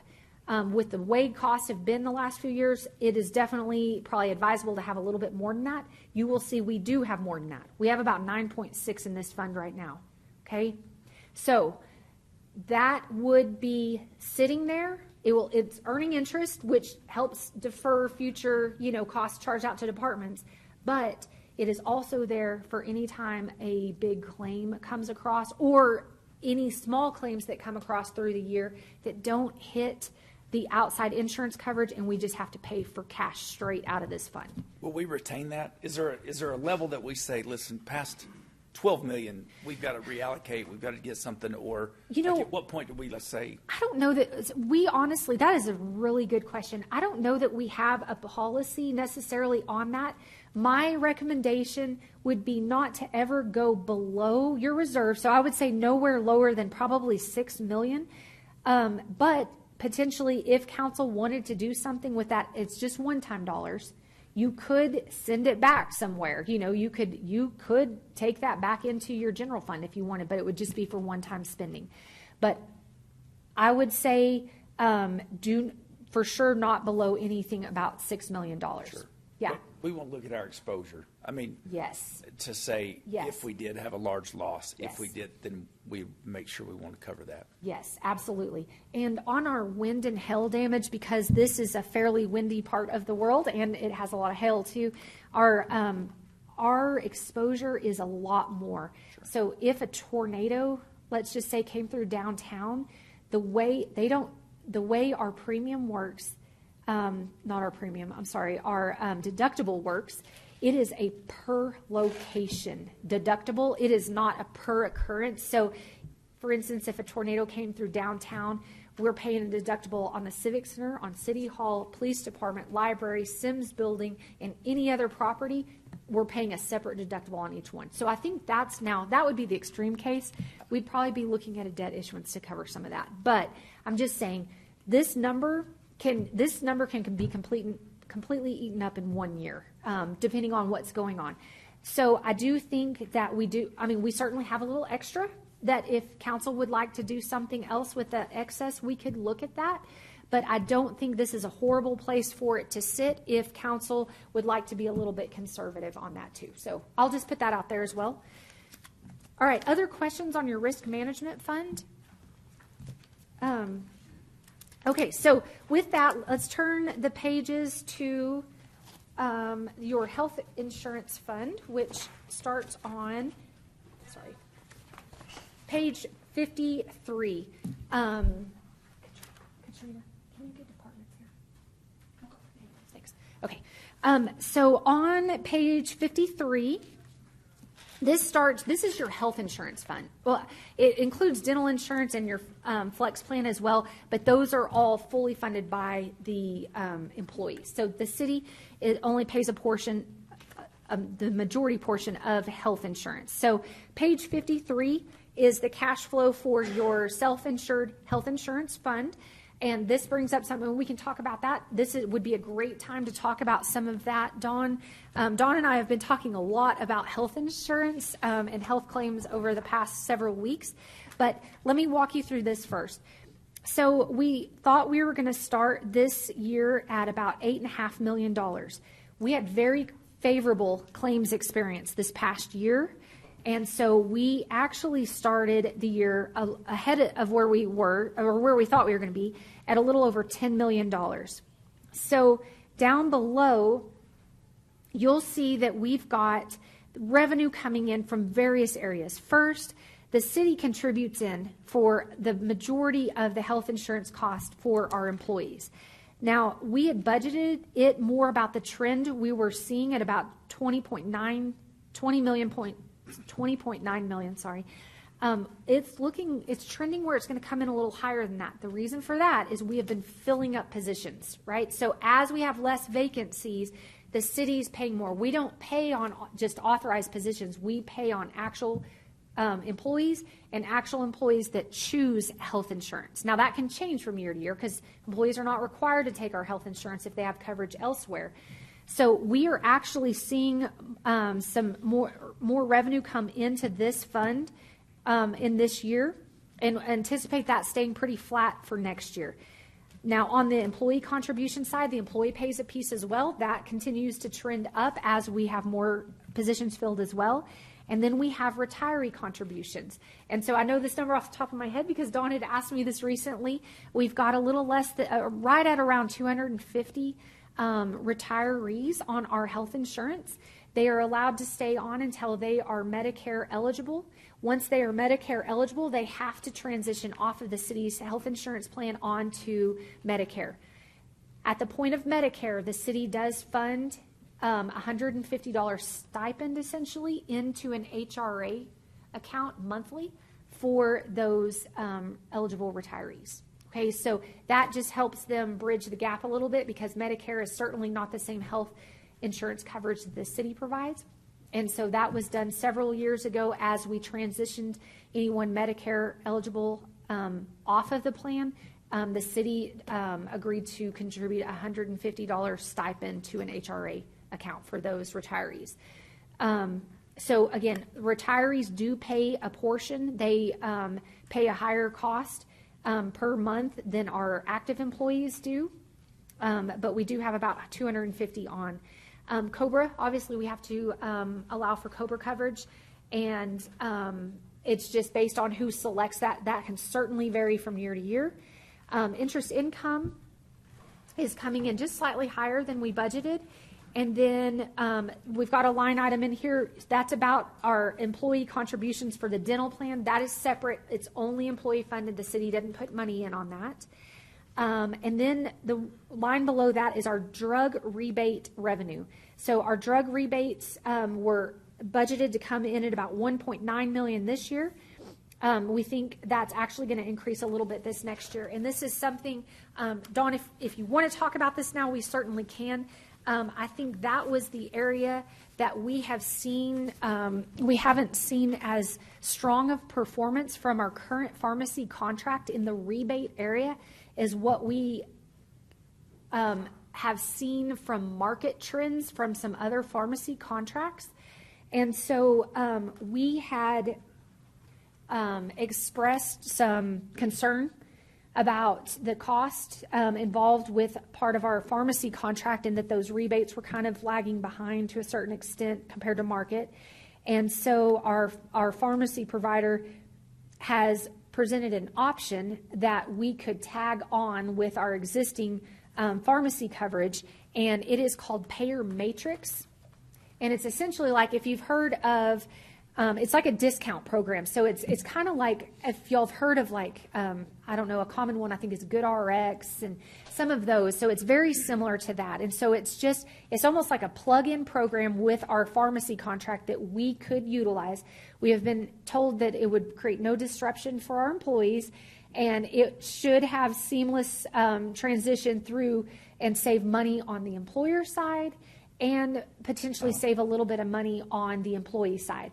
The way our pharmacy coverage is structured is it's essentially a copay program for everyone. So employees pay a certain amount for generic, a certain amount for specialty, and then they have that all goes towards their maximum out-of-pocket cost for the entire year. So this program, we actually are in our third year of our pharmacy contract right now. It ends December 31st. We have 2 one-year renewals. At this point in the year, it could be a little bit challenging to turn around an RFP and select potentially a different pharmacy plan starting 1/1. So, and I've talked a little bit maybe with Dawn about this, maybe brought it up to the mayor once, but thought this was a good opportunity to capture all of y'all. We could look at renewing for 1 year. So we have the option to renew 1 year and then 1 year again if we would like. But the recommendation from staff would be to go ahead and renew for 1 year and bring on this payer matrix, this kind of plug-in service. What Maxer has told us is that it could achieve up to around a $2.5 million in savings each year, and about $2 million of that could be saved on the general fund side, about $2 million. Those are just estimated amounts. If council would like, we could actually go ahead and turn that feature on now and start capturing some savings in this fiscal year that we're in. We could monitor it over the next, say, 6-9 months. If it's achieving what we think, if we're closer to what we're seeing from a market standpoint for pharmacy, we could look at renewing one more year, or if it's not, we could start an RFP in the spring next year and go ahead and go out and not do that last extension and just go through the full RFP process, see what options we get, and then bring it back to this body for approval, which would be a 1/1/26 start date. I talked to Don a little bit, and he certainly understood this as well. You can't really change in the middle of a year. All of the medical and pharmacy contracts are aligned with a calendar year, even though the city's on a fiscal year, everything's a calendar year. Everything keys into deductibles and all of those items as well. And so you've got to make sure that you're ready to go and ready to start if you make any changes for a 1/1 date. So I might pause there. Dawn, is there anything you want to add at this point, and or maybe some feedback from council related to that? There was actually other things we need to talk about too, but you go right ahead. Yeah, it's fine. So we just looked into this, and Laura found that when we called the provider, that they did offer this payer matrix deal, and that's where we did not want to disrupt employees. To say, listen, we're going to change this thing, make people go to a different pharmacy, different providers. That would just be a nightmare. They reassured us that it was complete continuity. It's easy to do. Our frustration, or my frustration, is it took us making a phone call, and they're going to save us a little over $2 million by doing this. To me, that's not okay. I mean, it's $2 million. So it was like, let's just ride this thing for as long as we can until somebody brings something up. So there are several other providers out there that I'm recommending that we get bids for. That would, I think our cost in this, Laura, was like $9.1 million in prescription. Is that about right? It's okay. I mean, you don't have to look it up, but I think it's about $9.1 million is what we spend on prescriptions. So we've looked at what the most common prescriptions that the city employees are using, compared drug costs, looking at what other providers would do for us. And there's going to be substantial savings, probably this total guess here until we go to an RFP, but a little over $4 million that it would save us. So that's $4 million just off the bottom line of us, without sacrificing to the employees, to the city staff, of what drugs you can get or forcing you a certain direction or anything like that. Because our biggest deal is to say, hey, we want the best coverage for our organization, but we don't want to pay a premium, and I mean excess premium. So it seems that we have been being overcharged tremendously in the prescription drugs. So we're looking hard at that. I think that we've got a couple. I know Laura's like, staff's recommendation is maybe go another year. I might not want to go another year. I don't know about these guys. But if we could get it out there, and if we could bid it, and it's not going to be a big disruption for our staff, savings of an additional $2 million, because we don't know about this payor matrix. But my recommendation is they put us on this payor matrix right now. We get feedback from staff on how it works, make sure there are no disruptions, because that would, even just the rest of this calendar year, we're looking at saving close to $1 million. Yeah, if the numbers that they gave us is true, that's a savings of $1 million in the current year with the current contract. So that's my recommendation, is that we at least have them flick that switch and get it. Why not? If it doesn't disrupt anything, it doesn't force people to change pharmacies or drugs or anything like that, then why in the world are we not doing this already? So. Yeah, good question. Appreciate you bringing that up. Laura, thanks for looking into that. Am I wrong in assuming that this should be part of the job of the consultant that we have hired to manage this portfolio? Mm-hmm. Yeah. So consultant didn't make the phone call or didn't know this was available? No, a consultant did make the phone call. Oh, okay. Yeah. The consultant was the one that has been tracking this and saying this is not tracking with where market's going. And was like, we need to start pressing, and they started making phone calls to. So you were working on this prior to Don and I sitting down and talking through it? Yes, that is correct. How long have you been working on it? I would have to find, I mean, our consultant's been working on it longer than me. We met with Maxer and first started hearing about some of these programs and asked for a proposal in, I think it was maybe April, May. I can look back. So what would be taking the consultant so long to know that this exists or pursue that? So they pursued it and they asked Maxer to give us a quote on it. And so we've gotten everything back now, and it's been analyzed and is now for if council would like us to move forward with that. So, Mrs. Storrs, how accurate do you think his guesstimate of $4 million worth of realized savings is? I think I would love for us to achieve $4 million. I know there's probably somewhere $2-3 million that would probably be fairly easy of a, yeah. But That's if Max Source, that's just using their discount. That's, program. yeah. There's the $2 million. Out requesting bids from a couple other providers is where we're probably going to see the $4+ million. It just based on the drugs, the drug usage, and our the 9.1 million that we've been using, it would be close to half, a little less than half, through another provider. Okay, and what's the current status on, was it an RFP or RFQ that we had out for the consultant? So we're looking to bring that to award at, I can't remember if it's the first or second meeting in August. So we're very close. So with Either this, the next one or the next meeting. Yeah. with this, is this something that you can say just showed up for our current consultant? Like this wasn't an option a year ago. This wasn't something that had trended over the last several years. This is like a market change that just recently happened. I don't know that I can answer that, but I could find out more related to it. Well, I'm curious in the way in which we're going out to to several other consultants, right? And so their fees would be different. I know in a couple of the conversations that I've had, the different potential consultants that have contacted me have pointed this out, that they felt like we were leaving millions of dollars on the table every year. So I've been in that conversation for almost 2 years now to get some traction in. So current consultant has bid the job, and then how many other applicants do we have that turn that in, roughly? Do you know? I think at least 5, 6, Okay. maybe quite a few. So 7 total. 7 total, and Yes. and staff will bring that with a full review of all of them? That's Okay. correct. Yeah, they'll have gone through the full RFP process. Reason I'm asking all that is because and I know we didn't make a phone call, but if Don and I could have made a phone call and this could have resulted in a $2 million, oh yeah, sure, we can always sell it to you for less. What else is being missed, with that existing firm?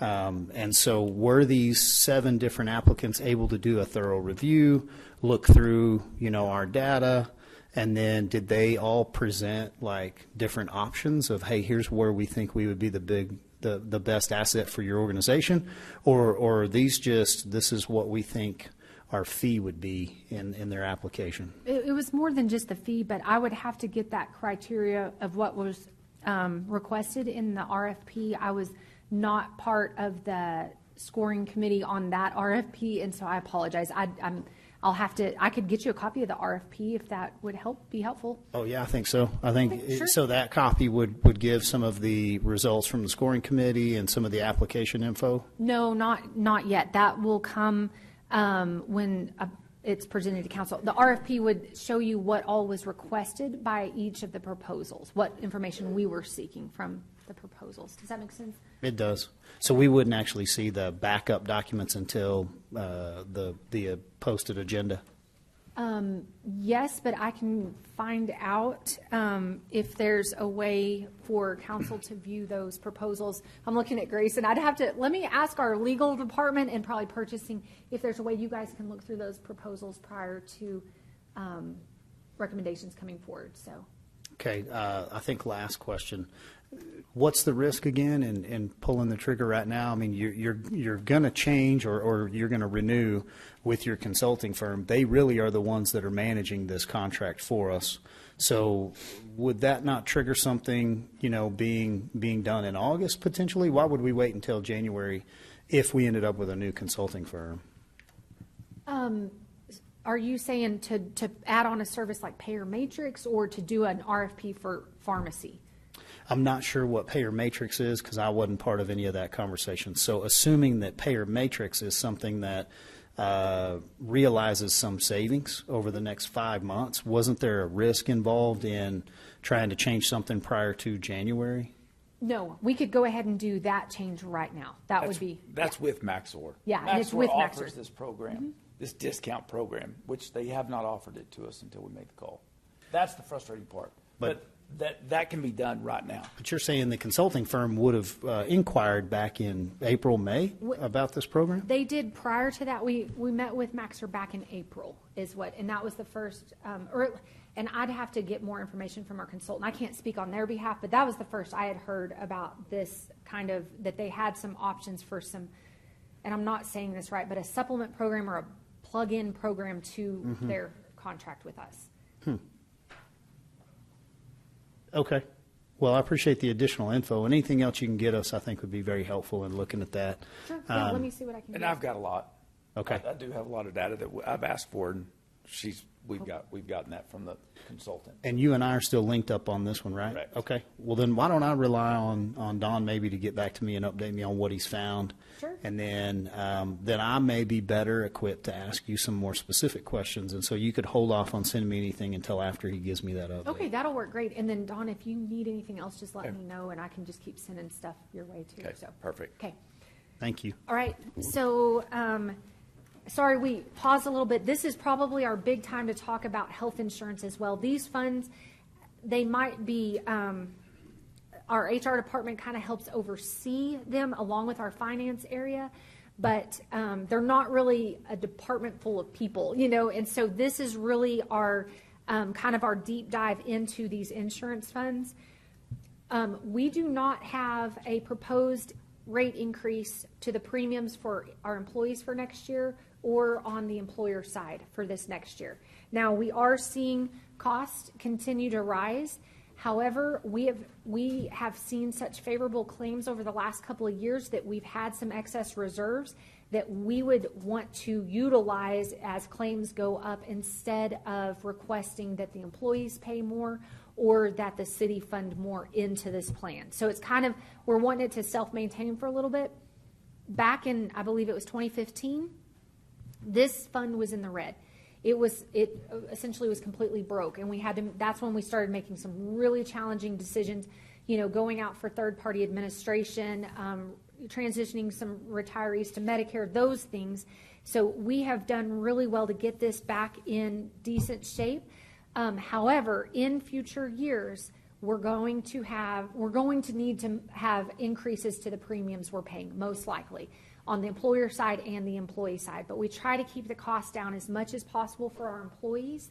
And so we do have it proposed here to keep those premiums flat with the current year. So if we do that, let's finish on the revised estimate. You'll see down, so we went through most of the revenues. There's some flex plan stuff that's just coming straight from employees. Your total revenues are trending a little bit up this year from what we had anticipated.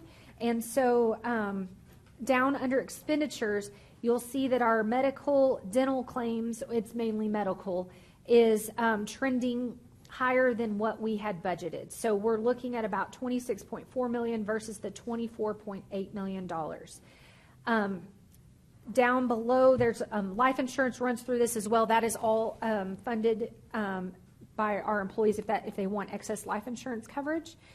We've got the flex plan and then other costs. So other costs is where we're paying for consultant fee. We also pay an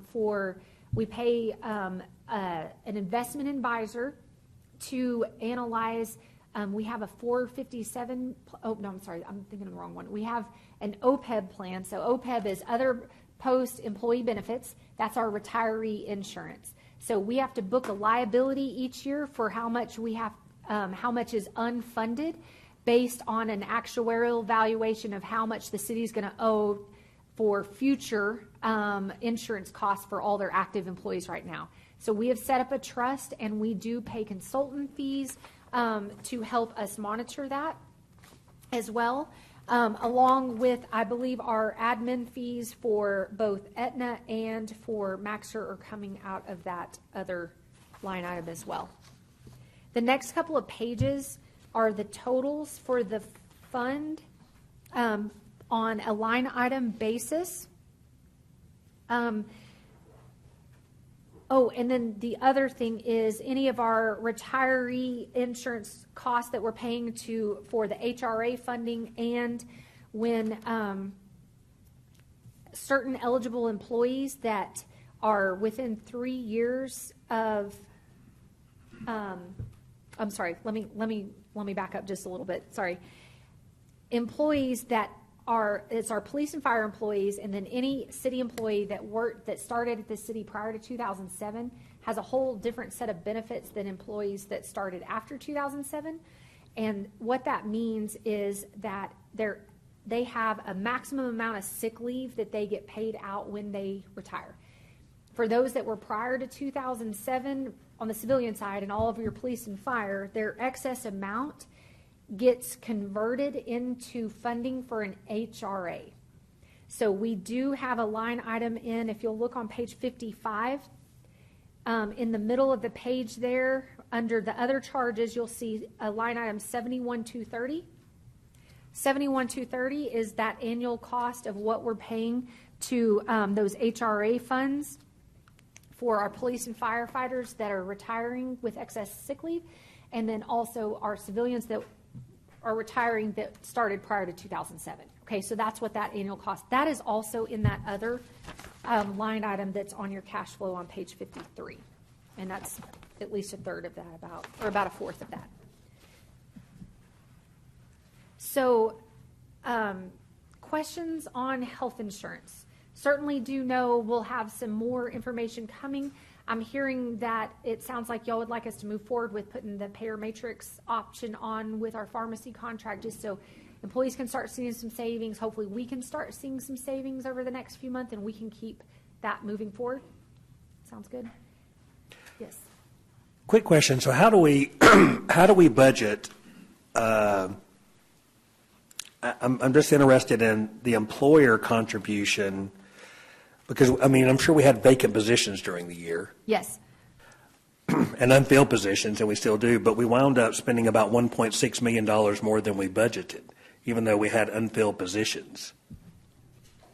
How do we estimate, or did we just grossly underestimate the people that took insurance when they came on as employees, or how did we? No, that's a really good question. So on the insurance side, we budget conservatively from a revenue standpoint based on the trend of what we're seeing the rest of the city pay into the fund. On the department side, we budget a full year of health insurance for every single authorized position, because we're not sure, who's going to take health insurance and who won't, which ones are going to be filled and which ones aren't. So we budget it conservative on both ends. Does that make sense? So your revenue's lower on your insurance side based on trend because of vacancies. Your expense is higher on your department side in case they fill up all their positions and pay health insurance on every single position. So those two numbers don't match perfectly because we budget a little bit of a variance between those two. And I think the last I looked, it was maybe about $1 million or $2 million between the two. So we don't anticipate getting every position filled and that all that money will come into the health insurance side on the health insurance side. But on the department side, we do anticipate spending that full amount. And if we don't spend that full amount, that's part of what rolls into your reserves for reallocation to capital projects later on. Mm-hmm. So, I mean, we just it's just a ballpark estimate we make as a lump sum. I mean, it's not tied back to employees that are on the insurance plan and trying to get, so it's just on the insurance side? Yes. No, we budget it based on what current payroll trends are. And we've seen a significant uptick in those filled positions, which has caused that revenue number to go up. But we didn't want to anticipate more positions being filled than were at that time. So we weren't building a budget off of higher revenues than what we were going to achieve.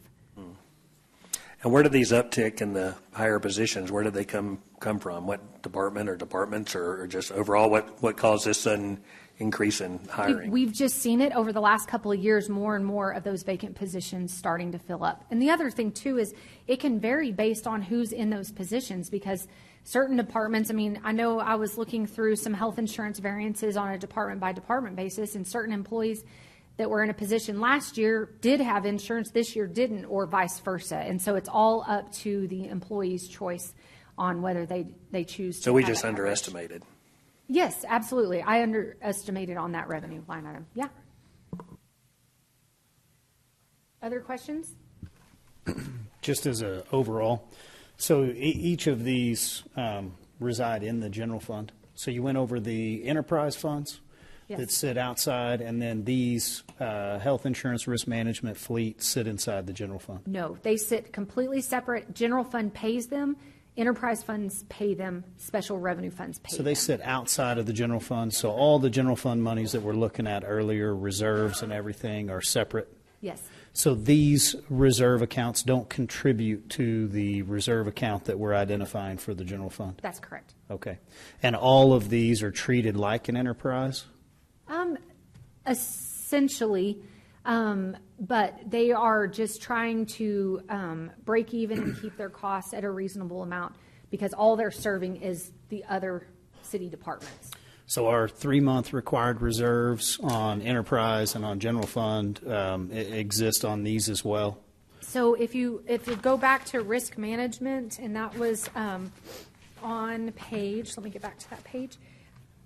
Page 49, you'll note at the bottom there, their target reserve is somewhere between 5 and 6 million per year. It's not based on operating expenses or anything like that. It's just the recommended amount based on large claims that could occur. Yeah. So on your, let's see here, on your health insurance, though, if you'll go to the bottom of page 53, you'll see that target reserve per our healthcare consultants has said 3 months average claims paid, or approximately $6 million is a good target reserve in that fund.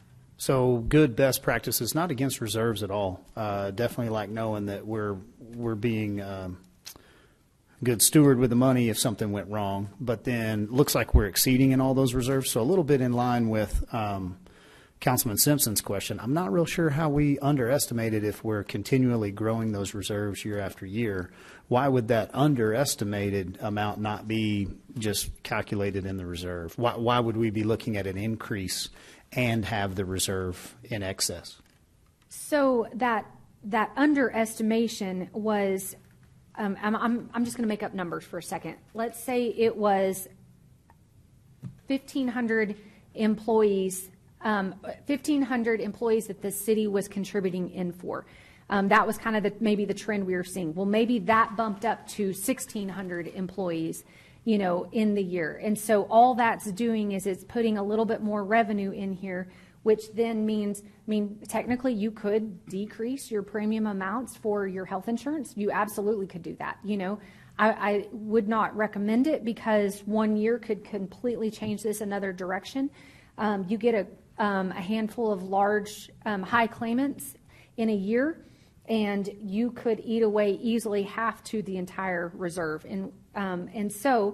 But you could. You could actually back off what we're charging the other departments a little bit if you want, and that would help bring down some of those reserves. So we just try to budget conservatively on the revenue side, and then if we get more, that's great, because at times, as you can see down below under the expenditures, we budgeted based on what we were thinking the claims were going to do, and we had some high claims that came in that's coming in over budget as well. So it actually worked out in our favor this year that we underestimated the revenues a little. And do we have a stop loss somewhere in there where so do we have a dollar figure where we could comfortably reside with that stop loss, or does it not calculate that way? So Yes, the stop loss coverage, I'll have to double check on what it kicks in at. Let me, I apologize, I'm looking, is Mitch in here?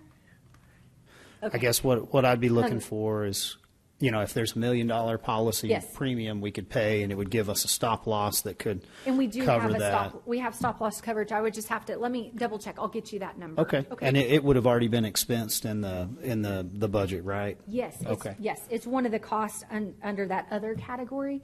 And so if you have high claimants that hit in a year, then they pick up at that point, and then you stop paying it. So I'm curious as to where that would be, and if that arrived or helped us arrive at that $6 million. Okay. So if we can identify, the $6 million reserve would cover, and then you'd have stop loss on top of that, I think we'd be more likely to feel more comfortable with that excess reserve. Okay. And I would say that's going to be tough. It depends if it's a percentage or even a per claimant. Like It is a per it's claimant. per claimant, so it depends on how many people present claims, right? So you'd have to look at the maximum out of pocket if it's a percent or if it's a Does our general fund normally cover something like that if you were to get hit with some sort of illness or something like that, where you'd have large losses on the insurance side, where, I know we have a small reserve here, but then we have a large reserve on the general fund? Does general fund is it ever utilized for something like that for one of these accounts? That is not what we have normally done. This is a separate and apart fund that is self-supporting. Now, we did many years ago, as I mentioned, this fund went into the red, and so we had the major departments contribute excess funding in to help make it whole. Right. So Your general fund would be a stop gap. It would be. All else fails. Yeah. The general fund's failed. And I'm probably not needing to catch anybody up, but I know for me, it took several years to get to the understanding that we didn't just have a reserve account that was sitting there with $55 million in it. And I believe it was either explained to me or I understood it one of these things could be if you had a large loss, a life or a health issue or whatever, that general fund is what that's there for, because I was questioning what does this look like? Because if we said, we need to be able to run the city for 3 months without one penny coming in, that's what that sits there for. But you would not function at the current expense. So just calculating all this, it's risk versus return, not against reserves, but I am looking at, and I think council should continue to look at excess reserves.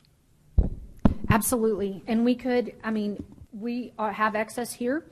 If that's something that council wanted to bring back, maybe for capital spending or one-time spending, we could absolutely do that as well. Just know that as those reserves come down, and we're right at a target, if we come in over our estimates on our claims or anything, it cause a higher increase for a future year to the premiums and to employees as well. Yes. Other questions on health insurance? I appreciate y'all letting us go kind of in depth on all of this, and we are certainly open to ideas. And I know I've talked to Don a few times, and he's had some really great ideas. And we're open to anything. We are under contracts for the services that we have right now. But as those contracts come up, we can always look for different options, at those either renewal times or when those contracts are completely up. My understanding, we've got 2 more years left in our health insurance contract. I believe they're just renewals, 2 one-year renewals. And then I think our pharmacy contract is the exact same thing. So we've got 2 more years left available in a contract. They're at 1-year renewals each. So that means that if council wants to do something different, we would need plenty of time to start a process and work thoroughly through a process, because even making a selection, having time to make a selection, if you make a change, there's a lot of information routing and things that have to be done behind the scenes so it can have a 1-1 implementation, so it doesn't disrupt anything for the employees, which is always what our goal is on that. Okay, kind of off topic, but Okay. what department is the indigent care paid for? We have a contract with. Yes. Just what department is that? It's not a city department. It's the Amarillo Hospital District. You all approve their budget and appoint their board, so they're very tightly related to you all. They're also a legal taxing entity. So they are, in a lot of ways, very similar to you guys, but y'all do have oversight over that hospital district. But so no, it does not flow anywhere in here. And those were some things that Dawn and I were talking about previously. And so that's a really good question. So no, it's not anywhere in this budget. You will actually see that budget at one of your September meetings. We'll be bringing that. We're working with hospital district to get their budget approved in August, and then we'll bring it for y'all's approval. And you'll see that indigent care line item. Okay, perfect. Thank you. Yeah, you bet.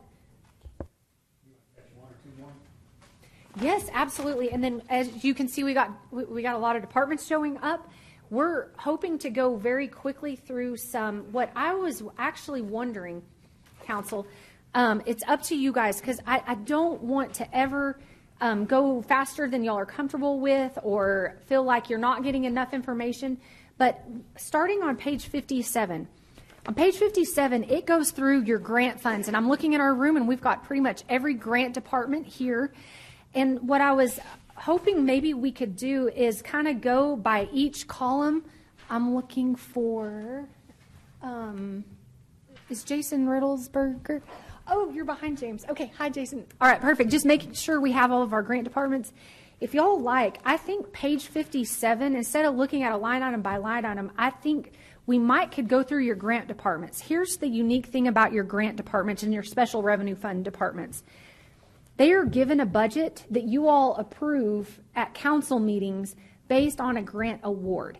These are estimates in here. These are not like real numbers. The other interesting point about it is several of our grants do not even have the same fiscal year as the city. Actually, some grants we get are less than even a 12-month period. And so as we get grants, we run them through these special revenue areas so they stay apart and separate from all the city funds, all the enterprise funds, internal service funds. And we bring those contracts to you guys individually. So what we try to do then is take those separate grants and make them fit into a city budget. And so it doesn't work perfectly, and we know these numbers are wrong because we do our best guess, and then it's all dependent on those grant awards that come in. So if council would like, what I was thinking we could do is kind of spend some time going through page 57 through 62 and go column by column. If there's a question about a particular area, we've got the department directors here. We can bring them up, go through a little bit more, but this might be a way we could efficiently get through a big portion of your budget. Yeah, I think if no one is requesting a restroom break or a short recess, then I think we'd be good to push through that and then maybe take a quick break and then come back and try to hit. I know our admin budget wouldn't take any time. Mm-hmm. I'm not sure on the public safety side, municipal court, something like that. But then what would you say is your priority for your afternoon schedule? They're down on the lower half of that page. So I think, thank you, mine's buried somewhere. If we could get through all of the health and human services, if we could get through, well, let's just say all of your grant funds, and then I think we could easily get through admin, support services, and maybe even a handful more. I don't know that we're going to make it through all of these unless you guys let me drive quickly. And then if you want a deeper dive, we basically say, let's bring them back at a future date, like either tomorrow or the next day. Would that, does that seem reasonable, or what would you like? So let's take the next maybe 15, 20 minutes, go through pages 57 to 62. Yes. Let's see if we get hung up on anything here. Okay. If we get through this pretty smooth, then I think a short recess and we probably push for a couple hours. Okay. Try to get everybody out of here by 5. That sounds great. Okay. All right. Everybody's good. So I want to just real quick, I got the stop loss coverage kicks in at $750,000 per claimant, so per person. So you get a couple of those in a year, and it runs through that fairly quickly. So we have used that coverage many times in the past.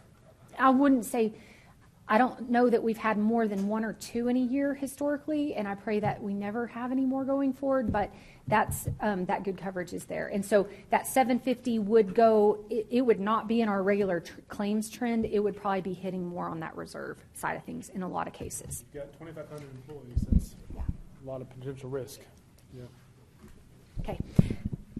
All right, so let's start on page 57. Thank you, directors, for being where you're at. Starting on page 57, so we've got your community development department.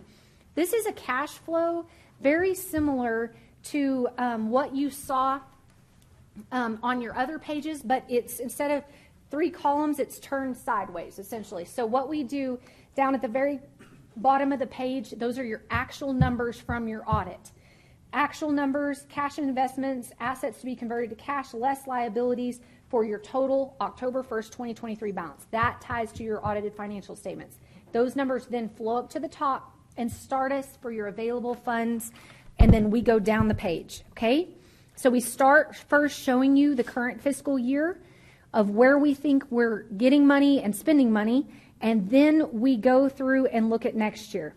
So on your community development department, they get a little bit of program revenue, not a whole lot at all. Pretty much everything they get in. And there are, and I don't know if Jason or Stephanie, how many grants do y'all have? I mean, a lot. A bunch. Okay, so that is all condensed into one column there under community development. It has everything from community development block grant, housing, home investment partnership. They're coming home programs in there, and multiple other moderate to low income grant funding programs to offer either emergency shelter assistance, housing assistance, voucher matches, repairs. All those various things are running through here. In the current year, we look to bring in about $2 million in grant funding, and they're going to spend at least that $1.8 million. So they'll spend the majority of that. Most years, they're coming in pretty much whatever they get in, they spend the entire amount. They usually don't have any kind of carryover reserves from one year to the next, other than when they got, I think, some ARPA and some CARES funding. That was about the only time that I can think of, possibly, that they ever carry money over really from one year to the next, other than grants spanning different fiscal years than what the city does. So in there, I don't think they have, I'm looking at Jason and Stephanie, no big changes in their programs for this upcoming year. I think they've done well at getting some of their vacant positions filled back up. So that's going really well. Without people in the positions, it's hard to administer those grant programs. So what that looks like from the city standpoint, the city does pay $168,000 into this column here to help fund the Coming Home program. We have done that since that program started. We do $168,000 each year. We also have a match involved with the home program, and that number was, I believe, about $150,000 in the current year, and it's stepping up to about $240,000, I think, for $286 for this next year. But you don't get the grant dollars without the match coming in from the city. And so those are probably the biggest changes that are flowing through your community development department. Are there specifics y'all want to look into, or any questions or anything you want to run through with your community development area? Okay. Community development, and I just kind of lumped y'all in with the next several columns. So community development, that's really your CDBG money is going into that, and some admin. They've got their housing assistance payments program in the next column. That's where the big amounts of housing vouchers are going out to help those low and moderate income individuals in our community. And so you'll see they're thinking they'll bring in about 13 or so million this year, spend about 11.5 of that. This program does have carryover funds from one year to the next as they work to spend those down. And it's based on the number of individuals that are qualified to come in and the number of available vouchers, I think, that they can issue out as well. So the city does not contribute any funding into that housing assistance area. Home is the next one, and I jumped ahead earlier. Home, you'll see that's where that 156 is coming in at the top there. That's the grant match coming in. So we're putting in 156 and getting a little over $1 million in matching dollars out of that. Down below, you'll see in next year, we're looking to put about 286 in and get about 1.74 match. So we're getting quite a bit of grant dollars with that matching amount that we're putting in to that program. Transformation Park. So we do have some funding that is over there, and on Transformation Park, that's not really, I know Jason and his team helps coordinate efforts with Transformation Park, but there is some money that had been set aside to spend down related to the project that's being constructed over there at Transformation Park. So that funding was coming out of the ARPA funds from prior council approval on that. Okay. All right. So next page, Shelter Plus Care. This is a grant that whatever the grant dollars are, they spend all of that and they don't exceed it either way. So it's a reimbursement grant, I believe, and so whatever they're spending, they're getting that reimbursement back. Housing Stability Services Fund, is that program wrapping up this year? All right. It's wrapped up. So that program is completed, and so not anticipating anything in the next year. COC Planning. So on that one, I think we normally spend everything that we do receive in on that. It looks like we've got a little bit of carryover anticipated for the next year. I bet that comes in closer to exactly what the grant award is for this next year. Coming Home. Coming Home gets grant money, and they get an allocation from the COC, I believe, and then the city puts $168,000 in each year.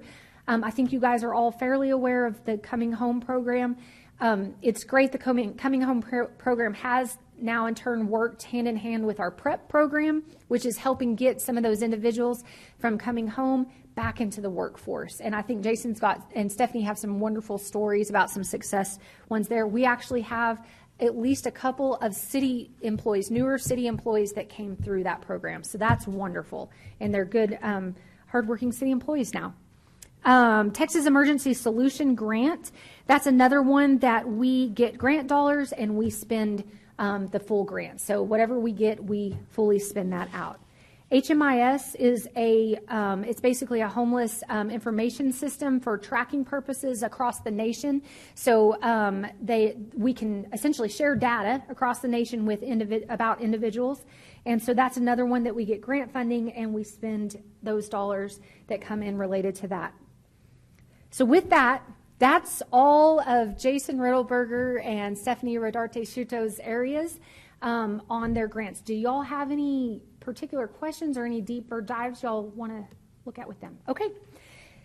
Next one. So we're going to switch over to court grant side. I say it's grant. It's not grants. It's special revenue fund area. So we first have the court technology fund. That is we oversee that in our municipal court area. State law allows us to collect a technology fee based on citations issued and that are processed through the court. We use that to pay for our software for all the processing over at our municipal court in our municipal court clerk area. Okay, we max that out according to what state law will allow us. Court security, the next one. That one is overseen by our judge, Laura Hamilton. So that is where our bailiffs reside. And we've worked through a few different options over the years, from part-time bailiffs to full-time bailiffs to a little bit of part-time, some full-time to some contractual, whatever the judge can do to make sure that we keep our courts secure. We are allowed to, by state law, to collect a fee also from those citations that are processed through the courts, and that is used to fund our bailiffs and our security efforts. If we ever don't have enough collections coming in, the general fund at times will put a small amount in to help balance off that. Okay. Next is our pool safety grant. This is a new grant that I think we started this year, and Anthony Spinell back there, his team went out and found this grant, and it helps do some training classes related to pool safety. and some other programming related to that. They get the grant award, and then they spend those dollars associated with it. And again, this is brand new this year. So and one of Anthony's employees just researched this and went out and sought it and found it and got it for us. So really, really great things that our city employees can bring forward at times. Okay, so our police safe and sober tech stock grant. So that is where our, I believe it's our click it or ticket type programs run through. And then when they do some of their kind of operations over like Labor Day weekend and some of those holiday weekends, and they put extra people out in the field to make sure that they're monitoring for any kind of drunk driving, those type things. What those grants do is they pay for the overtime costs that we have related to those police officers out on the streets for those particular efforts. And then the city matches in by paying any of those fringe benefits, right? So they pay the overtime, and we kind of pay like the taxes and stuff associated with it. So that is how those grants work. They've been really successful over the last several years. Okay, page 60, photo traffic enforcement. As you guys know, this ended several years back. State law eliminated it. We finished out our contract, and we still have a little bit of money in there that is actively being used up by our traffic group to put in new traffic signals. And I believe, I'm looking at Donnie, all those traffic signals with the photo traffic enforcement money, I believe have either been spoken for or about to be spoken for, and we'll be spending the rest of that. Yep, or red light camera money, either way it's referred to. Okay. Homeland Security. That is Max. Thank you all so much for, so I'm not scanning the room. So Homeland Security with Max Dunlap and his team there. Those are grant dollars that he works with our police department usually to go out and seek some special grant funding for, usually it's for equipment type items. And so what we do is as we get those grant awards, and he works in conjunction with our public safety groups, and it just helps get more equipment and needs into the hands of our public safety areas. We've had those for several years. They have fluctuated over the years, but it's still a wonderful grant program to supplement some of our costs. Okay, so the next one is COVID-19. And that actually is where we are spending out the remaining of our ARPA dollars that are not set up like in capital projects. So there are ARPA dollars that we're finishing paying out for like some of our fire paramedic training. That's still going on. I think there was a little bit they were spending out in the fire area.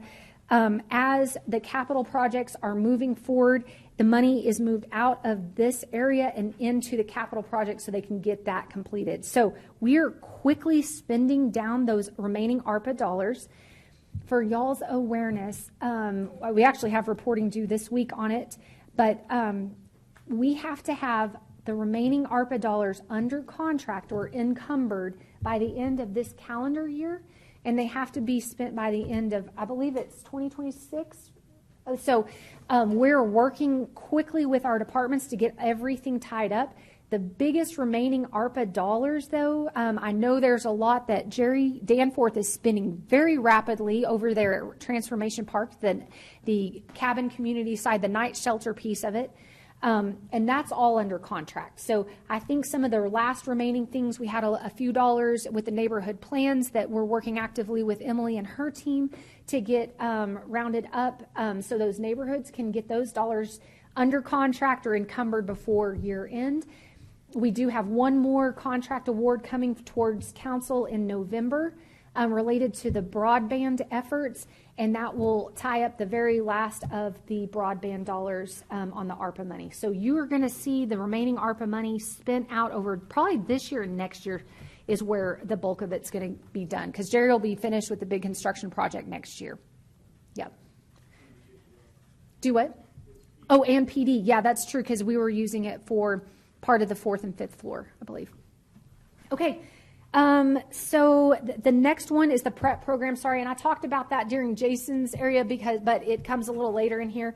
Again, the prep program, it has been receiving some of those ARPA allocations to help fund that program. And again, that's helping get some of our coming home individuals started doing some part-time work, doing some services for the city, and then we've had some wonderful success stories where they've even transitioned on to become full-time city employees. So that's great, trying to get some of our former homeless population back into the workforce. Okay, next one, public health. Public health has, 10 plus grants. Where's Casey at? But I see it. I'm sorry, I was way off. 22 grants that they facilitate through their areas. So with public health, everything is fully grant funded with a $2 million annual investment from the Amarillo Hospital District. So no city dollars go to fund any of the public health efforts. It is fully grant funded, again, with that $2 million coming in from Amarillo Hospital District. And that is something historically that the hospital district has done. My understanding, actually, if you go back far enough, I think public health used to be part of the Amarillo Hospital District back in the 90s, I believe. And so that has been a long-term partnership there. One thing, actually, I wanted to, if y'all will allow me just real quick, I wanted to expand on two things real quickly on public health. So the first one is public health just found out that they were awarded a community mental health grant. Historically, they've gotten $100,000 each year on it. They just got it increased to $1.5 million. And my understanding is the bulk of that, Casey, is to go to help with suicide prevention efforts in the community. So that, I think, is a huge win for our community. And so getting that big of an investment into the public health needs in our area.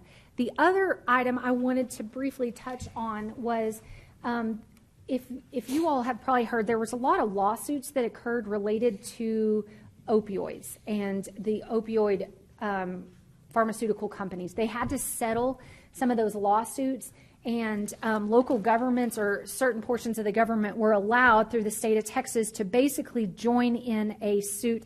Brian, please stop me if I start saying anything wrong on any of this, but we joined in on a suit to say that we were willing, we wanted to participate, which meant we're getting allocations on some of these opioid settlement funds. Now, the opioid settlement funds do have restrictions on what they can be used for. The biggest, one of the biggest things that they talk about is anything you can do to prevent the use of opioids. Another one is, and I don't know what the medicine is called, but there's whatever the medicine is that if someone ODs on an opioid, Narcan. Okay, Narcan, thank you. That you can use some of these dollars to help support that. We have gotten, I think, now 2 allocations in for a little under, well, it was about $380,000. And we are wanting to start utilizing some of those funds. Casey has a program that actually they are already through another grant, they are already engaging with a lot of the individuals in our community that have an exposure to opioids. And so potentially these settlement funds could be an additional supplement into that program that then they could also team up with the school districts, with the counties. They would obviously partner with our police department on efforts as well. But we were wanting to just kind of put that out there because we've got this opioid money.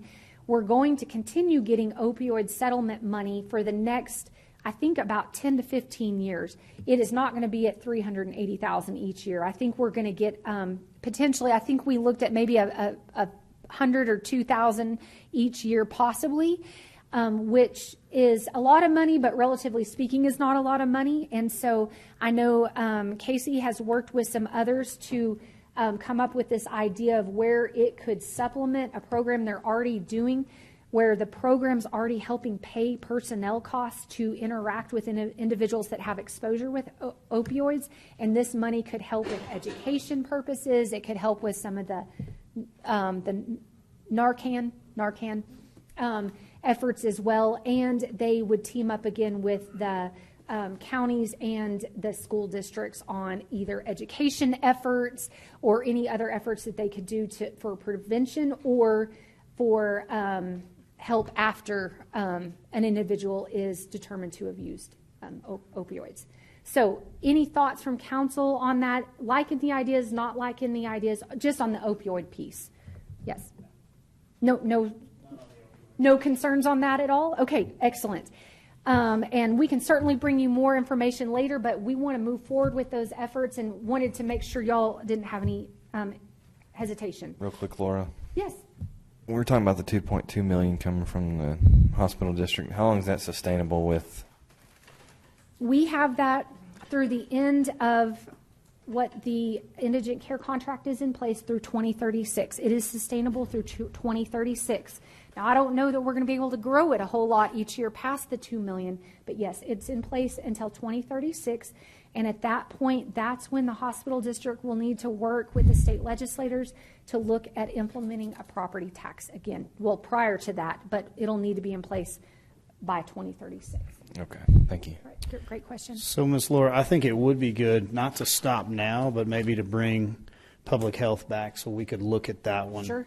All right. In depth. Okay. That way we could go through all of the initiatives that they're doing, and because that's a pretty large budget. So I think it kind of hits with the 7.7 million, 7.8 gross, somewhere in there.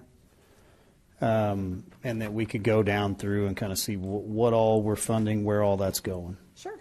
Okay. Yeah, we can do that. Absolutely. So I'll work with Casey to get a good time for her to come back.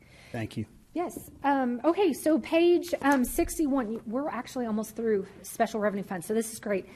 We're now to women's, infants, and children. I'm looking for Margaret.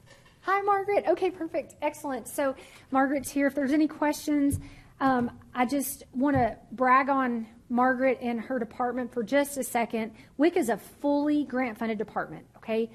Their grant funding depends on how many people, how many customers they are serving. During COVID, those numbers dropped off because so many other benefits were increased so much, whether that was other food supplements like food stamps, something like that, or other health benefits, those things. People have to do several things to be eligible for WIC, and so they chose some of these maybe easier routes to get the supplemental money that they were needing. Her team has worked so hard over the last few years. They are now serving, I believe, more clients than they were prior to COVID, which is phenomenal. And so as they serve more clients, their revenue amounts go up. The other thing I just wanted to say about WIC is Margaret has been working so diligently with the state about how her team has done so much with so little over the last few years. They've brought numbers up to record levels with very little staff. She has just recently been told that they are going to be awarded one-time incentive payments to all WIC staff, and the state's paying for all of it. So huge kudos to Margaret and her team. Love it. Such a wonderful employee benefit. So really excited about that. And anyways, we know we're going to continue to see great things coming out of that WIC department. Again, fully grant funded. The next one is your police justice assistance grants. That is an annual grant that we get that we split, I think, essentially down the middle with Potter County. And it goes towards usually some equipment needs. And so we get half, they get half, but we're the ones that actually apply for the grant dollars. It does not run on the city's fiscal year, I don't believe. And in some years we have overlapping ones. Anyways, but we spend everything that we get in those. If there's ever an excess, it gets spent right in the following year after. Okay, so APDC's property, we just show it in here. This is one that we don't really do much of a budget for because it's completely contingent on what property is seized. The police department does pay for some of their department-owned vehicle costs out of this department. They also pay for some of their undercover operational needs out of some of these and some of the seized property. And I'm going to talk about APDCs, Texas narcotic seizures, and federal APD seizures all kind of together because the Texas narcotics and the federal seizures all have restrictions based on the state or the feds and can only be used for certain things. But our police department has done a phenomenal job to utilize any dollars that they can actually use locally to either buy more equipment or do some more things that really help get those dollars back into our local public safety efforts. So that's what those areas are. Obviously, the city doesn't put any money into that. That's just what they're bringing through from a seizure standpoint. Okay, so last page, page 62. I'm sure everybody's ready for a break. The LEOS training program. This historically had been for police, fire, and airport. I think our police department is essentially the only ones using these funds now. And so my understanding is most of these grant funds are used for training purposes. So it is some grant funding that we get that helps supplement what the city has to pay from a training standpoint. Because obviously training is a big deal for our public safety areas. So that is also a huge win. And then our second to last one, our last grant is our AIP Pantex project grant. And that is a grant over here that Max and his team works with. And we have, I believe, 1.5 individuals in it. Going back to the full-time equivalents, I think we split between general fund and this grant a position. And so it helps with some of the planning and efforts associated with our Pantex plant that is out here. And that is probably the highest, most dumbed down explanation of AIP Pantex grant. But if you want more information, Max is here and can help. We have had this grant for decades. And so it's been a really good partnership program with that local facility as well. And then the very last one there is all of your PIDs. Now, I believe we have about 10, 11 PIDs now. There's some details in the back of your books. You will see a lot more from them coming in September. Do y'all remember that last year? We have to go through 2 readings of the approval of their budgets and their 5-year plans. This is a condensed snapshot of all of those PIDs rolled into one. As a reminder, those PIDs, we require them, state law requires them to approve an assessment rate that can support a 5-year plan. We also require a 3-month operating reserve. So they can't just make it paycheck to paycheck. They have to have a little bit of reserve. All of those, we have met, looking back at Justin, we've met with all those PID boards. They have worked through their budgets. They have approved them for recommendation to come to you guys in the next few council meetings. So that is a look at those. Questions on that? We have just done a massive chunk of your budget. Okay. All right. Okay. All right. So we'll start then kind of on administration when we get back. Is that what you're thinking? Yeah, let's take a 10-minute recess, and then we'll come back and do that one. Thank you.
one time in that last session did his phone go off multiple times in the middle of an important conversation. So he now has his phone back in his possession. But for you guys who weren't here earlier, you'll have to watch the video. We're making pretty good headway. We are continuing to try to facilitate a good working budget discussion. I would just clarify, just in the way in which I have some good people in the community that I like. They work for a great company here in town. We have put out different names. As a third-party vendor to the city like Maxor, I don't want to lightly skip over a discussion of, Maxor was part of the conversation in offering, hey, there are some things that we can do as your provider that will assist you. And so I don't want the public to take that in a way of we somehow went and figured out that one of our vendors was overcharging us. That's not the issue here. I think if you hear me say anything, I may have an issue with my consulting firm, and I don't mind standing on that ground. I feel like that's what we pay the consultant for. They should be engaged in those conversations with that provider, and I wouldn't be looking at a provider to offer a discount necessarily. They're doing their job of making sure we're taken care of, and if it's a bid, I think they bid it. But as a contractor, I have a lot of different occurrences where I may not put the least expensive granite in your house, and it's what I thought you wanted. So I would hate for somebody to come back to me and say, hey, you're overcharging your customer. Well, I'm providing the service that they're asking me to, so it's our obligation to require the best services we can get on your behalf as our organization. And I think we need to be looking at that consulting role. So just to clarify that a little bit, it could have come off sounding like we were antagonistic or maybe looking at a local vendor. Anytime we can keep the business local, we're trying.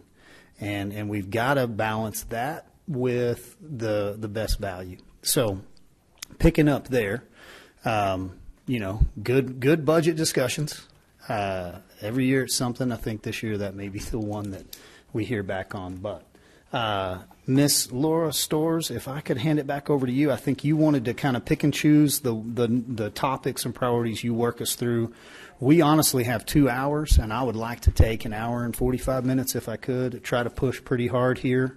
And then if we need to do something here very end of the day, we have Mr. Path here with us, and I just kind of want to give him an opportunity to recap anything that he'd like to. Sorry, and I meant to do this earlier. Hey, Steph, do you mind printing off that report that we put together with the variances? Okay, I've got kind of a cheat sheet for you guys as we go through general fund. So we'll get y'all copies of that, and you can use it kind of as we go along, but maybe also like if you have a question later as you're looking through things, you can kind of look through that. So if possible, I'd like to start on page 219. And I'd like to start in our administration department real quick. Then we will swing back and do a couple of the smaller departments in our public safety area, our municipal court, our judge, and our emergency management. So I think we can go through this fairly quick. Page 219 is the mayor and council budget. So mayor and council, here is your budget. There's not a whole lot of change at all. There is no budget increase in there for raises for any of you guys, unfortunately. And so I apologize on that. But other than that, there are some amounts that are running through your dues line item. That's probably one of your larger one. The big change in that was the increased amount in this prior year not to exceed an additional $50,000 to the Chamber of Commerce. And so Jason has sent us some information that we can go over with y'all, but it came in this year well below the 50. I'm hoping maybe Andrew remembers off the top of his head. But then we anticipate that same about not to exceed that 50,000 for this next year. But again, it's on a reimbursement basis. It will not be just a here's the $50,000. That's the biggest change that we saw that is continuing on in the budget for the mayor and council, and that's on page 219. Next, if you want to go to page 223, we have the city manager department. On the city manager department, a few things of note is we did have a vacant position for a good portion of this year. And we did eliminate a part-time position in the city manager's department and reallocate 2 positions to other departments, one for project management, which has been great because that's helping keep down some of our outside fees that we're paying for project management services. And then one is over in our planning department and helping to find grants and apply for grants across city departments. So that's been a wonderful thing as well. The other big change is we had historically done the monitoring of the AMR permit for those services through the city manager's department. That was moved out, I believe it was last year, and it was moved out to the fire department. So that monitoring cost, the reimbursement of it, that is all coming through, and then the revenue associated with it, it is going through the fire department budget now. So that is your big changes on your city manager department. And passing around, we've got a report for you all. This is only general fund. This is only general fund. And it's just a small narrative. This is going to mirror essentially what you've got in your book, but with a narrative form. As we walk through each department, we've got a highlight on here on what not just the 1 year change in the trend is, but over the 21 actual, 22 actual, 23 budget and revised to the 24 department request, what we're seeing that's creating some of those changes. And this is just the expense side, okay? So I just thought that might be handy for you guys to have. Since general fund, I know there's a lot more departments than just your general fund, but I thought this one could be handy because that's where we do focus, I know, a lot of our time and efforts, and where we also have a lot of funding constraints kind of coming through the general fund area. So if y'all have questions about that as we go along, let me know. Other questions on the city manager department on page 223. And there is a lot more information on every single department in here. We do have authorized positions. We have missions, goals, and objectives, programs offered by each department. I'm not planning on going into any detail on those unless y'all see something that you have a question about or you would like to spend a little bit more time in. Also, as y'all review these going forward, please know that we can come back and talk about these, or if y'all have a question about something in particular, please let me know and I'll work to get y'all what information you need. So the next department is engagement and innovation, and that the numbers start on page 232. And so this is actually, they have absorbed a few departments from other areas in the city. One of those came from the city manager's department. One actually came from our IT department. We have decided to move project management services into the engagement and innovation office because there's a great component of partnering innovation efforts along with project management. We don't want to necessarily do projects and just say, hey, we've always done this project this way. Let's do something innovative. Let's try to think outside the box and do something different and more efficient. And so we have those project management services housed right inside your innovation engagement department. There's some great information on the things that they have produced over the last year, the people they've engaged with, the projects, the savings that they've achieved for the city. That's all covered in their narrative form. But the biggest change, as I mentioned, was 3 additional positions coming into this department during that 4-year time period. It wasn't all at once, but it was staggered in over that time period. But this department is one that stays pretty much fully staffed. So we don't see a whole lot of turnover in this area. So questions on engagement and innovation? If not, if you'll turn to page 238, this is your legal department. Your biggest change here in your legal department is we have utilized some outside services for some assistance on either specialized projects or specialized cases that we've worked through. We do at times utilize some outside legal assistance. I do know that our legal department has historically had vacancies in it. I think Brian actually has started filling up some of those vacancies this year, so he's on his way, but I don't know that the hiring attorneys is one of the easier positions for us to hire right now. That has certainly been a challenging area. I will also of note put on page 238 under the professional services, you're going to see kind of an uptick. We did have a settlement of a lawsuit that year related to the Civic Center case that got paid out that year. So that was kind of that uptick in the cost there. Questions on legal?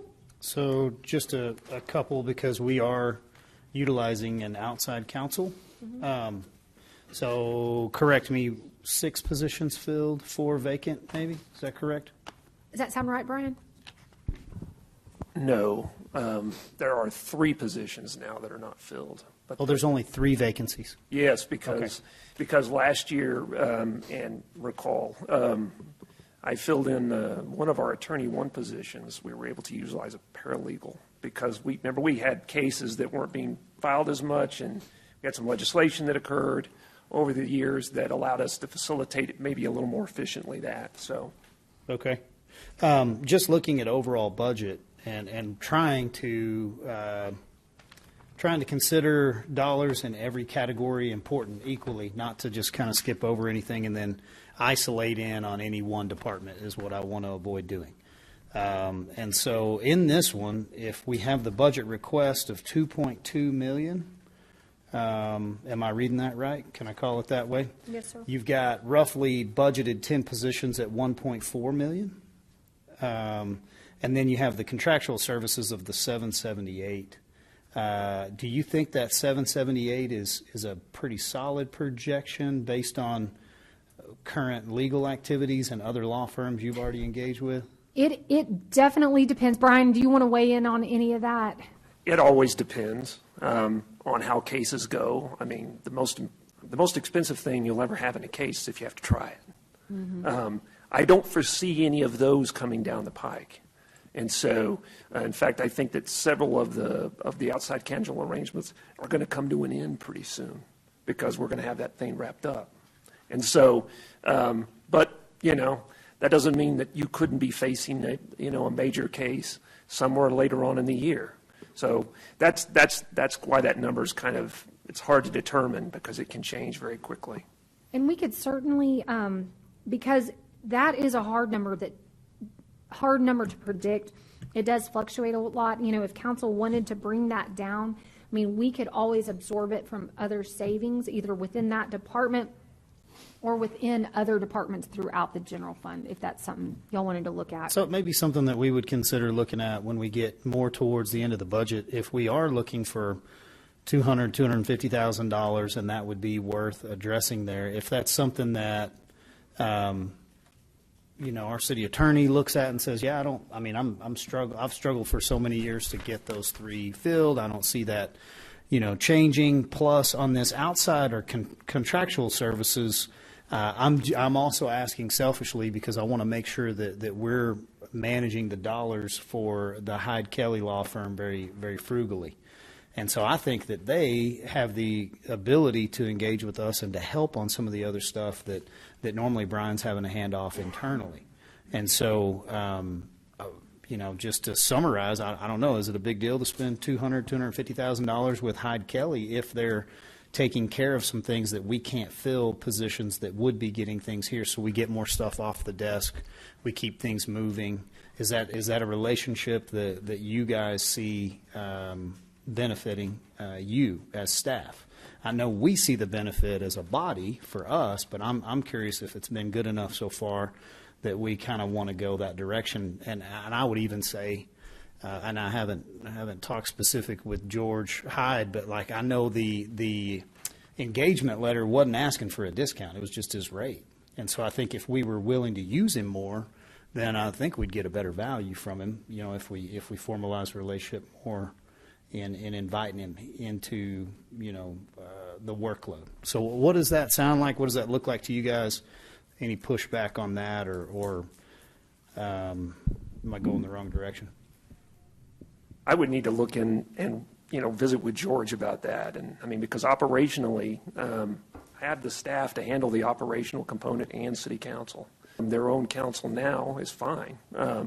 But right now, if I have all of my staff that I've got allocated now, I think that we can handle the operational component ourselves. So. Okay. Then I think what I'm hearing there is that we're good to continue to try to engage with him for kind of our needs. We wouldn't, and he's not asking, but we wouldn't be trying to pull him into anything else. And then this budget would be one that I would like to take a look at as we get more towards the end of the budget session, just to see if we do have some potential savings, if we can look at some of these legal cases and say, yeah, I mean, it's not likely or it is likely that we would have to engage, for, if it's a trial or if it's not. So I think at that point, we would like to look at that maybe later in the week. Okay. I'll kind of work with Brian to get some feedback on that as well. I've got that on that follow-up. Just a quick question, because that 773,330 seems like a very specific number. How did we come up with that number to put in the budget? I mean, what was that based on? I don't remember off the top of my head. I'll be honest, I think what I may have done is gone back maybe 5 years or something and done like an average spend. I'd have to look back at my notes, so I can certainly do that. And then we budgeted 225 this year, but used 7061. What was the preponderance of that overage for? Brian, do you know any of the specifics off the top of your head on the cases we're working through right now? Like I said, the major cases that we had are done. Okay. I mean, the cases we have left are they're not going to be expensive cases. So Let me do a little bit more digging on the analysis side on that account, and if y'all are okay with that, I'll bring some additional information back on that one, okay? Okay. Yes. There you go. Question I have, do we have a contract with Mick McCamey or his firm? Yes, we do. And Brian, I'm sorry. correct, we do. What is that and how much? It's a by hour contract, so it's very similar to George's. I don't think I don't think his rate is as high as George's. I don't know that. I'll look into it for you. Yep. And I think that's a good one to talk through. I think that with him being hourly and us utilizing him when and where we need him, that's great versus a retainer. Do we have any other firms that are on retainer? No. We do not. That's perfect. I think that's probably what we're kind of getting after. Okay, perfect. But yeah, I think if Brian's comfortable looking at the legal side, maybe there would be a good chunk of savings that's built into that budget that we would be comfortable knowing we wouldn't go over. Yes, absolutely. Let us, we'll bring that back to y'all either probably the next day, probably Thursday. I'm hoping to bring back a lot of things Thursday and Friday to follow up with you guys. Okay? All right. Other questions about legal, or if not, we'll talk city secretary. So if you want to turn to page 243, this is one of your smallest, probably most efficient departments out there. We've got 3 individuals that do a ton of work. So I will say the spend in this department can vary greatly based on elections. Election cost is by far their biggest spend other than just salaries and benefits. In the off chance that we have 2 elections that fall in one fiscal year, it gets tight, but it certainly can happen. And then some fiscal years, we don't have a single election. So those savings go straight back into y'all's reserves that then can get allocated out for future capital projects. So really no anticipated trends. Stephanie, we normally budget for 2 elections a year or 1? We do. We budget $160,000. For 2. Yep. So, which I know we'll be using some of ours in this upcoming year. Or actually, I guess we'll be doing 2 in this upcoming year. Okay. All right. Questions on city secretary? All right. If not, I want to, if y'all don't mind, I'd like for you to turn to your public safety tab, which is your very first tab, and I want to go over a couple of departments in there. We've already covered some of the grant areas in there, but let's start first with emergency management, and we've got Max Dunlap right here. And on this, if you'll turn to page 189, 189 is the emergency management department. They do get outside funding. The counties and some other local jurisdictions help pay and cover certain amounts of their cost. In emergency management, we have increased staff. We got approval to increase staff this year by 2. And we also got vehicles and equipment associated with it. They're a small, lean department, so it really does change their costs when you go up by 2. Now, I know they've had some turnover. Are you fully staffed, fully full? The biggest differences y'all will see was over the last 2 years, we've not even close to fully staffed, even before the addition of 2. So we went from roughly between 4 to 5 to 8. So. And I know Max has ideas for future growth of his area, maybe a dedicated position just working with some of the enterprise funds and charging those costs directly back to the enterprise funds, because as you can imagine, emergency management efforts at airport is a really big deal, and water and sewer is a very, very important thing as well, and also drainage. And so that is something that we do not have it built in the budget that way. If that's something that council would like us to explore further, we could certainly do that. But I know that was an area that Max was looking possibly to expand and do a little bit more growth in his department. So. And Councilman, to your point, so part of what we do is threat and hazard analysis as well as mitigation. So, Councilman Tibbs, to your point earlier, when we were talking insurance, part of what we do is hazard identification, analysis, and mitigation of it. When we talk about city assets and hail damage and the claims that we talk about that. So one of the things that has been our mitigation plan for many years, and it actually fell off the books because it caught no traction, was covered parking for our fleet to offset some of those possible costs and increase those things. But as Ms. Storrs said, we do have special revenue funding, so whether that's through our interlocal agreements to the counties and jurisdictions, so that would be Potter, Randall County, and City of Canyon, as well as we have added our siren maintenance contracts to those as well, which also bring additional revenue into this.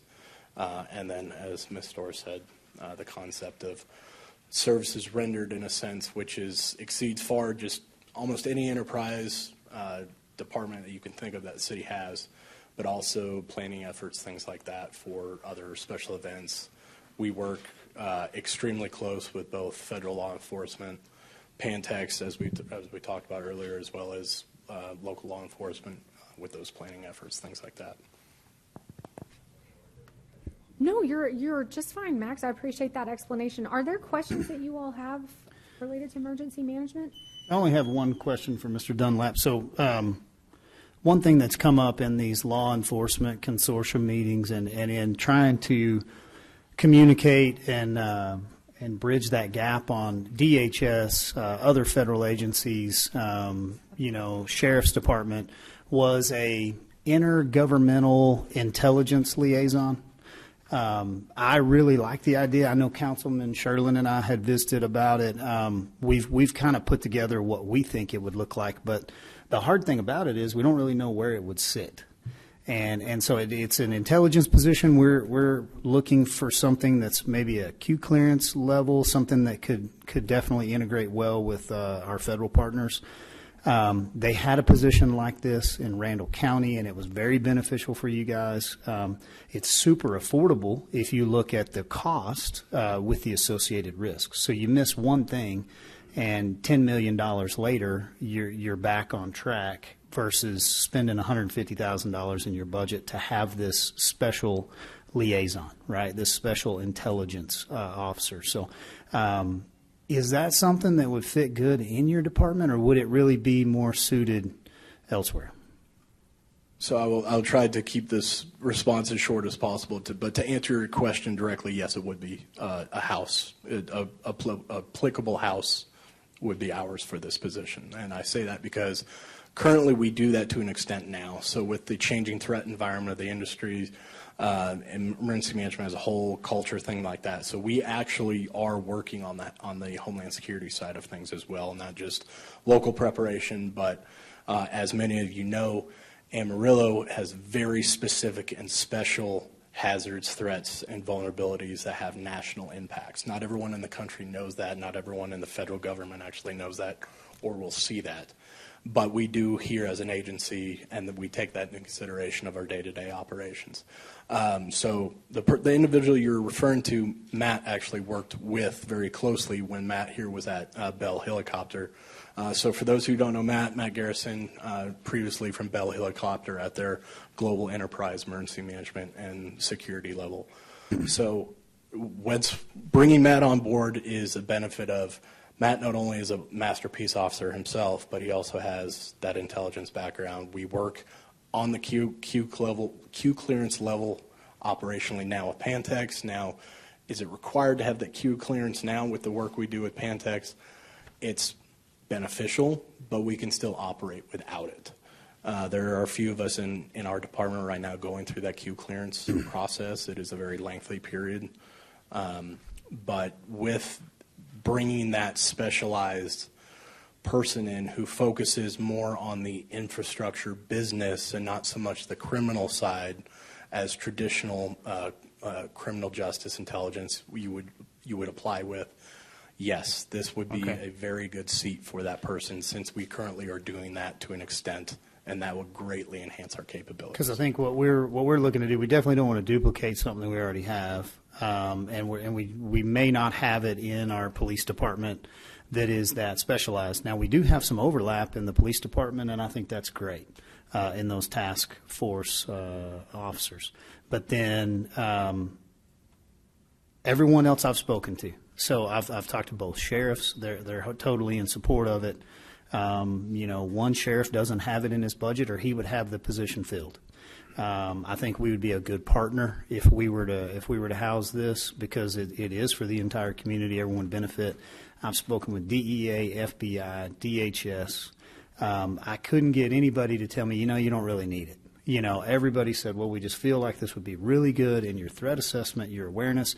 And then the city of Amarillo, we do a pretty good job of kind of staying in front of our own stuff, but there's a lot of things that kind of exist between the city of Amarillo and that law enforcement agency. And so all of this private business and particular infrastructure and things, and at a very high level, I know we've already identified one particular threat that if we hadn't have gotten in front of it, this thing would have reached from Denver to Dallas, and in the capacity of us being able to operate. And so when I learned of this, I was like, wow, what else will we be missing? So council, knowing all that, what we would be trying to do here at this budget is look at where this should be housed. I'd want Mr. Path to get, full awareness and be able to see everything and give his input. Maybe he doesn't think that it would sit as well in that particular spot in our house. But I think if we could at least get an agreement or a direction that we would want to entertain this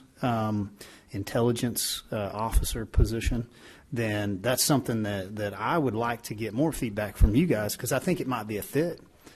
We just don't know enough to kind of know best.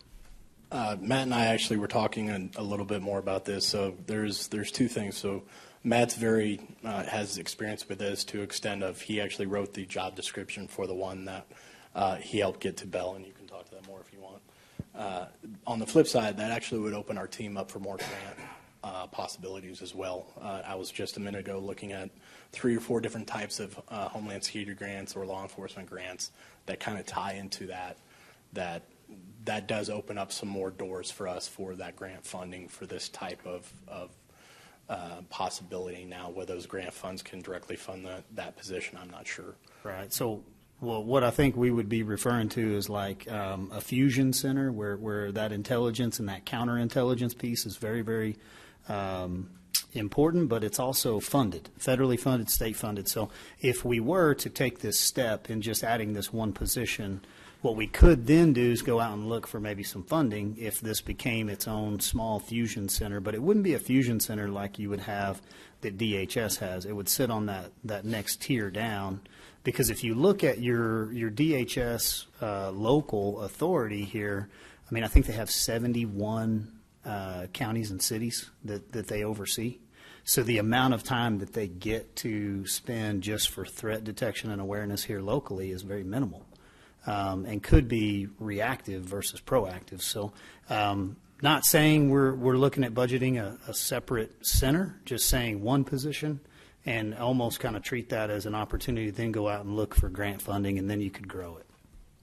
Absolutely, and to the two special agents that you're referring to, actually, they're in our office almost weekly for those exact reasons to deal with that. Okay. A little bit to your point of where you're talking about the Fusion Center, there's been numerous communications with local partners, local private utilities, things like that, that have great interest in a facility like that. So that has very much been gaining traction over the last about 12 months. With a lot of input from many, many local, private, and public sectors. So take that for what y'all will, but thank you, Mayor, for that. I appreciate that. Council, does that spark any questions on your end, or are y'all good to kind of let staff look at this as something we could potentially plug into this budget? And so we're talking one position on that, and I could work with Max on what that might look And like. I don't know how much it is. I Okay. think I threw out the $150,000 mark when you figure in everything. With So I don't benefits know and what that everything. really Okay. pays, but I would like to have, I think it's going to be a hard position to fill with some pretty rigid criteria, and so I'm sure it's expensive to get that. Not saying that they're not available, because I think it could be one of those jobs that would be very appealing, but then I think it pays well. So we would want to make sure we fund it adequately. Sure, absolutely. We will put that on our list to bring back to y'all at a later point this week. Does that sound good? Yes, Okay, ma'am. Great. Thank you. Appreciate you guys. Anything else? All right. If not, then that is your emergency management budget. And then next, let's go to, we'll go on to municipal court and to our judicial area. So if you want to turn in your books to page 202. Oh, Judge, come on up. We'll start with the judge. So, yeah, come on up. Come on. We've kind of already talked about some of her items, but on page 211, we'll start with judicial on page 211. And on that, I know that the judge has worked through the past couple of years. She has had a combination of part-time and full-time judges and have worked them as caseloads are needed and as their workloads have continued to evolve over the past few years. And so she has the judges in the judicial department, which is on page 211. And then we've got the bailiff positions actually out in the court security fund. Oh, and we have a court reporter, I guess, too. Yes. So, Judge, anything you want to expand on, or are there questions from council about I know the judge has done a really good job keeping her budget as tight as possible over the past couple of years. Questions, anything? Go ahead. Just on the Potter and Randall County participation, Yes. it needs to be back up at the 15,000. Okay, yes, we can absolutely Sorry, do I that. should have pointed that back out to you. Perfect. We can up those budgets to 15. We go. We got it. Yeah, I don't know why it went down. Okay. Oh, it's okay. We can get that corrected. All right. Any other questions, or Judge, anything that you wanted to expand on? Man, easiest budget ever. Thank you guys so much. All right. Thank you, Judge. Thank you. All right. So then next we've got your municipal court department. And so if you'll turn back to page 205, this is, I'm sorry, go back a couple more. Let's go to page 202. So there's a lot of revenues coming through your municipal court department. These are fines, and they're all pretty much dictated by state law. And so we are at the maximum amount that we can charge on fees. Thank you.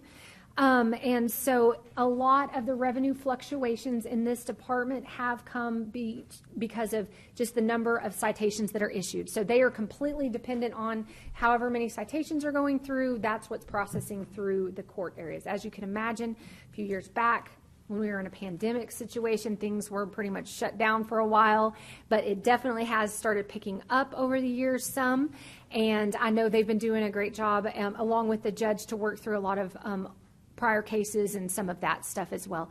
They're also, and I apologize, Judge, I should have brought this up too. They've got a special animal docket now that is occurring once a month. It's the third Wednesday every month. So they are putting special efforts towards that to get people to come in and to get in compliance and to see the judge related to that.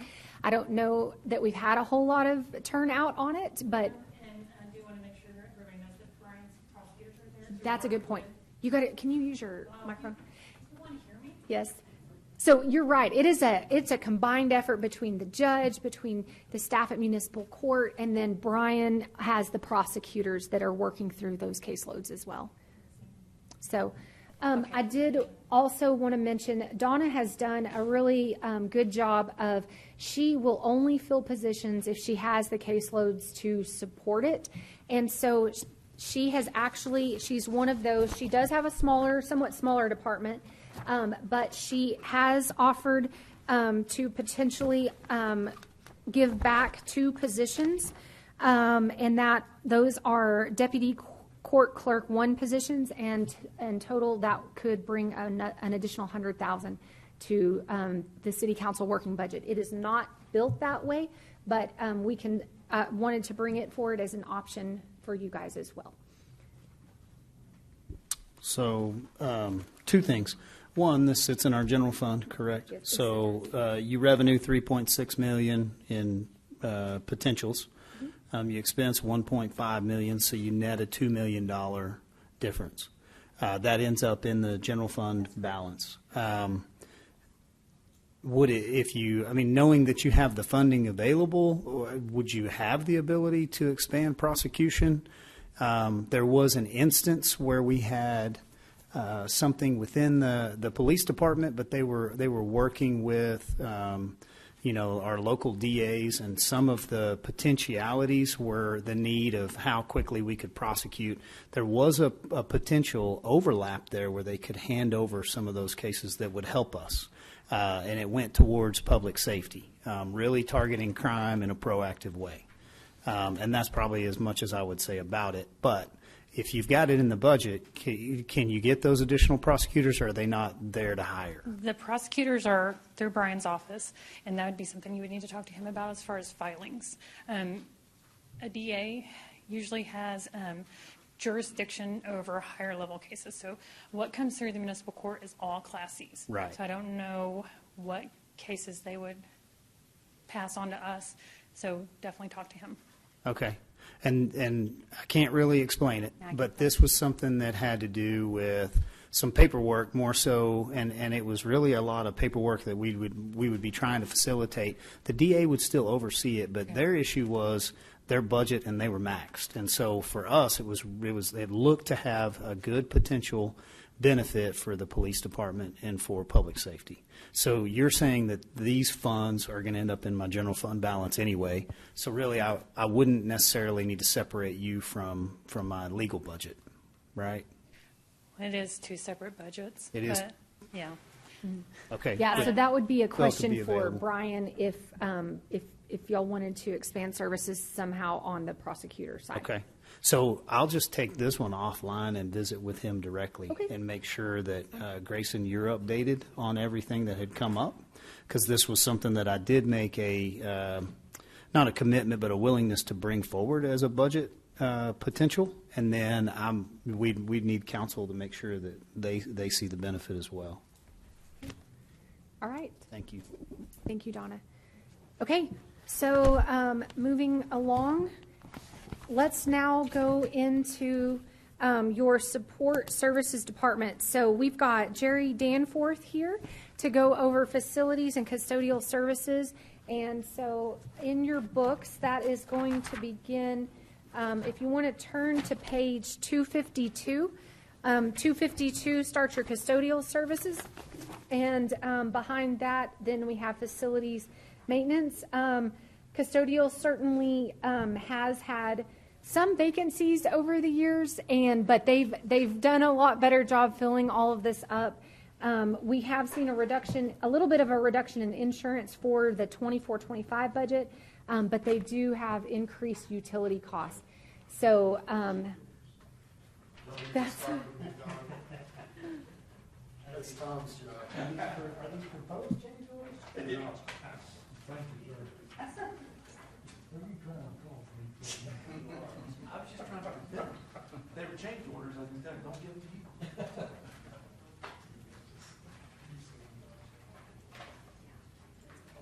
want to show you these, so you guys can take a look if you want to. This is a reflection of that document I just gave you, only broken down in detail. Can I borrow your reading? Yeah, for real. Yeah, well, I printed it, if I put it in full font, it's twice that size.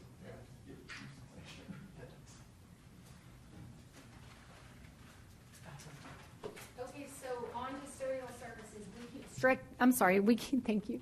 We keep stretching Jerry and his team to the brink on this because we keep expanding city facilities and don't necessarily give them additional staffing to help from the custodial side or the facility side on that, but they have done a great job in staying efficient and stretching those budget dollars as far as they can.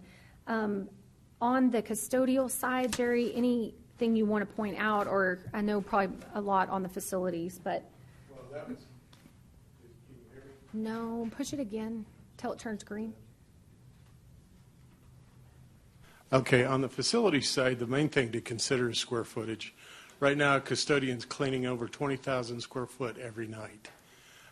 So obviously, as we continue to expand our buildings and continue to grow some of these facilities that we're dealing with, it becomes more difficult. Actually, we've got custodians right now, and that doesn't account for time off, annual leave, and all of that. So a lot of nights we've got custodians dealing with up to 30,000 square feet at night. That's awful difficult, guys. I'm just telling you straight up. They do the best they can. Sometimes we do fall behind, but it is a challenge, as Laura represented. As we go forward, we've done everything we can to keep our budget flat, guys. And so what you're seeing there is everything we could to keep it in that position. But going forward, it will be something that we'll have to address in the future. And something that we mentioned earlier, just for y'all's awareness, Jerry just did it ahead of anything budget related. He had 3 utility worker positions, and he was not having success filling those, and so he decided he could do it without them, and so he just eliminated them himself and pushed those savings back to you guys. So yeah, we actually that's on the facility side. We dropped actually 2 utility workers I apologize. and 1 I remember. architect position because of the way that we're removing. Of course, that was a lot greater value position, architect. But yeah, we did drop that down. We take a look at, as far as facilities, and I think all of you can identify with this phrase as ROI. I want to see an ROI coming from the private side. That's what I want to see. So what you have as far as facilities, that quick sheet that you saw with it, there's just 3 sheets instead of the big manual. That represents the service work that's been done up to date, not all the way to the end of the budget year, obviously. So you can see where we're at. What we're dealing with as far as any increases that we look at is all driven by inflation currently. When you look at the big book that I dropped off there, that represents every work order that 10 employees have done within this year's time. That's how many work orders those 10 employees are knocking out. Obviously, that's a challenge as well, because as that changes, now the benefit that we've had, because we've done a lot of remodeling and a lot of reconstruction, I don't have as much service work as what we used to have, but in some of these newer areas, but we've got older areas that are failing. Obviously, you know, we deal with that here in City Hall where staff comes in and say, it smells like a sewer in here first thing in the morning. Well, it's the ventilation and the cast iron pipes failing is what it is. We've got that in other buildings as well. Civic Center's experiencing that as well. So we utilize our E&I to fix the buildings that can be fixed, and then when we exceed the ability of us to address that, that's when we're coming in front of you, or we're getting with Kyle and building a CIP saying, this has got to be addressed. You guys set the priority. So that's where we're at as far as the facilities budget. Like I said, you don't see much change there. Very flat, not much impact. And the impact that you do see is really interest on the cost of goods for the service. Questions for Jerry? If not, I just want briefly for y'all to turn to page 257, and Jerry and I I think I usually do this budget, but this is the MPEV budget. So What this is as you all are aware, the lease agreement with the baseball team states that they will pay the city a certain amount each year. Part of it goes to debt service, part goes to a capital improvement account. And so this is where those lease payments are coming in. And it's also where you see a transfer out to debt service. And you have seen some improvements going along. We normally just zero this budget out, whether they spend it or not. It just stays in that bank account. It does not roll into general fund reserves. This is separate and held apart. But they are earning a little bit of interest on it. But remember, we are funding that at a much lower level now because more of that lease payment's going to help fund that third hotel occupancy tax debt issuance. So. All right, and we had used on page 257, if you look towards the bottom in the second column, you'll see that a $393,000. That is where we pulled money out of that account to help fund the A&E costs for the renovations over at the MPEP. So that came straight out of that capital improvement account. And out of that account, we'll also, throughout the year, as you drive down Johnson, you'll see that Allen's Tri-State's there. We had a collapsed sewer main. That account pays for that. It doesn't come out of the city's general fund. So we utilize that capital fund to fund anything that has to happen in an emergency situation on the parking or on the MPEV itself. All right. Any other questions for Jerry? Okay. So is 41,620 unscheduled? Is that overtime? Yes. Yes. Do you You'll have all of $28 of overtime. What are you doing managing over there? We do our best to manage that, truly we do. But we also do what's called comp time instead of overtime. So in other words, we allow the guys, and most of the guys prefer to have the comp time versus overtime because that allows them to take some time off. Generally, a guy working on the roof in weather like this, he'd like to have an extra day off if he can get it. So. All right. Any other questions? I'm going to hand out a report. I'm going to pass these around, and this is a multi-year comparison of overtime, and I apologize. The account name does not print at the top, so y'all are going to see my handwriting of OT. That's just an overtime trend report, and so I will pass this out for y'all to just reference as we go along throughout the day. So the next one up is our finance department, and if you turn in your budgets to page 263, you've got your finance department in there. I will tell you this is the most net revenue producing department of any of them in the general fund. But this is where your property tax collections go in, your sales tax collections, all that runs through. Franchise fees, all of it runs through. Interest earnings, all of it runs through finance. And so a lot of heavy revenues running through this. I do want to note a couple of things. A couple of years ago, we used to have a finance and accounting department. We decided for efficiencies and for the move to the new city hall, the two groups were going to be housed in one place. We decided to go ahead and collapse them into one area. That's the biggest increase that you're seeing on the finance expense side is absorbing that accounting function and all those employees into that department with them. A couple other things of note. And then a couple of other things of note on there, just real quick, is we are beginning to centralize our accounts payable function. We absorbed in a position on that, and we are looking to have a better handle on our processes and procedures related to accounts payable and keeping it more centralized. We are not all the way done with that, so we could potentially shift or absorb more positions into accounting into finance in the future as we bring those decentralized functions into the accounting department. So instead of departments paying all of their own bills, it would be in a more centralized fashion where we can have additional controls and stuff on that. Another item is we do have increased annual costs because we have a new financial software coming online. As you guys are all aware of the Workday system, it is a hosted product, so it's a SaaS. And if you want details on that, I'll let somebody smarter than me like Missy or Robert explain that. But it's basically you subscribe to your services instead of owning the software in-house. Our current financial software is owned and housed in-house. This one is essentially outsourced and we buy a subscription to it. So we do have increased annual costs associated with it. That is built in here. And then the last thing of note is in the revised estimate, we do have, and we just issued a check the other day, we had repayment of funds to HUD based on the case by the FBI that's underway right now. So we got those paid back this past week, and it was already booked in the prior year's financials. So, but you see it flowing through in the budget this year. So I was reading and not totally checked in. Can you say that again? Yes. So HUD had finished their analysis of the situation that the FBI has been working through, and we got a letter, which we were expecting, for the repayment of the funds that were taken from the city. And so we made that payment out to HUD earlier this week.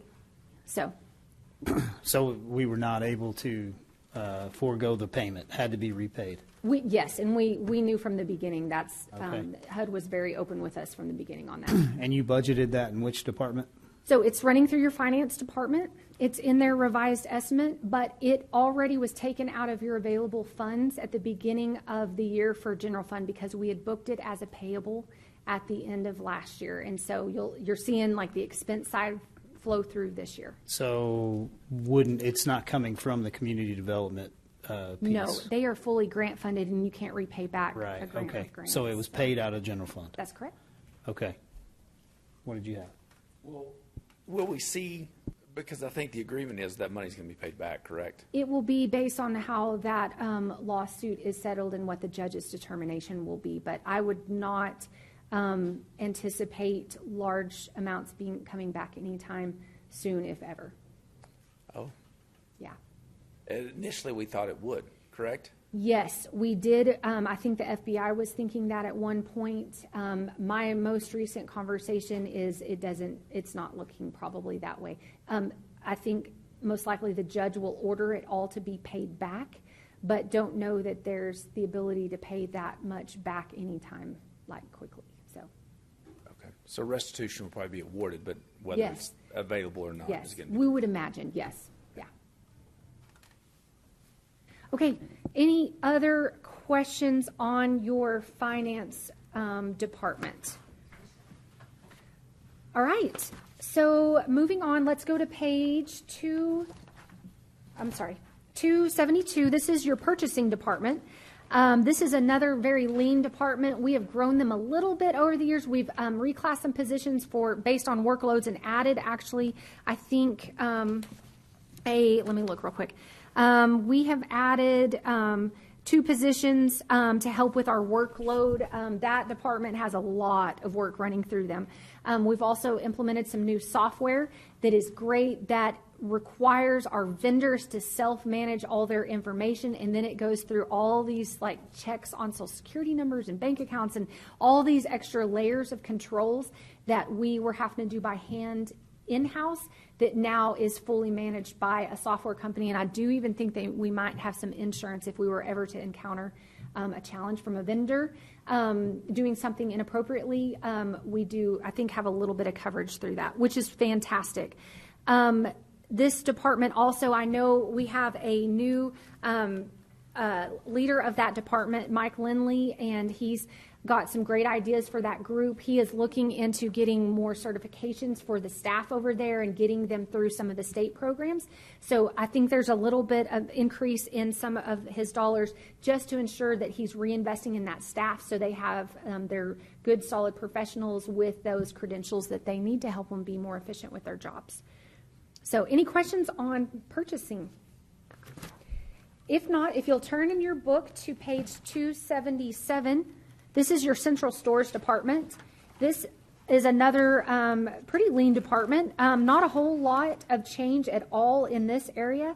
We had a dip down in the 2022 actuals on the salaries. I think we had a temporary vacancy for a little bit, but overall, essentially a flat budget.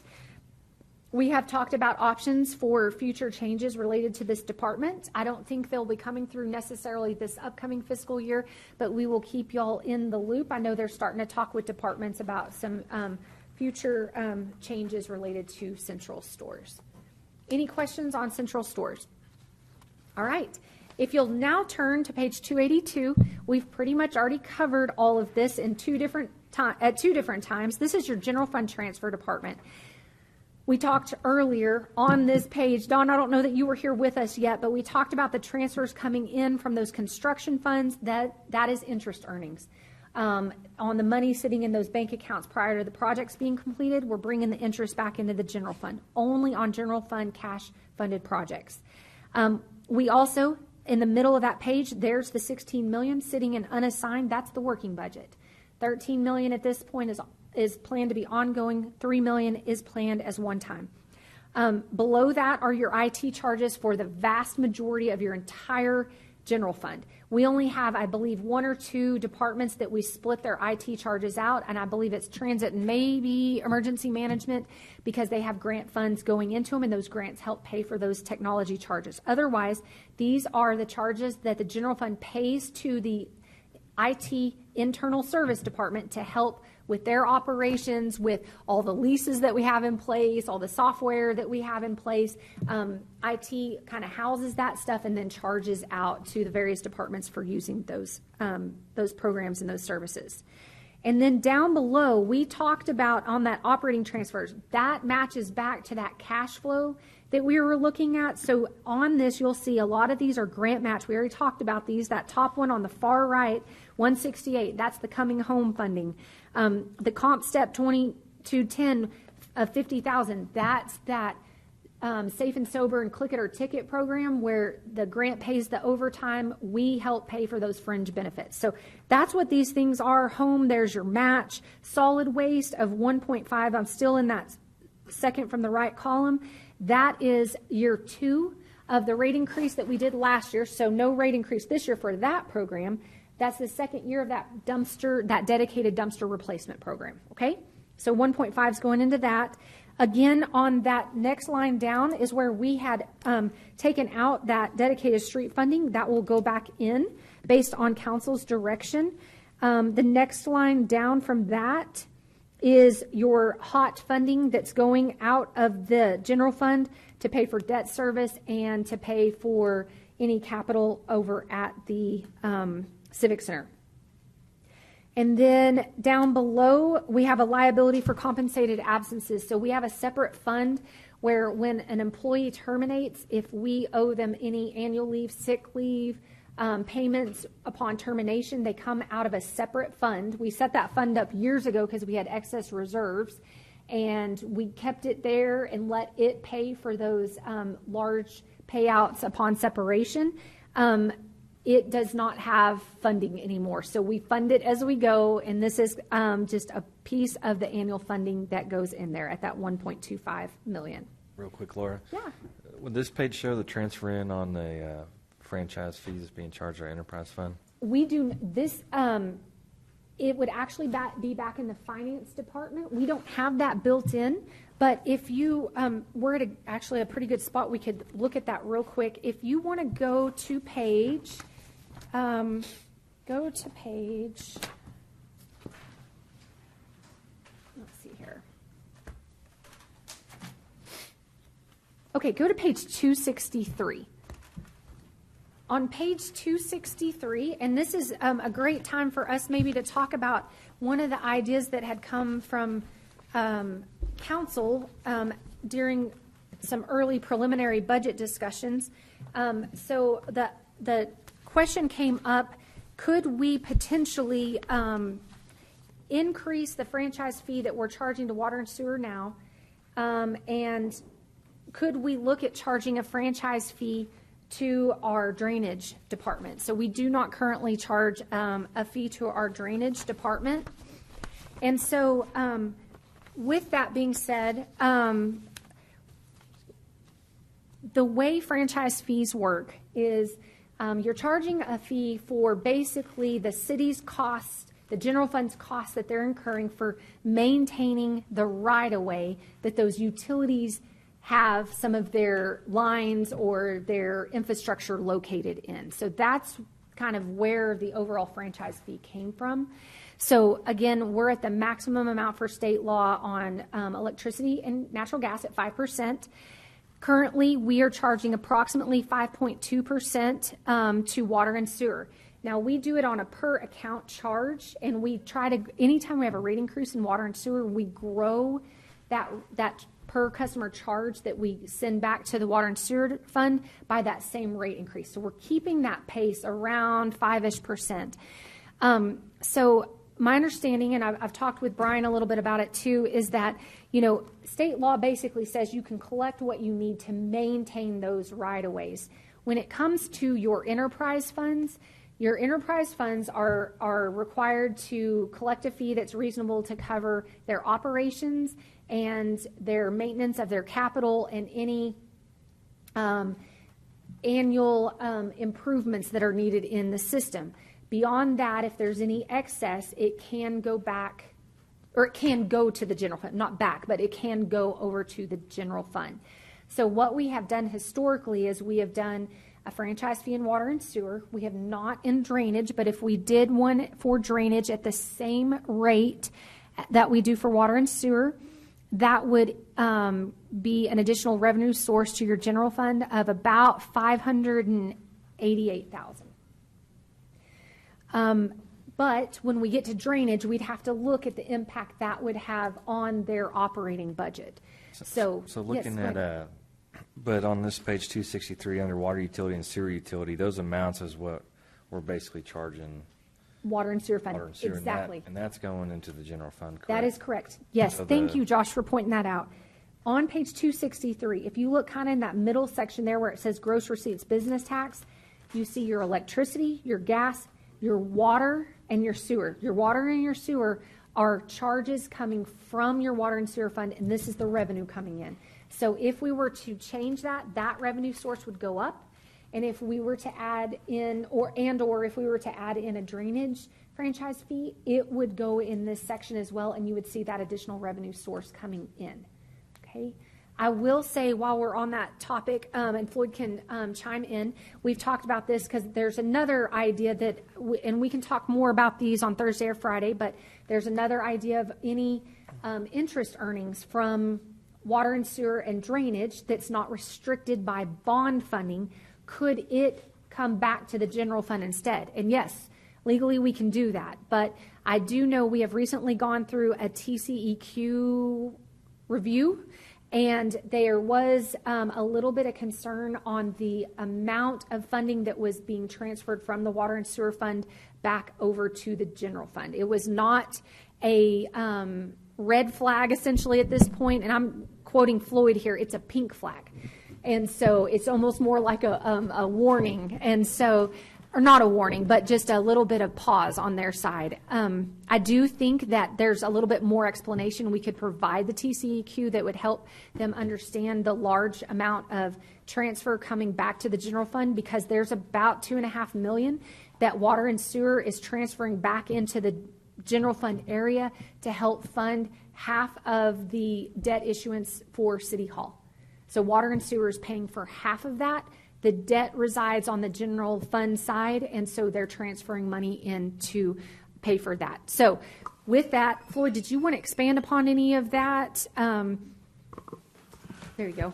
Yeah, no, that was very accurate, Laura. And I will just point out that in our operating budget of the water utilities, that this will keep us on track or accelerate our need for inflationary rate increases. In other words, this is an operational expense for the enterprise fund of water and sewer. And remember, we've talked about routinely inflationary component rate increase. So this would be adding to that time frame or reducing that time frame of that we would need that sooner rather than later on a rate increase related to operational expense. Most of that will be related to electricity, but this is a significant operational expense that's related to it. So I wasn't sure kind of what we were going to look at. So I ran some numbers, and we can talk more about this if y'all want on Thursday and Friday. But, I was kind of curious too, on water and sewer, if we went, so right now we're at about 5.2%. And I thought, okay, well, what if we made it around 6%, And that actually would generate about $951,000 in additional revenue. And as I mentioned, going putting a 5.21 in for drainage would bring about 588. To make sure we keep those two separate, what you're talking about is franchise fee that's being paid based on that rate. That's what you referenced at the 950. But what you also referenced earlier was the interest earnings. Yes, and I've got, based on, so that would be totally Those are separate and kinda wouldn't be separate. tied to any kind of rate increase. Not that. Okay. But this franchise piece that you've been talking about is an expense. Because you're keeping It's it in It's an pace. expense Okay. for that. Did you run the interest earnings if we were willing to do that? I did. So on the interest side, and again, this is just based on kind of what we're seeing right now, knowing, I mean, interest rates could, certainly drop off. They could go through the roof. I don't know. But at this point on water and sewer, thinking it could be $3.5 million. And on drainage, it could be about $500,000. Yes. And again, we can cover all this again as we kind of start brainstorming more ideas, but this is kind of, so y'all can start thinking about all of this as well. Okay. All right. That's all I had. I was That's just curious great. if And that's that's, where it lied in there. yep. So it actually lies right here in this general fund department. But to your point, Josh, if you go back to that page with the general fund transfers, on that page 282, up at the top there, where you've got these transfers in, that's that interest coming over from your construction funds. If we were to request the interest from water and sewer and drainage, it would come on that page right there. Yeah. Thank you. Yeah, you bet. Laura, if I could, you're going to go back and you're going to go back to page 1 and you're going to try to create something there that's maybe an addendum or something that would be good to follow along with. Can you do that in such a way that when we take these items, they can easily be added into that page 1, because we're going to be manipulating those revenues and then also looking at trying to follow how those transfers are coming in and out. Yes, I could Okay.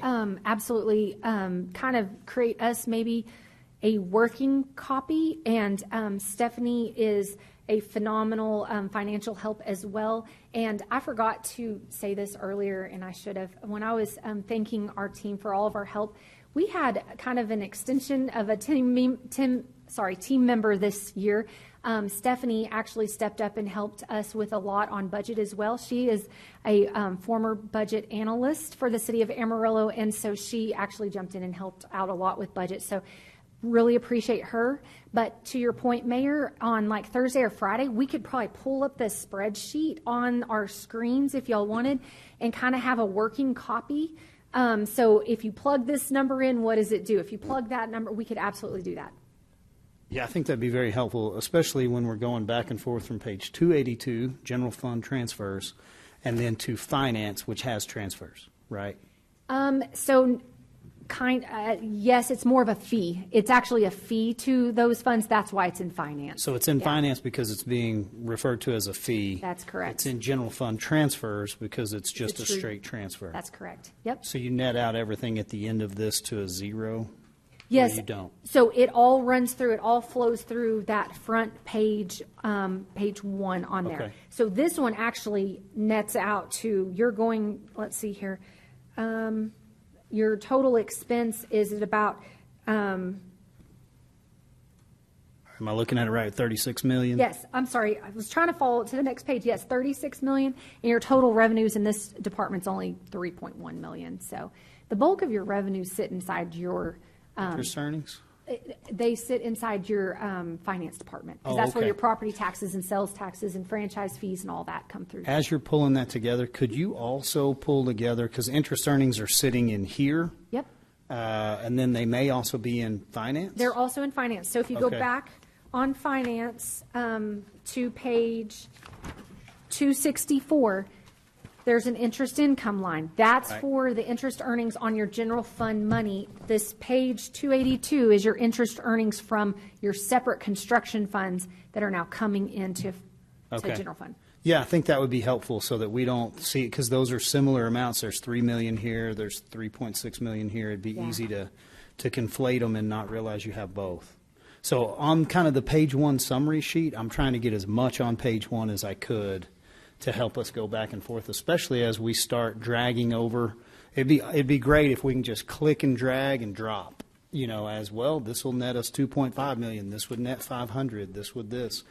And then we're able to really see that alongside of the hard cost projections. Okay. Okay.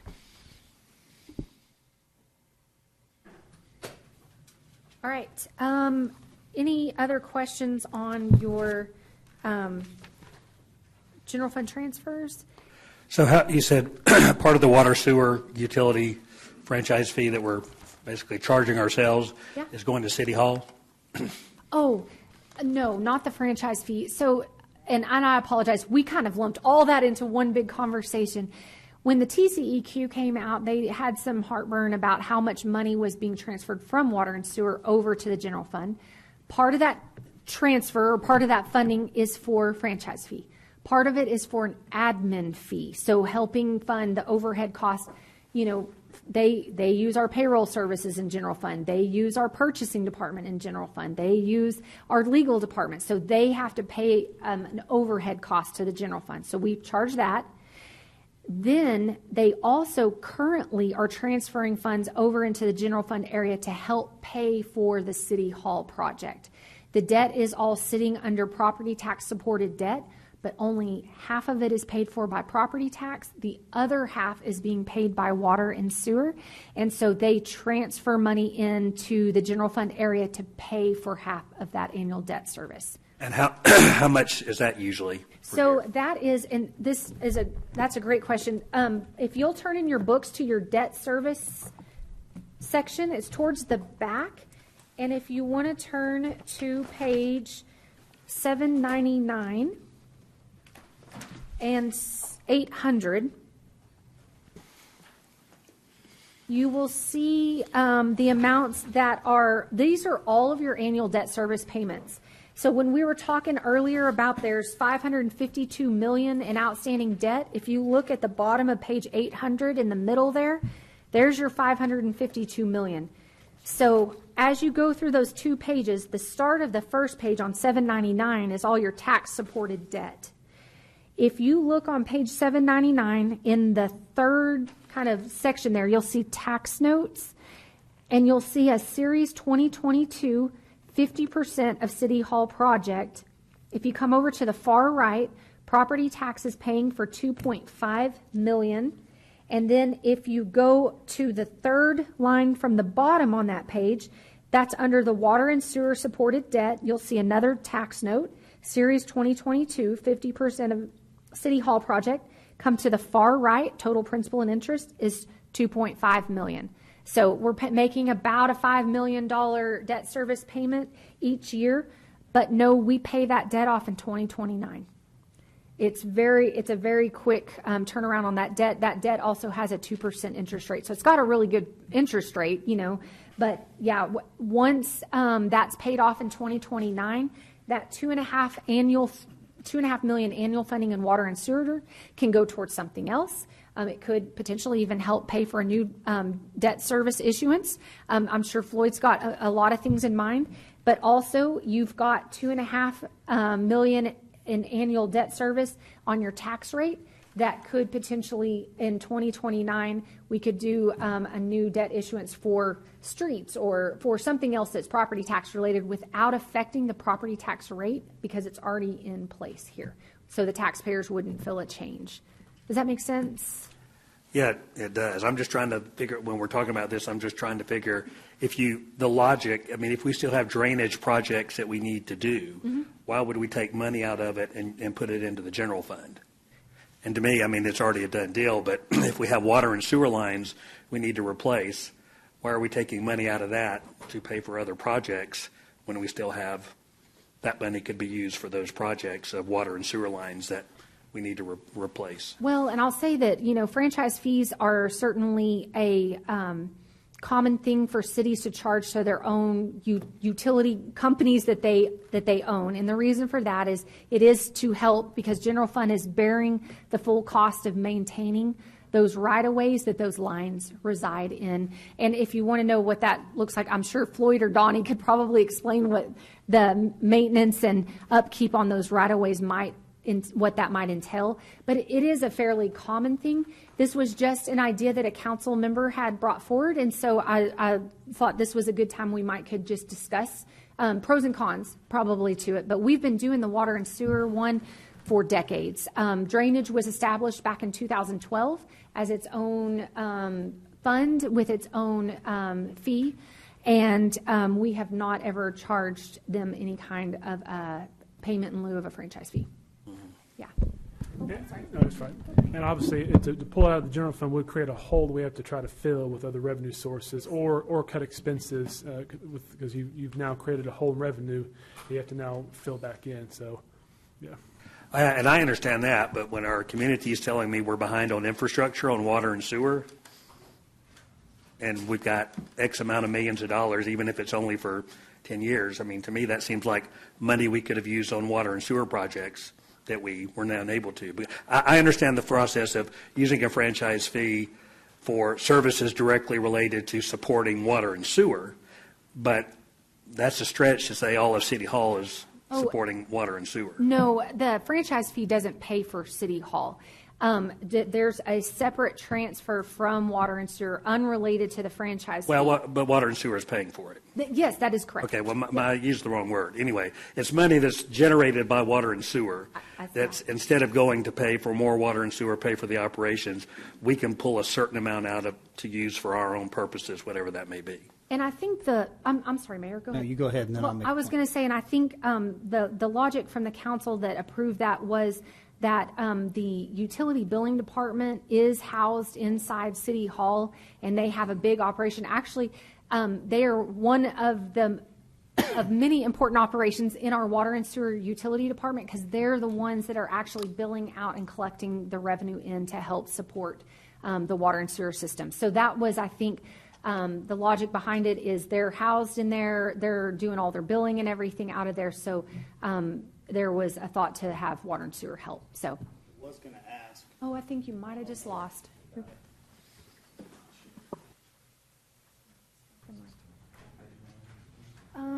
We were on 799 and 800 on debt.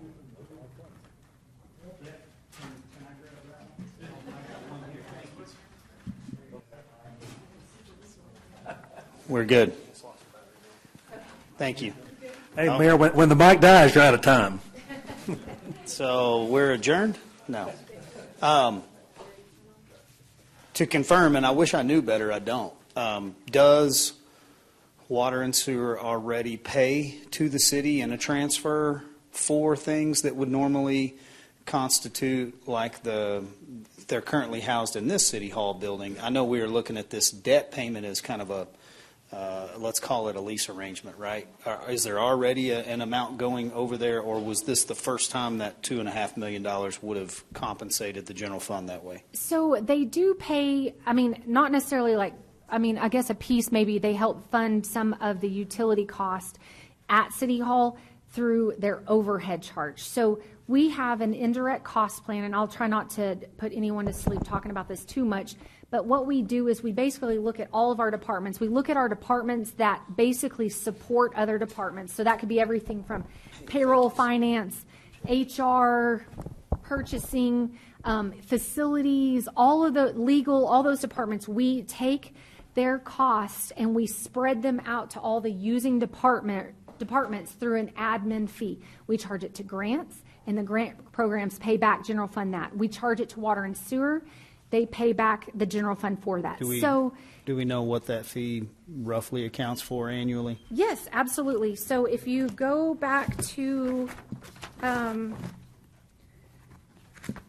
making y'all flip a lot on your books, but if you go back to page, let's see here, it is on, page 264.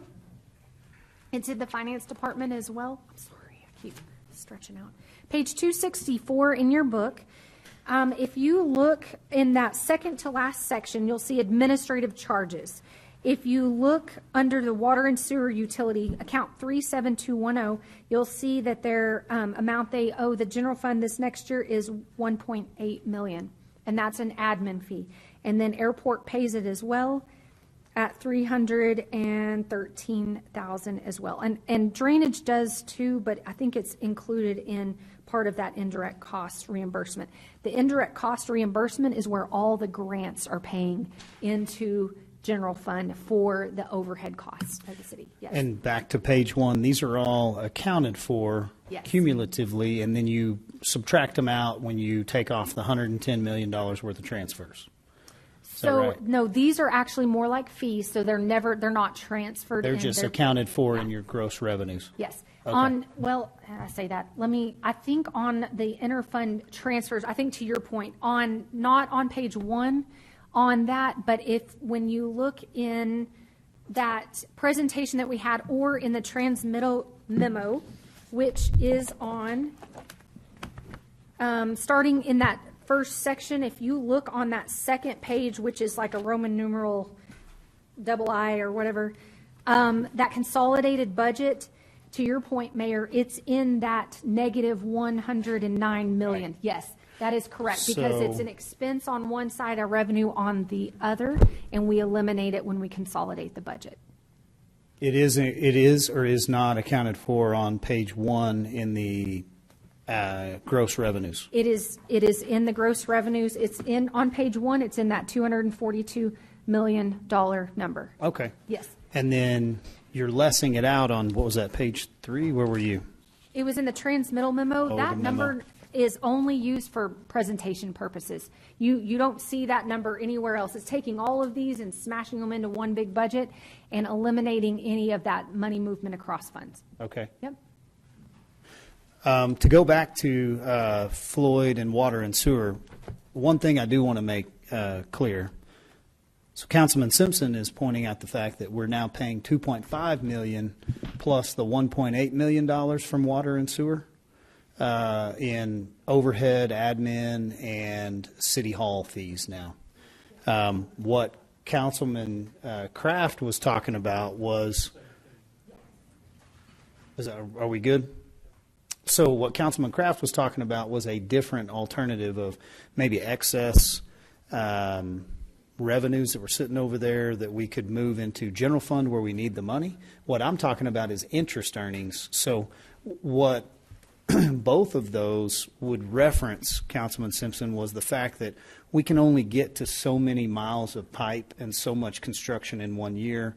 I believe there's a legal component to this as well, that we are showing that we're doing all that we can and that those monies could then come to the general fund. So we would not be removing any money out of water and sewers grasp, putting it into general fund for a potential CIP project or whatever, that would then leave us where we didn't have the money for, let's say, CIP for water and sewer or water replacement. Now, that being said, it's only on a trend where you're looking back, 5 years plus, where, man, we keep growing this over time. We're never going to pay it down. We really could use this money over here, and we have more flexibility for council. Floyd, do you want to add to that, or do you feel like that sums that up?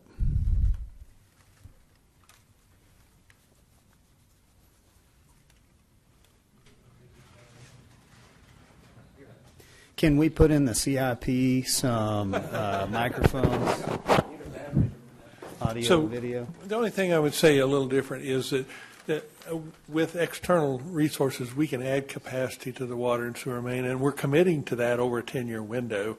Remember our discussions that we've had. But no, outside of that, Mayor, I think you described it accurately. But don't forget that our goal is the cash CIP in water and sewer utilities now is $15 million a year cash.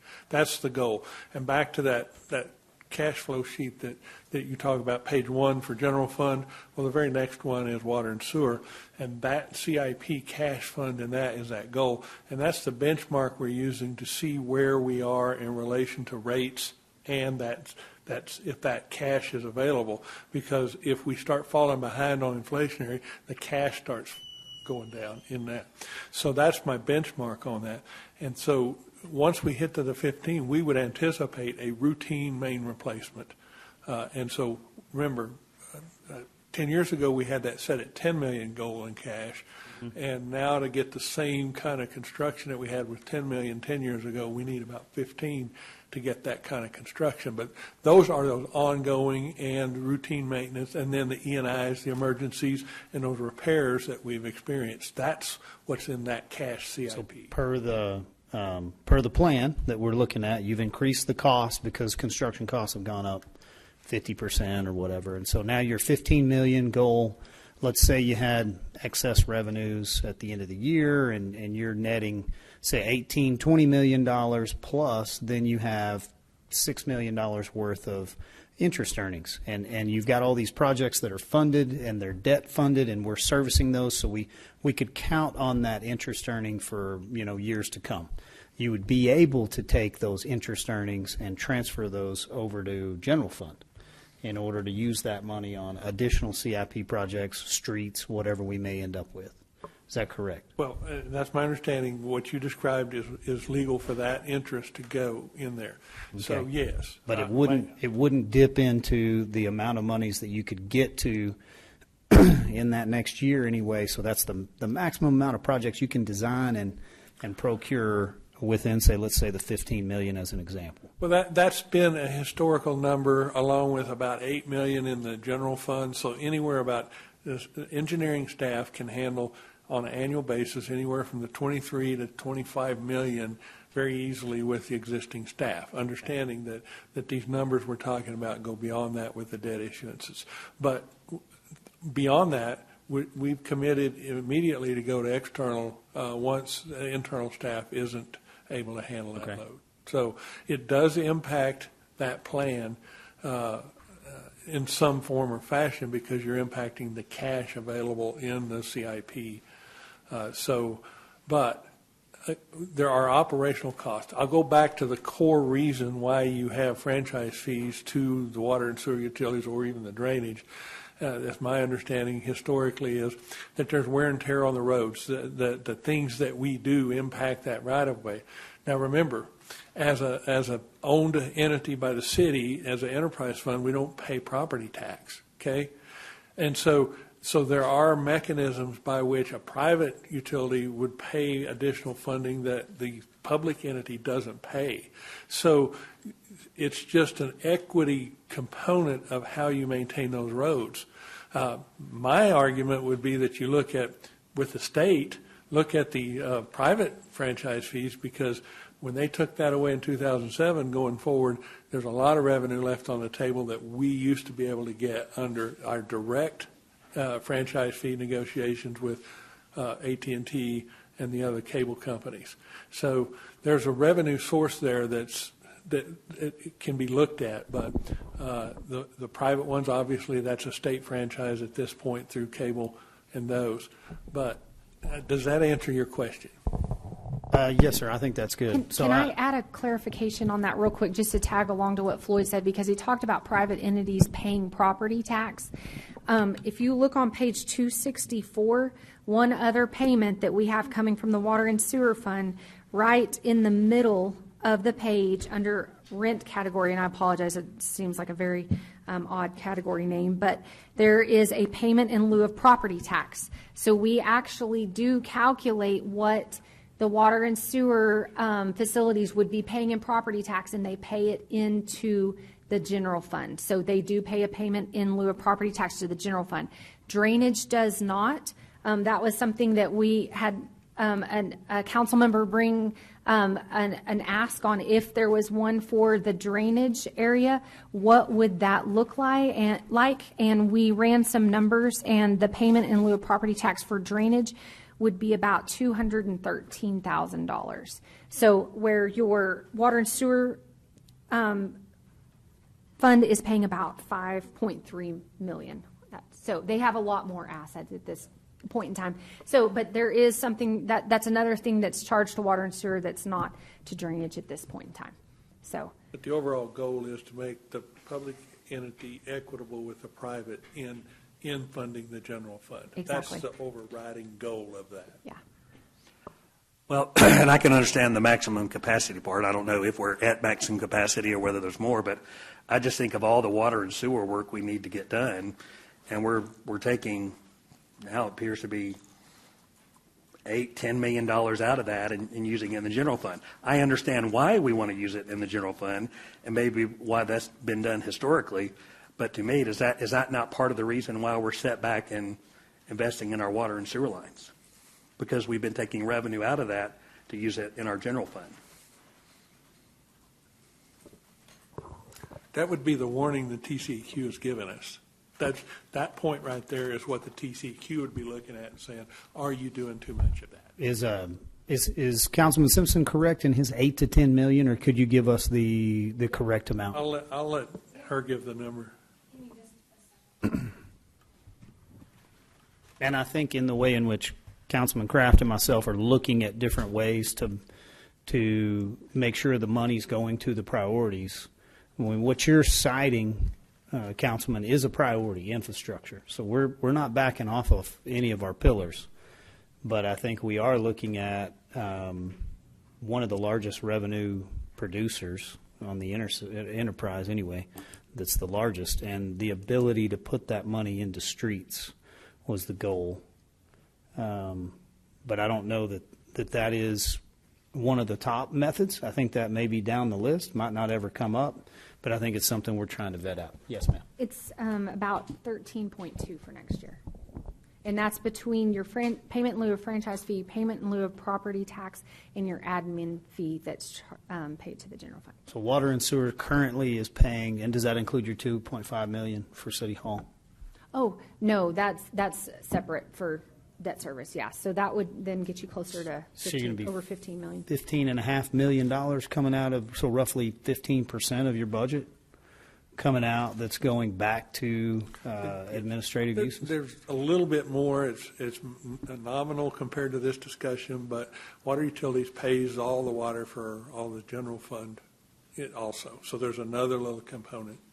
But you want to guess at that amount of revenue? It'd be minimal. Minimal? Okay. A couple in thousands a year. No, it'd probably be more than that because it covers like the watering at the parks and stuff. Parks. What about golf course? Yes, it covers golf courses too. So $400,000 or $500,000? Yeah. So 16 million, let's say. Yeah, probably more than that. So I could go back to the last time we had and then try to grow it by rate increases if y'all would like. But I would say probably between $500,000 and $1 million, somewhere in there. I'm getting some head nods from people way smarter than me. So yes. Our parks group and golf course group definitely know those better than me. Okay, so really good discussion, and I think we're still moving forward.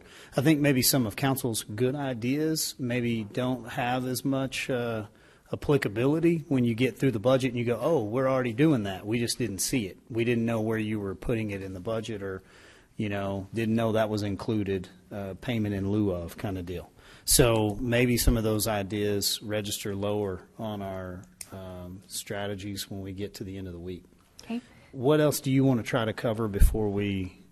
If y'all would allow me, I think, and the departments are all holding their breath right now on who gets to go next, but I'm thinking we could knock out HR and benefits. I think we could knock out transit quickly, utility billing and vital statistics. Very quickly, we could bring all the parks back tomorrow if y'all are good with that, and we could do streets and traffic tomorrow along with maybe like drainage or something, if that's okay. And then maybe like planning's a fairly small one too. So I think if y'all would allow me, we could cruise through a couple of departments pretty quickly. Are y'all good, or y'all need a break? No, I think unless anybody's like really needing a break. I want to push for like 15 more minutes, okay. And then that would give us roughly, 5-10 minutes just to recap, make sure we're hitting everything ready for the work day tomorrow. Okay, perfect. So we've already covered a lot of this, but if you want to turn in your books to page 322, this is your Human Resources Department. As I mentioned earlier, they oversee and kind of help manage the health plan and the risk management fund. And so we've already talked about those certainly at length. Our HR department, the biggest change we've seen over the 4-year period that's kind of outlined in your books is they pay for all the employee medical costs for all of the entry-level testing. And so as medical costs and a lot of that have gone up over the years, and as our staffing has grown, and as turnover has continued, that has certainly continued to be a big driving force on the HR department. You have a pretty lean department and I believe they're either fully staffed or they might be about to hire maybe one final position, I think. So, but I think they're pretty much staffed up over there. Then if you turn then to the page, hang on. We've already talked about this, but I wanted to show you kind of the general fund piece on page 330, because it's kind of in conjunction with HR. You have your risk management department, and you've got about 3 people in it. So it's a very small department, but they help oversee all of the claims that are brought into the city, everything that's processing through our risk management area.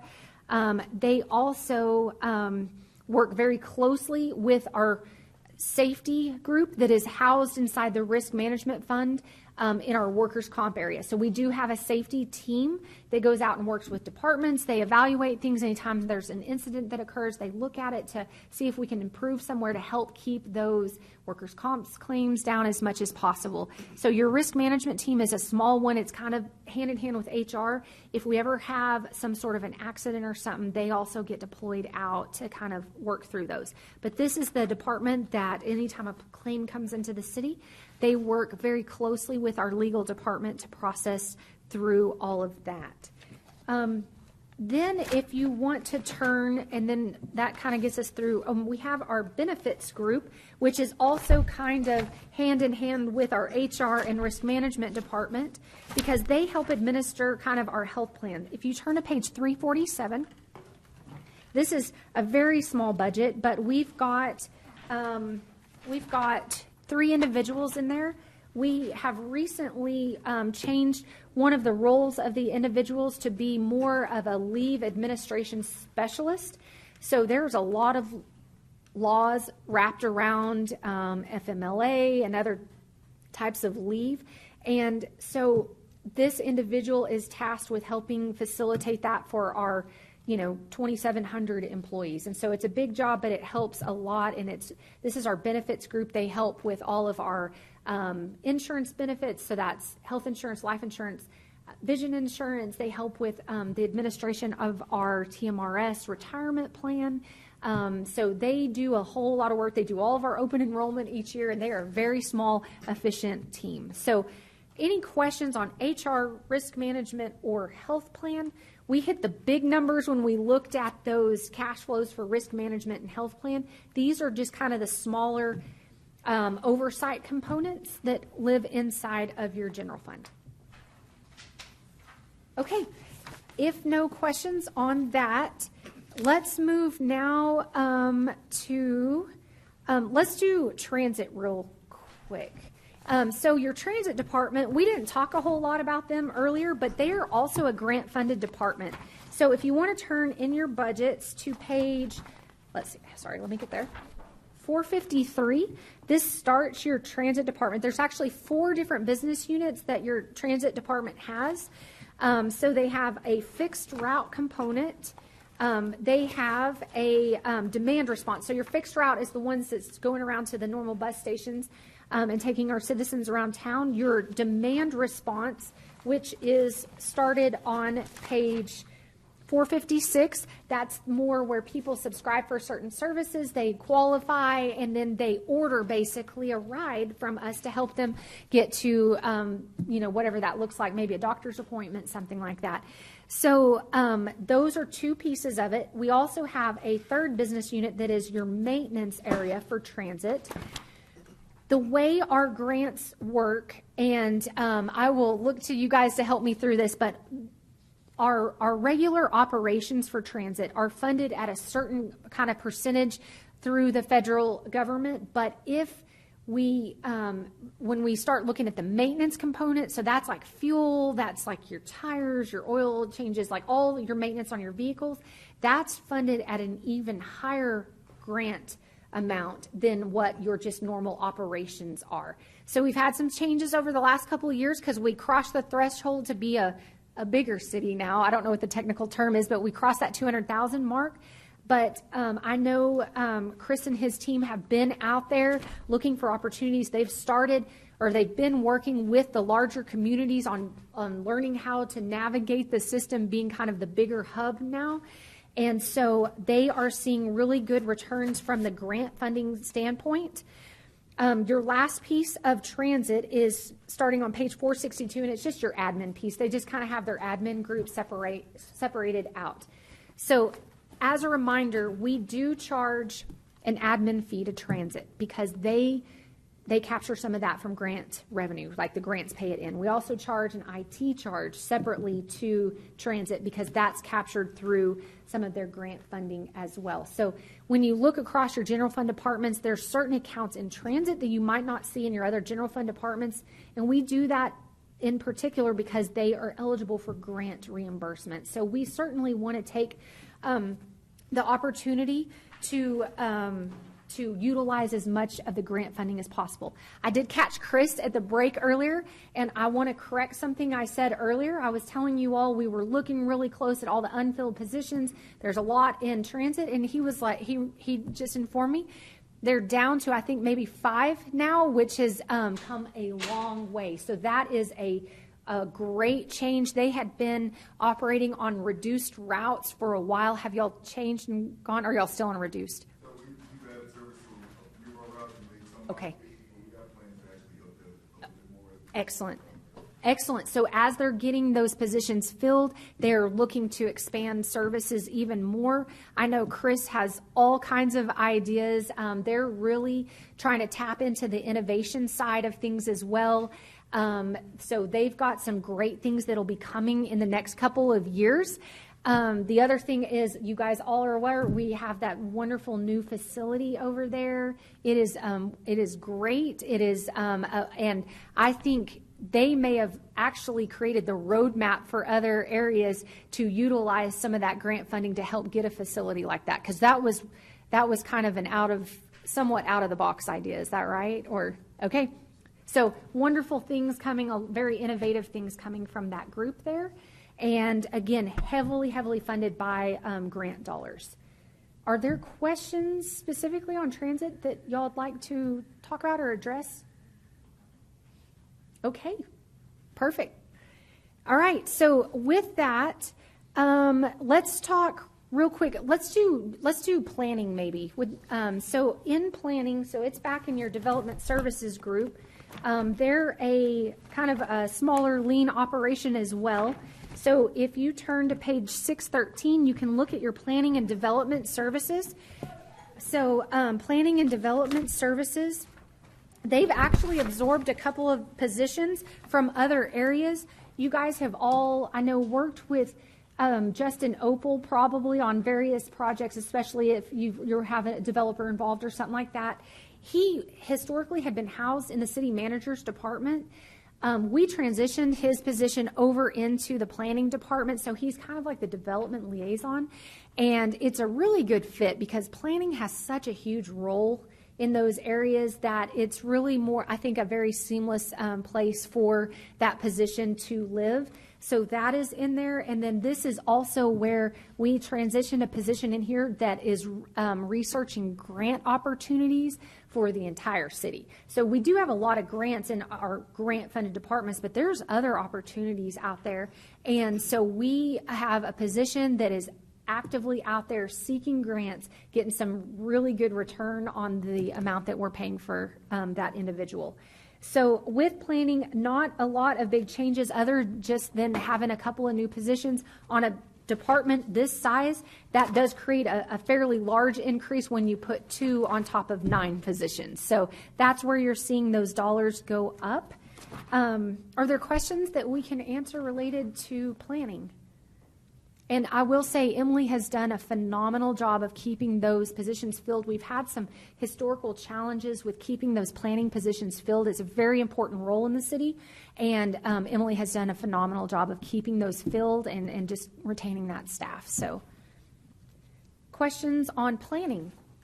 All right, if not, let's skip over and let's talk real quickly about utility billing and vital statistics. So we're going to start real quick with vital statistics, because it is actually inside your general fund. Your vital statistics department is on page, hang on just a second. Let me get there. 640.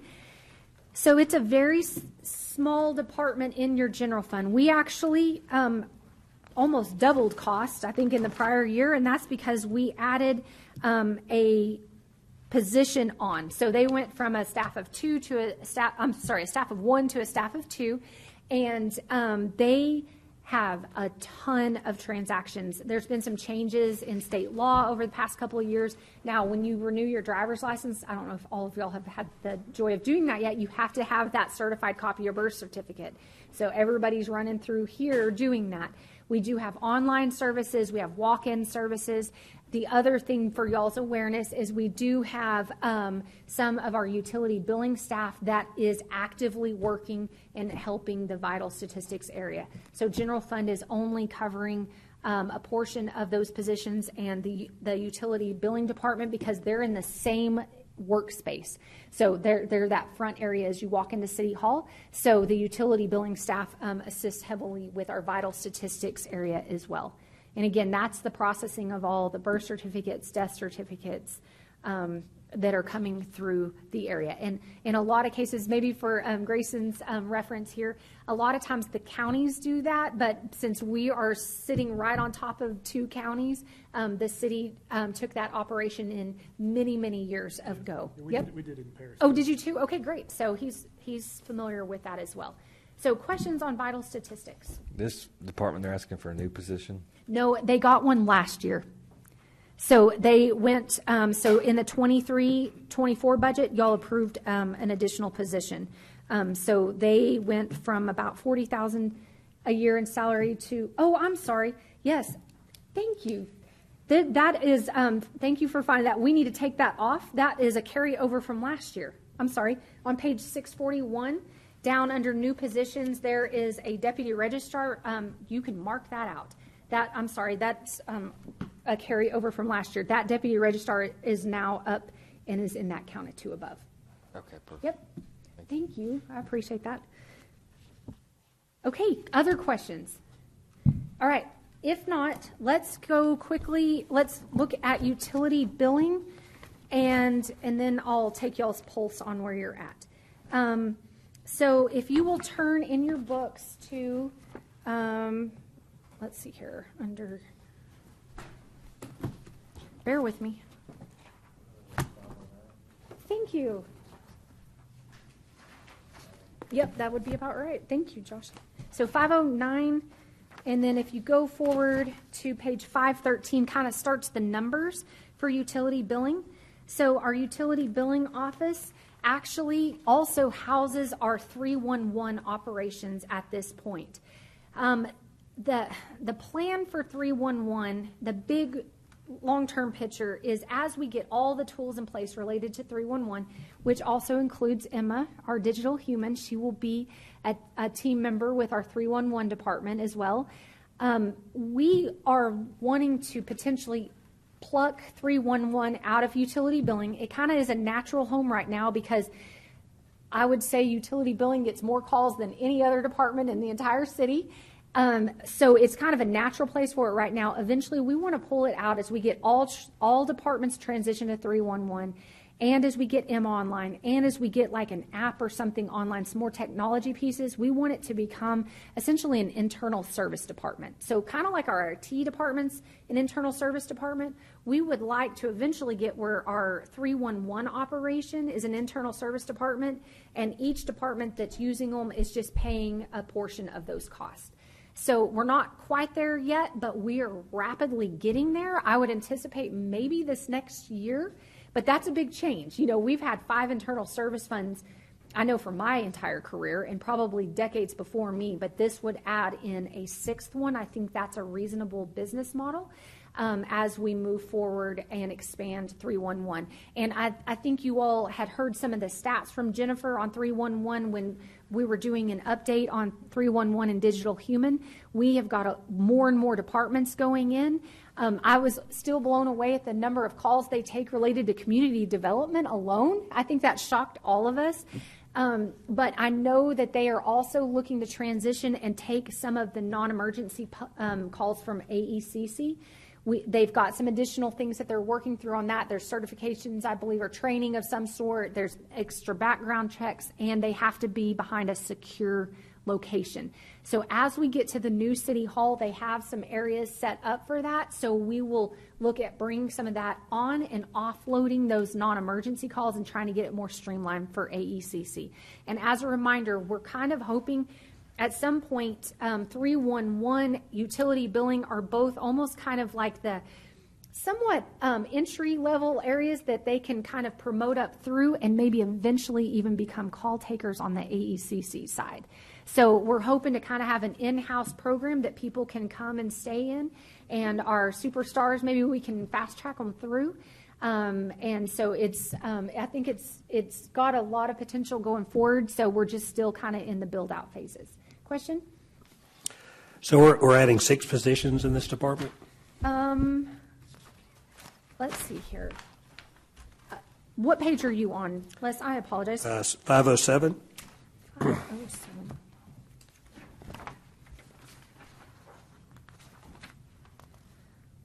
Oh, no. Well, let me check. No, we didn't add any positions this year. No, I'm sorry. Let us look into. Is that service reps? No. That's not? No. Okay. Only one y'all said right was the battalion chief. Yeah, in the general fund. This is in water and sewer, though. Yeah, but a good point. No, we're not adding any positions in that. So let us go back. We may have to swap out that page for you guys. I don't know that something flowed through right in the link of that. Your recapitulation is showing 73, 75, 75. Okay, so it may be one of those middle numbers that we don't have updated. Okay, thank you for that question. We will look into that. So we're not adding any employees? No, we're not Okay. adding any employees. Yes, thank you for that. I may be ahead. I'm on page 520. Is that too far? Hang on just a second. 520. It's all fall in the same category. No, that's actually getting into the other area of water and sewer. We were going to cover some of that tomorrow, but if you have a Okay. question, I can help answer for now. Just real quick while I'm paying attention to Sure. it. So on 520, on insurance and bonds, 1.2 million. Yes, that's a great point. So here's what we did, and this one is completely on me. We had allocated the insurance across all the water and sewer departments previously. This year, I put it all in one area.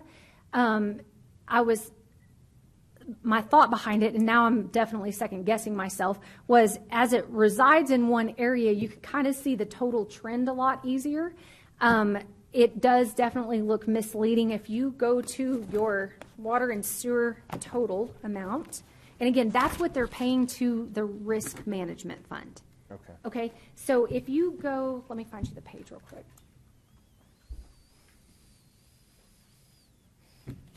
Yes, that is a very glaring, huge number.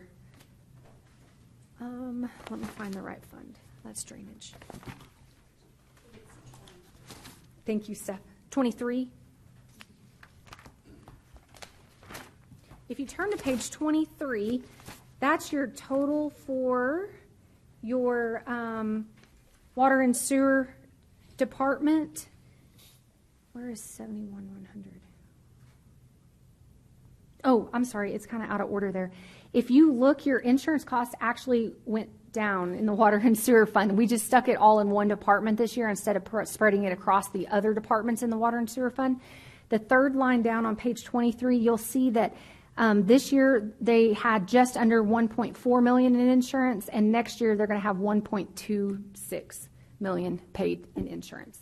So real quick, while he's looking, the 1.264, not going to tie back to pages like 3 through 7, where you're listing your total revenues. So that's a really good question. Where you're going to see that number come in, if you turn to page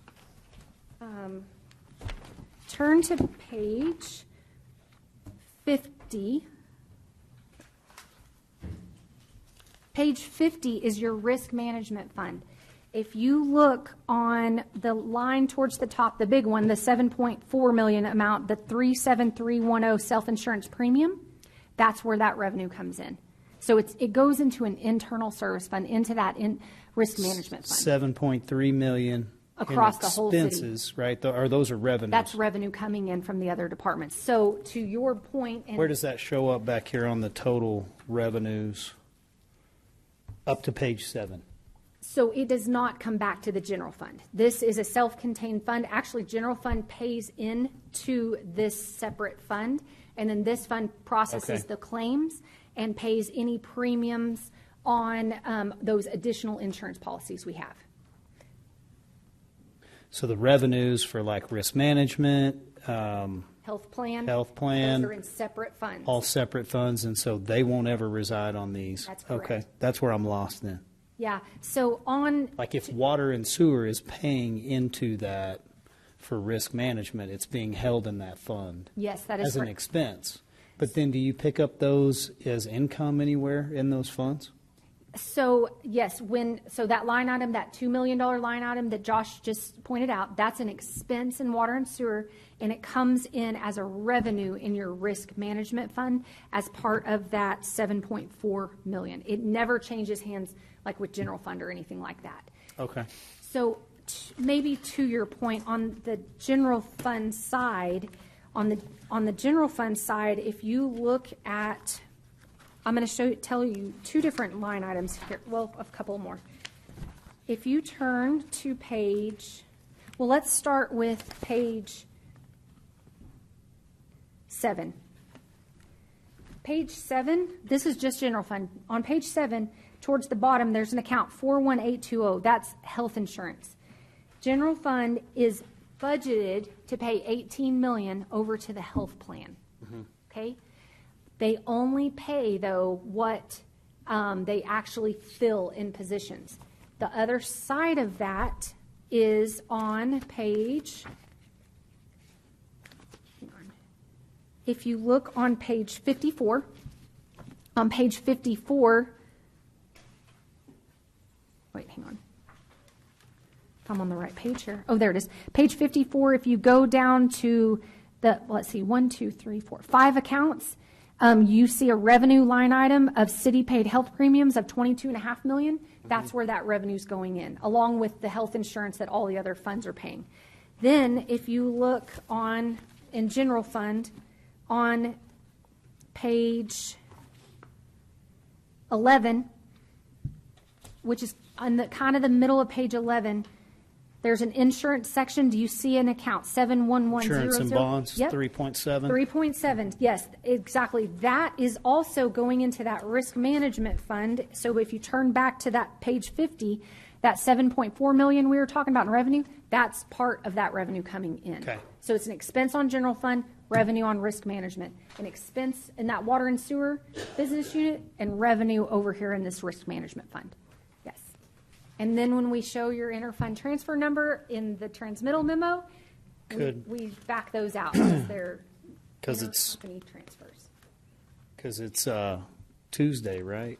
So It's also and, like 5, so I'm sure y'all and are- I keep asking for things.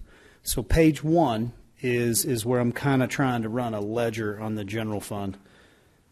Can we get what we're doing on these other businesses, right, as we're doing health insurance, risk management? Can we get the same schematics so we can look back and forth that way? Cumulatively, if we wanted to simplify it, we could. Yes. Because those Actually, interdepartmental transfers are where it gets real confusing.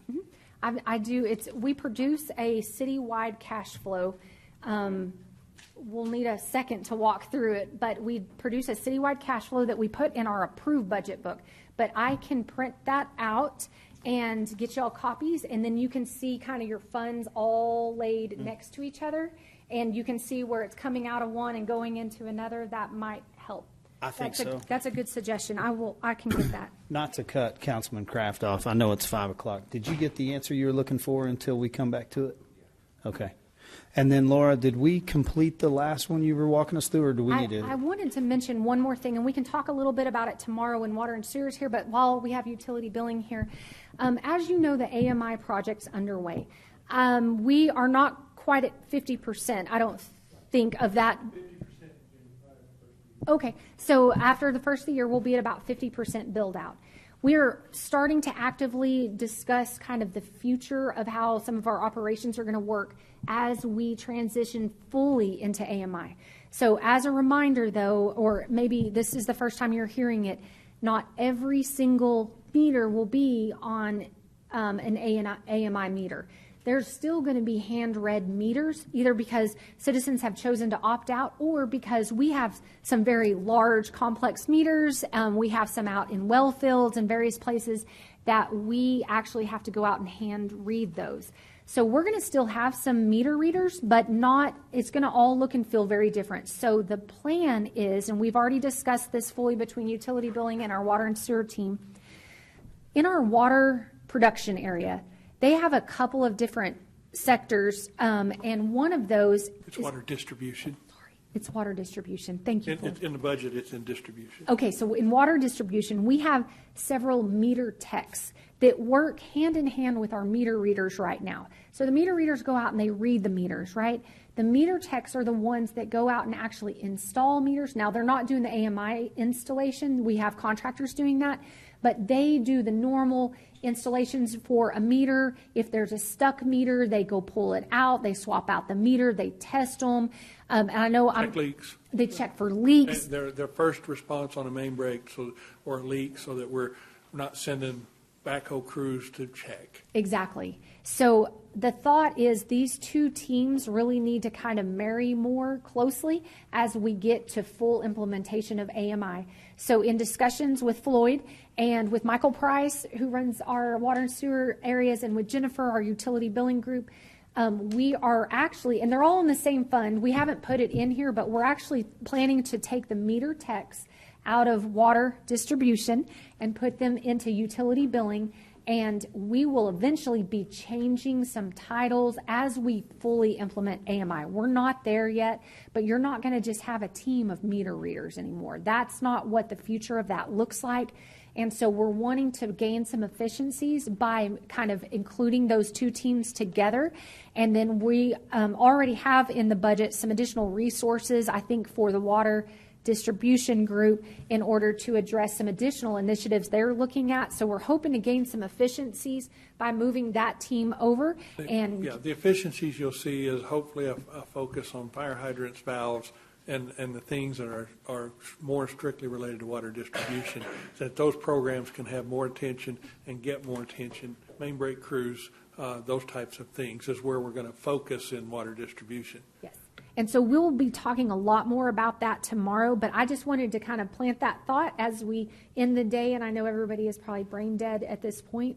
But with that, we made a lot of headway. I'm looking at a couple of departments that didn't make it through today, and so I'm going to ask them graciously to come back tomorrow, and we can go quickly through those. If y'all want, we could do the remaining departments from today quickly in the morning maybe, and then start into kind of those bigger departments that we need to go a little bit slower through and maybe ask a few more questions. Does that sound like a plan to you guys, or whatever you would like, Mayor? Sounds like a plan. I think we bring them back and we run through, maybe it'll take an hour, whatever you've got there, and then we'll jump into the bigger ones. And then anything you can bring back that we've asked for, yes, would be great. If not tomorrow, we'll be looking for Thursday. Try to give us a good opportunity to review it, make sure we know what we need by Friday. Okay. Mr. Path, you got anything you'd want to add to it, or? No, I'll just say I've been doing budgets for 11, 12 years. I've done many budgets for cities, and I'm just very impressed with the working knowledge that Ms. Storr has. And so I think you've seen today, it takes, obviously on display here, a lot of working knowledge of a lot of functions and factions of the community. So thank you to her and to her team. I'd like to thank all those who have joined us today, all of our department heads who have been here to answer questions. And so just very impressed with what I've seen today. Very good. Yeah, we appreciate everybody coming, and then also we appreciate the community giving us some grace as we will throw out a lot of ideas over the next 3 days. We will use examples and act like they're valid. They're not. So if we say a department or if we reference something, it doesn't necessarily mean that it was a purposeful. It could have just been an example. And then we appreciate everybody for doing one of the most important things we can do here, which is put forward a good budget so that this staff has everything they need to do a good job this year. So thank you, guys. I'm going to say we are adjourned. We will see you guys in the morning. No pizza? No pizza